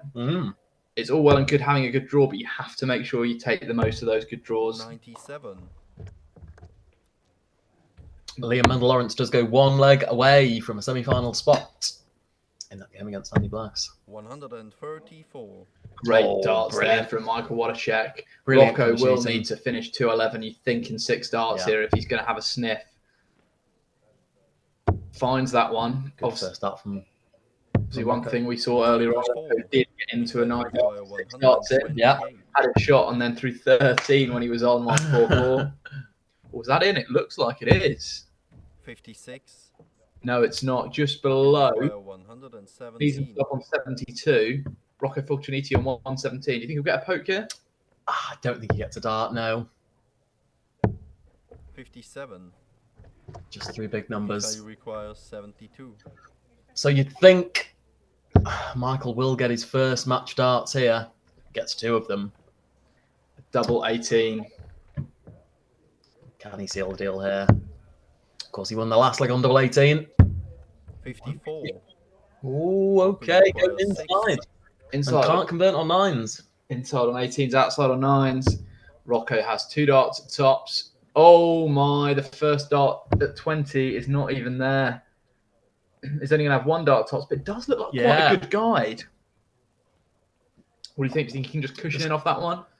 Things could be worse for Rocco. The bed is certainly big. He's moving over to make sure it's not obscured. You require 18. Does use it slightly, cushions just below it, but isn't enough to go all the way down into that double 20. Michael Wadacek, wow, wild dart at double 9 here. So just going to have 1 left at double 4 and doesn't find it. You require 40. We are going to a last leg decider. If Rocco can convert 3 in hand. Now 2 in hand. Now 1 in hand. 35. Oh, it's inside. I think this is where Rocco Fulciniti's lack of end of the tour runs. Winning. Yeah. They were the darts of a man who's not been winning regularly on tour. But Michael Wadacek. Okay, the numbers maybe not perfectly complimentary to him, but the better player and the worthy winner. Just as we say that, Liam Mendel Lawrence has also confirmed his spot, rounding off our final 4. So just to preview the last 4 for you, in SDC Tour event 10, we have in the top half of the draw, Michael Wadacek is going through to face Jochen Graudens, and in the bottom half of the draw, Senad Velicic versus Liam Mendel Lawrence. 2 Austrians, 2 Germans. Which nation's going to come out on top? And more importantly, which player is going to come out on top? For me, it's going to be, I was going to say an all-German final, but I think right now Liam Mendel Lawrence is probably the man to beat. I think he's the one that people are probably looking towards as the favourite or the most likely winner. But we've seen up and down performances from all the players. I mean, Wadacek on the averages has been really strong today. Knocked out, the best scorer of the day, Rocco Fulciniti. It's anyone's tie, James, but I'm gonna stick with Liam Mendel Lawrence as the winner for today. I think I'm also going to stick with Liam Mendel Lawrence, and I'm also going to go with the same as you. I'm going to go for an all-German final. Maybe we'll be proved wrong, but stay tuned and we'll find out very shortly.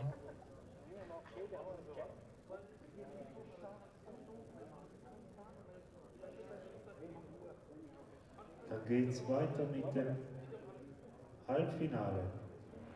Auf Board 1 Michael Voracek, Jochen Graudenz. Jochen Graudenz, Michael Voracek, Board 1.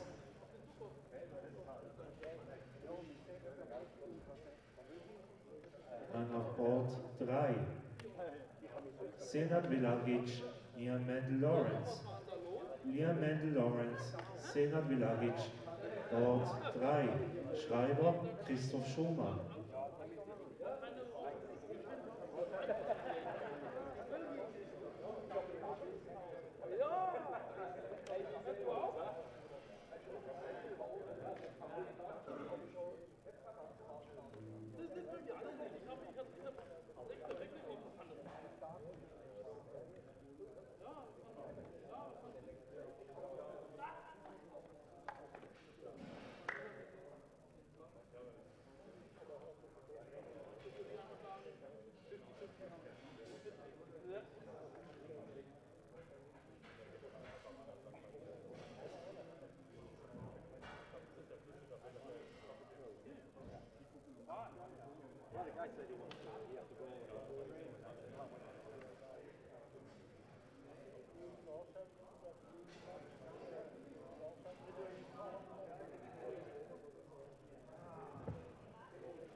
Ich hab's nur gehört, ja. Miterlebt habe ich es nicht.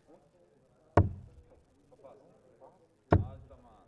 Hast du wieder geschaut, welche Runde du spielst, oder? Ja, ich habe noch nicht.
15 habe ich nie Video Weltmasters habe ich gespielt. Auch die österreichische Fahne nach oben. Ja. Bis jetzt.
Folgende Spieler bitte jetzt spielen.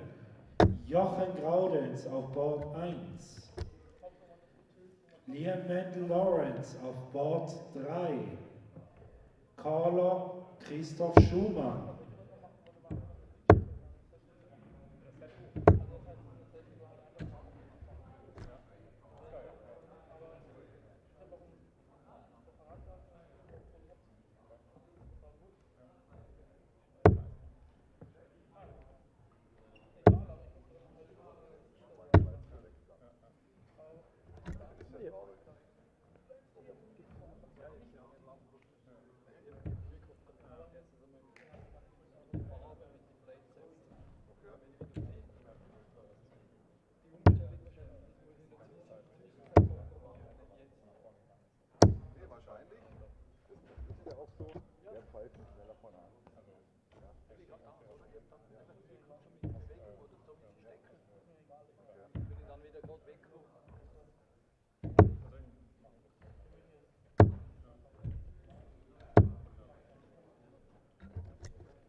Outside.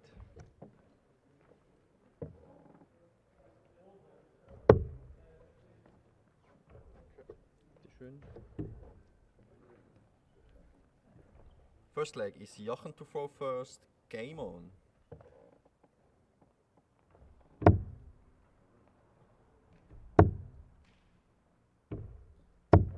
$100.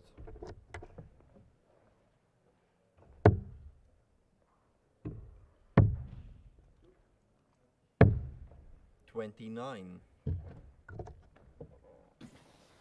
Welcome back. We are underway across our two semi-final games. Jochen Groudens versus Michael Waracek. And of course, our other semi-final is Senad Velicic versus Liam Mendel-Lawrence. 39. So strap yourselves in for two exciting games. First to 6, of course. And we'll see. Will it be Austria or Germany taking home the crown? 100. Good start from Groudens here. Winning the ball off, of course. And in strong control of this opening leg. I'll remind you both of the path that both of these men have taken to get here. Michael Waracek had a couple of tough battles in the group stage. Lost legs in all 3 of his group games to Alan Steiner, Andreas Schmutz, and Florian Gisler. Never really setting the world alight in any of those games. Overcame Simon Zender in the top 64 and Ant Schud in the last 32. But the game that really caught our attention was beating Marcel Wolpen in the last 16, sending him home, averaging over 80 in the process.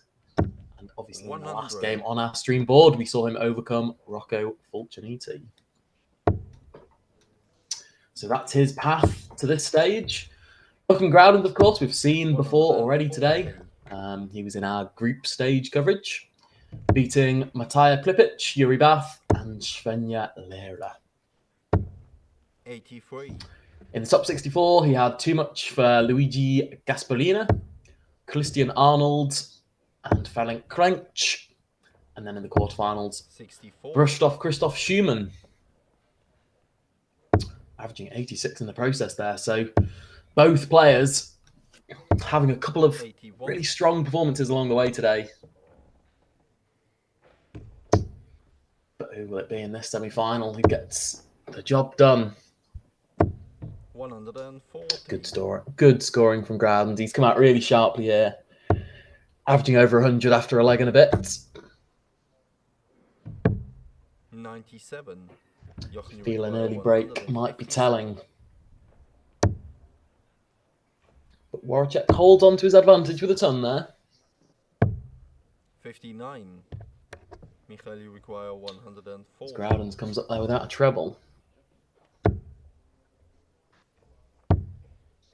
19. Not the time for Waracek to miss all 3 big numbers.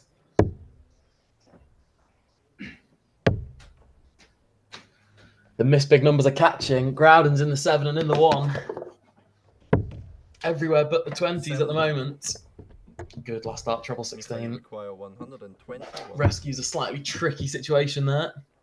This 1-2-1 really has to go, though, you think, already. Yeah, and it's not going to. Jochen, you require 28. So Groudon starting really brightly here. And this to go 2-0 up. Game short in the second leg. Jochen Groudens. Third leg is Jochen to The other semi-final obviously underway as well. Liam Mendel-Lawrence with a very cheeky little 12 darter, I want to say, in the opening leg against Senad Velicic. Certainly is, as Groudon's wraps up the leg. 100. Puts himself 2-0 ahead. Already slight warning signs going off for me here if I'm a fan of Michael Waracek. 40. He hasn't come out brightly. My questions are for Michael Waracek is, do you have the darting stamina to make it to a final of an SDC event? Yeah. It is something that very few players can say they've achieved. It's obviously, you have to win 3 group stage games at least, occasionally sometimes more. 100. You then have to come through a last 64, a last 32, a last 16, a last 8, a last 4. Yeah. 8 games of darts just to get to a final. Yeah. Yeah, darting stamina, it's not regularly talked about, is it? But I guess with someone like Michael Waracek, who hasn't participated in SDC events, we don't know what events he has participated 100. in. But it does make you wonder, does he have that long form experience that someone like Groudon's does? Very true. And look, I think we said it beforehand, the Germans were definitely the favourites to go to the final, and starting off in that fashion with Groudon's obviously 2-0 up and Liam Mendel-Lawrence also taking an early lead. 41. I do think the other semi-final is probably likely to be a slightly closer affair. Difficult to say. I could see both Germans blowing away their opposition here. I mean, Groudon's already looks as though he's knocking on the door of 3-0. I do fear that if Waracek doesn't get his trebles together quickly, this could be over before we know it. 6-0. 106.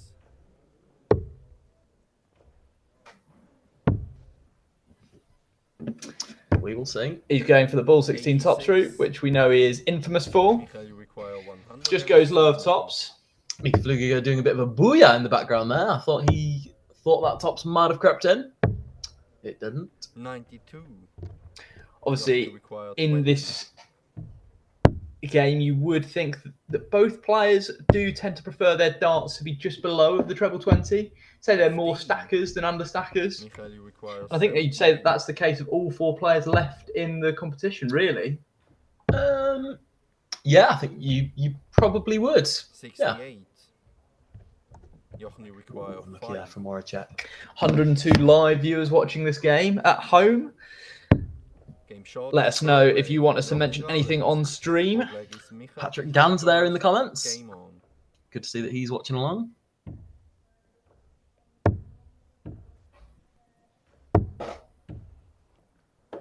Patrick Ganter came through a terrific tussle with Tusha. Yes, he did. Yeah, we were keeping very close eyes on that. Close eyes on that one, weren't we?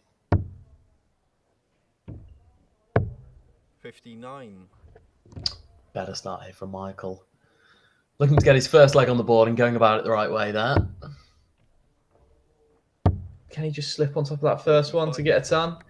Wow, a bit of spray. 5 legs to the Germans so far and 0 for the Austrian counterparts. It's sounding like a Ryder Cup score at the moment, isn't it? 5-0. Ryder Cup score is the Ryder Cup is not quite over yet, as is the SDC Tour 10 though. That's the bit of hope that these Austrians will be clinging on to.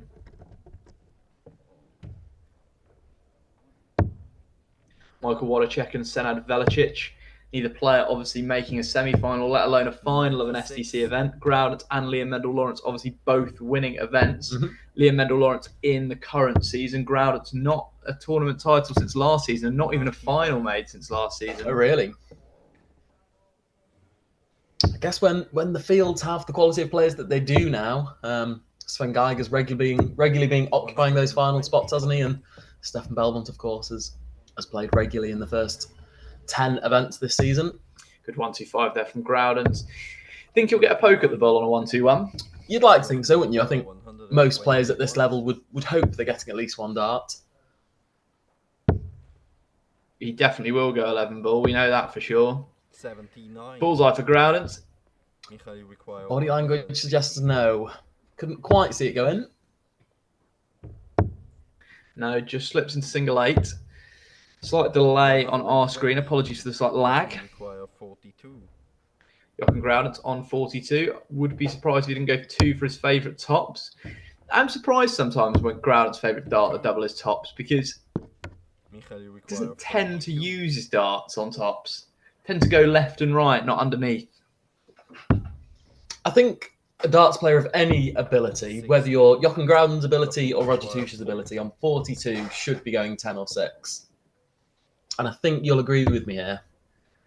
Yeah, I'm a 10 or 6 man myself. Unless you're going price and you're that ruthless on tops, I don't see the point of going for 2. But Jochen Groudons does clean up double 10.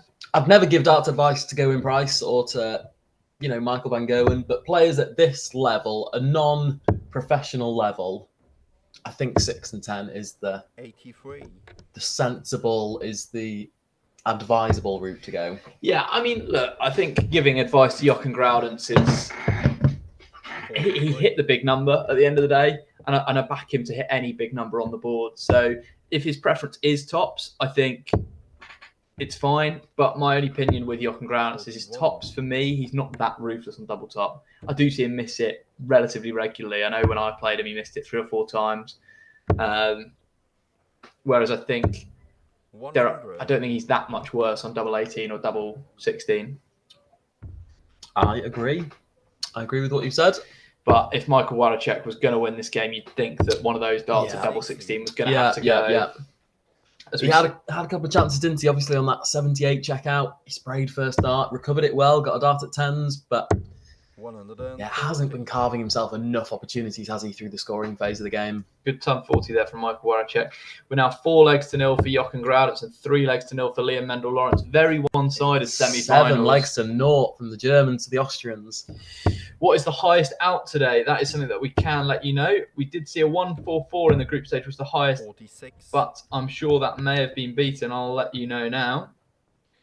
The highest out today is a 170 checkout from Stefan Cern. We did have 81. a big fish reeled in on the outer boards. Marcel Guga and Fabrizio Barone, both with 144s. And then Mark Kunzelman, Andy Bless with 138 and 136 to round off our top 5 checkouts of the day. It's nice when you see random players that you have. Yes, Stefan Stern with a 170 checkout. That's unbelievable from Stefan. I haven't seen a 170. We've not even seen two double, single. Not on our live stream today. We haven't, no. No, have we even seen a ton out yet so far on our live stream?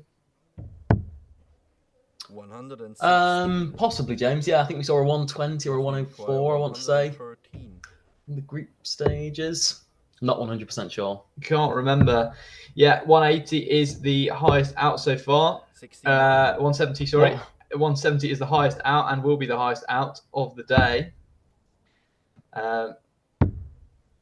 Game short in the 50. In terms of scoring, 180s, we have seen Liam Mendel-Lawrence, Rocco Fulciniti and Andy Bless max out with 6 180s apiece. Groudons have